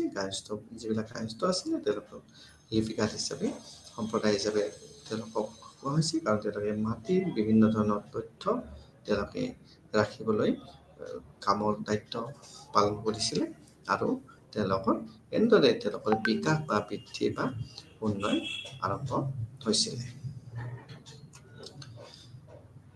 অৱশ্যে লাহে লাহে এই লিপিকাৰ আৰু ৰেকৰ্ড ৰক্ষকসকলৰ এটা কায়স্থ সম্প্ৰদায়ৰ নামেৰে লাহে লাহে তেওঁলোকক জনাজাত হ'বলৈ ধৰিলে আৰু আৰম্ভণিতে যিবিলাক তেওঁলোকৰ শিক্ষিত সদস্য আছিল, তেওঁলোকৰ বৰ্ণবোৰৰ পৰা কায়স্থ হিচাপে কাম কৰিবলৈ তেওঁলোকে আহ্বান জনোৱা হৈছিল। যিবিলাক শিক্ষিত মানুহেতো এইবিলাক কাম কৰিব পাৰিব, গতিকে শিক্ষিত মানুহখিনিক তেওঁলোকৰ এই কামৰ লগত নিয়োজিত কৰা হৈছিল। আৰু যিটো সময়ত বিভিন্ন বৰ্ণৰ পৰা নিযুক্তি প্ৰাপ্তি লাভ কৰিছিল এই যিবিলাক লিপিকাৰ হিচাপে, আৰু তেওঁলোকৰ সমাজত সামাজিক আদান প্ৰদান সীমিত কৰিবলৈ আৰম্ভ কৰিছিল আৰু তেওঁলোকৰ ভিত্তিত সদস্যসকলে আৰু সম্প্ৰদায়ৰ এনেদৰে অনুশীলন আৰম্ভ কৰিছিলে। আৰু এই গোটেই ব্যৱস্থাটোতে তেওঁলোকৰ মাজত কায়স্থ জাতি গঠন প্ৰক্ৰিয়া সম্পন্ন কৰিছিল। তাৰপিছতে আমি আহিম অতি দৰকাৰী এটা বিষয়লৈকে, আৰু সেইটোৱে হৈছে অস্পৃশ্য, যিটোক আমি আনটাচেবল বুলি কওঁ। অস্পৃশ্য যিটো আমি আনটাচেবল বুলি কওঁ। আনটাচেবল বুলি কোৱাৰ লগে আমি ইম্পিয়ৰ শব্দ এটা তাত ব্যৱহাৰ কৰোঁ। ইম্পিয়ৰ কাষ্ট অৰ দ্য আনটাচেবলছ বুলি যাক কওঁ। প্ৰাৰম্ভিক যিটো শতিকা আছিল, আৰম্ভণি আছিলে, কমন এৰা আছিলে, তাত আমি অশুদ্ধ বা জাতি বা অস্পৃশ্য বুলি এটা শব্দ ব্যৱহাৰ কৰা হৈছে। ইয়াৰ এক নিৰ্দিষ্ট আৰু ইয়াৰ পৰা এটা আইডিয়া আমি ধাৰণা কৰিব পাৰিছিলোঁ যে অস্পৃশ্য কি বস্তু বা অশুদ্ধ কি বস্তু। তথাপিও আমি এইটো কথা ক'ব পাৰোঁ যে সেই সময়ত সেইবোৰ সংখ্যাগতভাৱে সৰু আছিল, কম আছিল। সেই সময়ত যিখিনি মানুহক, যিখিনি জাতিক অস্পৃশ্য বুলি কোৱা হৈছে বা অশুদ্ধ বুলি কোৱা হৈছে বা আনটাচেবল বুলি কোৱা হৈছে বা ইম্পিয়ৰ বুলি কোৱা হৈছে, সেইখিনি এটা সংখ্যাগতভাৱে যথেষ্ট কম আছিল আৰম্ভণিতে। কিন্তু লাহে লাহে প্ৰথম শতিকাৰ পৰা গৈ পেলাই তৃতীয় শতিকা তাৰ অস্পৃশ্যতাৰ যিটো ব্যৱহাৰ মানুহৰ মাজত তীব্ৰতৰ হৈছিলে আৰু অস্পৃশ্যসকলৰ সংখ্যাও তাত তেতিয়া বৃদ্ধি পাইছিল। সময়ৰ লগত দুটা শতিকা পাৰ হোৱাৰ পিছত নিশ্চিতভাৱে তেওঁলোকৰ সংখ্যাও বাঢ়িব আৰু মানুহৰ মাজত যিটো তাত ধাৰণা বা চেঞ্চ, সেইটো বৃদ্ধি পাবলৈ ধৰিছিল। গতিকে এই অস্পৃশ্য বুলি কোৱাৰ লগে লগে বিভিন্ন জাতি তাত অন্তৰ্ভুক্ত কৰা হৈছিল। এতিয়াও আমাৰ সমাজ ব্যৱস্থাত কিছু পৰিমাণে এনেধৰণৰ বিভিন্ন জেগাত আছে, কিন্তু সময়ৰ হাতত মানুহ শিক্ষিত হোৱাৰ লগে লগে ইয়াৰ প্ৰভাৱ কমিবলৈ আৰম্ভ কৰিছে। কাৰণ প্ৰত্যেক মানুহে নিজে নিজে নিজৰ কৰ্মকাৰ্য সম্পাদন কৰিব লাগিব। তেওঁলোকে যদি তেওঁলোকৰ কাম তেনেধৰণৰ কাম কৰাৰ কাৰণে তেওঁলোকক অস্পৃশ্য বুলি কোৱা হয়, সেইখিনি কাম কোনে কৰিব বা সমাজখন কেনেভাৱে বৰ্তি থাকিব, সেইবিলাক লাহে লাহে উন্নতি হ'বলৈ আৰম্ভ কৰিছে।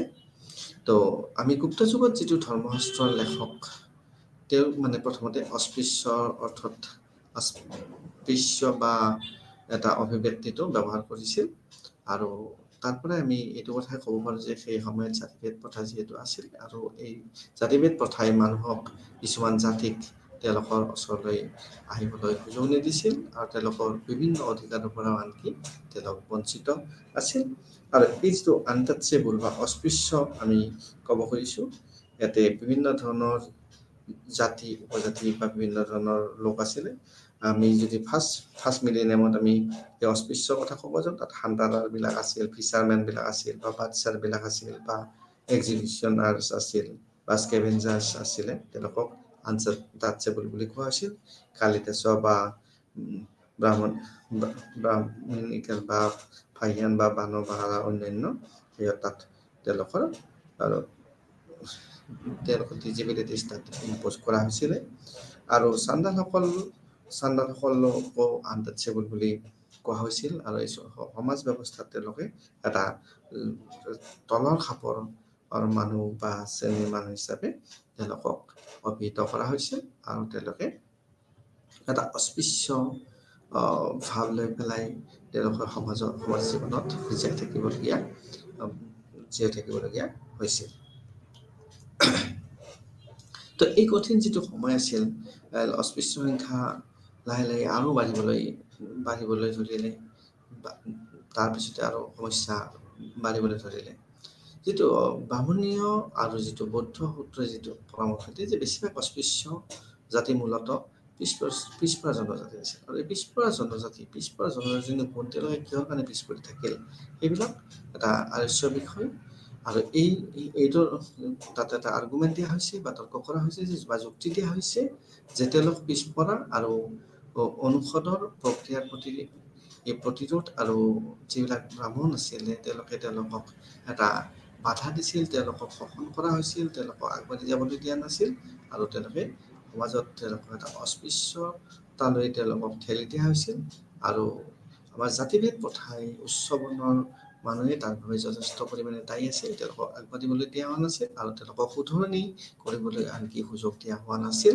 বা সমাজৰ একেই মানুহ বা একে লগ বুলি তেওঁলোকক সেই সুযোগখন দিয়া হোৱা নাছিল তো সেইবোৰ হয়তো আছিল তেওঁলোকৰ যিটো মাটি বাৰী বা বিভিন্ন তেওঁলোকৰ গাঁৱৰ বাহিৰত থাকিবলৈ বা তেওঁলোকক বিভিন্ন ধৰণে অসুবিধাৰ সন্মুখীন কৰোৱা হৈছিল তো এই আনটাচেবল শব্দটোৱে তেওঁলোকে সেই সময়ত মাধৱে প্ৰভাৱান্বিত কৰিছিল তাৰপিছতে আহিল আমাৰ কাৰুশিল্প আৰু জাতি কাৰুশিল্পৰ লগত জাতিৰ কি সম্পৰ্ক আছে আমি কাৰুশিল্পই এটা নতুন জাতিৰ সন্ধান দিছিল নতুন জাতিৰ ফালে মানুহক ঠেলি লৈ গৈছিল আৰু এই সময়ছোৱাত কেইবাটাও শিল্পী আৰু যিটো শিল্পীৰ গোট আছিল তেওঁলোকৰ যিটো স্থিতি আছিল আগতে তেওঁলোকে সেইটো হেৰাইছিল আৰু তাৰ ক্ষেত্ৰত আনকি তেওঁলোকক অস্পৃশ্য বুলিও আনকি গণ্য কৰা হৈছিল কাৰণ তেওঁলোকে যিবিলাক কামত নিয়োজিত হৈছিল সেইবিলাক কাম তেওঁলোকে চহৰৰ পৰা গাঁৱলৈকে অহাৰ ফলত তেওঁলোকৰ সেইটো হ্ৰাস পাবলৈ ধৰিছিলে গতিকে কিছু পৰিমাণে হয়তো তেওঁলোকৰ যিটো নগৰীয় যিটো কেন্দ্ৰত তেওঁলোকৰ আছিলে আৰু সেইটোৱে তেওঁলোকৰ তাত বহুত চাহিদা আছিল আৰু গাঁৱলৈ অহাৰ লগে লগে তেওঁলোকৰ চাহিদা ক্ৰমান্বয়ে কমিবলৈ ধৰিলে আৰু যিটো ক্ৰাফ্ট গিল্ডবোৰ যিটো জাতিলৈ তেওঁলোকে ৰূপান্তৰিত হৈছিল আৰু এই ক্ৰাফ্ট তেওঁলোকৰ সামগ্ৰীৰ প্ৰকৃতি আৰু যিটো সংগঠন অৰ্গেনাইজেশ্যনৰ যে পৰিৱৰ্তন হৈছিলে তেওঁলোকৰ প্ৰকৃতি তেওঁলোকে কি কাম কৰিছিল আৰু এতিয়া কি কাম কৰিছে তাৰ পৰিৱৰ্তন এটা হৈছিলে আৰু এইটোৱে তেওঁলোকক কাৰ্যকৰীভাৱে সংক্ষিপ্ত কৰিছিলে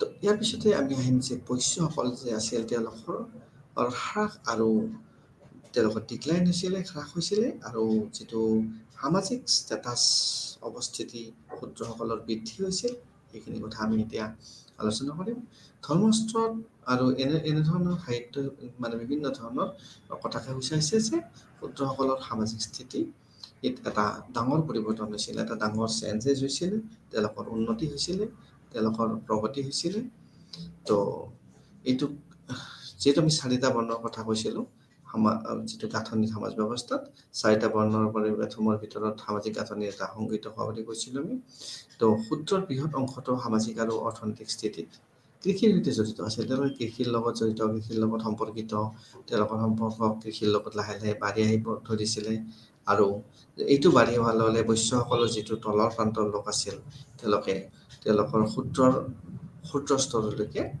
নামি আহিছিলে। তাত শূদ্ৰসকলৰ ক্ষমতা বৃদ্ধি হ'বলৈ ধৰিছিলে আৰু তাৰ ফলত বিভিন্ন মানে লোকসকলে এই ক্ষুদ্ৰ স্তৰলৈকে আহিবলৈ ধৰিছিলে। এনেদৰে তাত যিটো দুটা নিম্নবৰ্ণৰ আপেক্ষিক স্থিতি পৰিৱৰ্তন ঘটিছিলে। এটা সময়ত শূদ্ৰসকলক দাস বা সেৱক বুলি কোৱা হৈছিল। তাৰপিছত কিন্তু তেওঁলোকক দাস আৰু সেৱক হৈ থকা তেওঁলোকে নাছিল। তেওঁলোকক ভাড়াতীয়া বা স্কেয়াৰকিপাৰ বা আৰু খেতিয়ক হিচাপে তেওঁলোকক জনাজাত হৈছিলে। আৰু নগৰীয় যিটো অৱনতি ঘটিছিল, বহুতো ক্ষুদ্ৰ শিল্পীক খেতি কৰিবলৈ বাধ্য কৰোৱা হৈছিল। কাৰণ নগৰ অৱনতি হোৱাৰ লগে লগে, নগৰৰ পতন হোৱাৰ লগে লগে মানুহবিলাক গাঁওমুখী হৈছিল, কৃষিজীৱী হ'বলৈ আৰম্ভ কৰিছিল। গতিকে কৃষিৰ লগত তেওঁলোকে ব্যস্ত হ'বলগীয়া হৈছিল আৰু ক্ষুদ্ৰ যিবিলাক শিল্পী আছিল তেওঁ খেতি কৰিবলৈ তেওঁলোক বাধ্য হৈছিল। যে মৌৰ্যসকলৰ পিছৰ সময়ত যিটো ভাৰতীয় বৈদেশিক বাণিজ্যৰ দিন আছিলে, যিবোৰত বৈশ্যসকল নগৰে বৃদ্ধি লাভ কৰিছিলে আৰু চহৰৰ সৈতে তেওঁলোকৰ এটা সুপৰিচয় আছিলে। চহৰত তেওঁলোকে বিভিন্ন ধৰণে কামত নিয়োজিত হ'ব পাৰিছিলে। এতিয়া আমি আহিম সেই সময়ত মহিলাসকলৰ স্থান কেনেকুৱা আছিল, মহিলাসকলৰ অৱস্থা কেনেকুৱা আছিল, মহিলাসকলক কেনেধৰণে সন্মানিত কৰা হৈছিল বা তেওঁলোকে কি স্থানত থাকিবলৈ সক্ষম হৈছিল।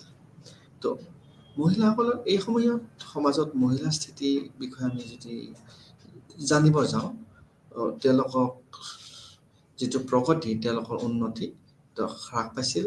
তেওঁলোকক সম অধিকাৰ দিয়া হোৱা নাছিল। তেওঁলোকে বহুত অধিকাৰৰ পৰা বঞ্চিত হৈছিলে। আৰু যিটো ল' বুক আছে, আইনৰ কিতাপবিলাক আছে, তেওঁলোকৰ সেই আইনৰ কিতাপবিলাকে এইটো কথাকে কয় যে মহিলাসকল কম বয়সত বিয়া হ'ব লাগে। প্ৰাগ যৌৱন কালত তেওঁলোকক বিবাহক অগ্ৰাধিকাৰ দিয়া হৈছিল। তেওঁলোকৰ মুঠতে এটাই আছিল যে তেওঁলোক বিবাহ হৈ যাব লাগে আৰু তেওঁলোকৰ পৰিয়ালৰ লগত তেওঁলোকৰ সা সম্পত্তি বা অন্যান্য সামাজিক বা শিক্ষাৰ ক্ষেত্ৰত তেওঁলোকে বিশেষ সা সুবিধা পোৱা নাছিল। তেওঁলোকৰ আনুষ্ঠানিক শিক্ষাত তেনেধৰণে দিয়া হোৱা নাছিল। মহিলাসকলক শিক্ষিত হোৱাৰ কোনো প্ৰয়োজনীয়তা বোধ কৰা নাছিল, কোনো প্ৰয়োজনীয়তা অনুভৱ কৰা হোৱা নাছিল সেই সময়ত। আৰু মহিলাসকল আৰু তেওঁলোকৰ যিটো সম্পত্তি আছিল, সম্পত্তিটো তেওঁলোকৰ স্থিতি মানে খুব দুৰ্বল আছিল। তেওঁলোকৰ সম্পত্তিৰ অধিকাৰ তেনেকৈ দিয়া হোৱা নাছিল। মাত্ৰ এটা ক্ষেত্ৰত তেওঁলোকে অকণমান শিথিলতা লাভ কৰিছিলে। তেওঁলোকৰ সাধাৰণতে সম্পত্তিৰ অধিকাৰ একেবাৰে অস্বীকাৰ কৰা হৈছিল সাধাৰণতে, কিন্তু এটা ক্ষেত্ৰত তেওঁলোকে সম্পত্তিৰ অধিকাৰ লাভ কৰিছিল। যদি কোনোবা বিধৱা থাকে সেই ক্ষেত্ৰত তেওঁলোকে অকণমান উন্নত আছিল। তেওঁলোকক কিছু অধিকাৰ দিয়া হৈছিল, কাৰণ তেওঁলোক চলিব লাগিব। আৰু ইয়াত এটা কথা উল্লেখ কৰিব পাৰি যে তেওঁলোকক যিটো ত্ৰিধনা বা স্ত্ৰীধনেৰে তেওঁলোকক কোৱা হৈছিল, আক্ষৰিক অৰ্থত মহিলাৰ যিটো সম্পদ আছিলে তেওঁলোকৰ বেছি পৰিমাণৰ, তাৰ ভিতৰত আচলতে বেছি পৰিমাণৰ নাছিল। তেওঁলোকক অকণমান আছিল। তাৰ ভিতৰত আছিলে ব্যক্তিগত কিছুমান গহনা অলংকাৰ আৰু কিছুমান উপহাৰ, আৰু সেইবিলাকৰে তেওঁলোকে অধিকাৰ লাভ কৰিছিল। তাৰ ওপৰত তেওঁলোকে তাৰ বাহিৰত বিশেষ এক প্ৰসাৰিত হোৱা নাছিল বা তেওঁলোকে লাভ কৰা নাছিল। গতিকে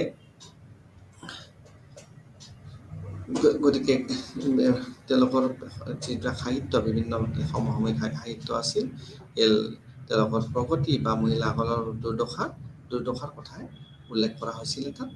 তেওঁলোকৰ বিভিন্ন যিটো ত্যাগ আৰু অনুষ্ঠানৰ পৰা তেওঁলোকক বঞ্চিত কৰা হৈছিল, কিছুমান চেক্ৰিফাইচ বা কিছুমান কাৰ্যৰ পৰা তেওঁলোকক বঞ্চিত কৰি ৰখা হৈছিল। তেওঁলোকক সেই অধিকাৰ দিয়া হোৱা নাছিল। তেওঁলোকে তাত জড়িত হ'ব পৰা নাছিলে।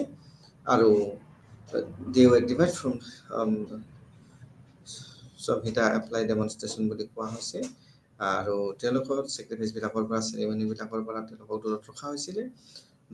আৰু এই যিটো আমাৰ প্ৰেক্টিচ অফ সতী বা চেল্ফ ইমলিউশ্যন বাই ৱাইফ, সেইটো কথা তাত লাহে লাহে একচেপ্টেঞ্চটো বাঢ়ি আহিব ধৰিছিল সেই সময়ত, অৰ্থাৎ সতীদাহ প্ৰথাও তাত সেই সময়ত প্ৰচলন হ'বলৈ ধৰিছিলে। তেওঁলোকৰ যিটো গোত্ৰ আছিলে, গোত্ৰ বিবাহৰ পিছত যিটো গোত্ৰ আছিলে, আৰু সেই গোত্ৰবিলাকৰ ক্ষেত্ৰতো কিছুমান বাধা আৰোপ কৰা হৈছিলে। আৰু এনেধৰণে মহিলাসকলৰ যিহেতু সেই সময়ত মেল ডমিনেটেড পিতৃতান্ত্ৰিক হিচাপে তাত পৰিচিত হৈছিলে, গতিকে মহিলাসকলৰ বিশেষ অধিকাৰ নাছিল। পুৰুষসকল মহিলাসকলক দমন কৰি ৰাখিছিলে আৰু মহিলাসকলৰ অধিকাৰ তাত খৰ্ব কৰা হৈছিলে। আনকি সতীদাহ প্ৰথাৰ দৰে এটা প্ৰথাও তাত লাহে লাহে আৰম্ভ হ'বলৈ ধৰিছিল। গতিকে মহিলাসকলৰ উন্নয়নৰ ক্ষেত্ৰত বিশেষ ব্যৱস্থা লোৱা হোৱা নাছিল। তেওঁলোকৰ সম্পত্তিৰ অধিকাৰ, তেওঁলোকৰ শিক্ষাৰ অধিকাৰ, তেওঁলোকে সামাজিক অনুষ্ঠান প্ৰতিষ্ঠান বা তাত বিভিন্ন ধৰণৰ উৎসৱ পাৰ্বণ বা যজ্ঞ সেইবিলাকৰ পৰা তেওঁলোকক বিৰত ৰখা হৈছিলে। গতিকে মহিলাসকলে সেই সময়ত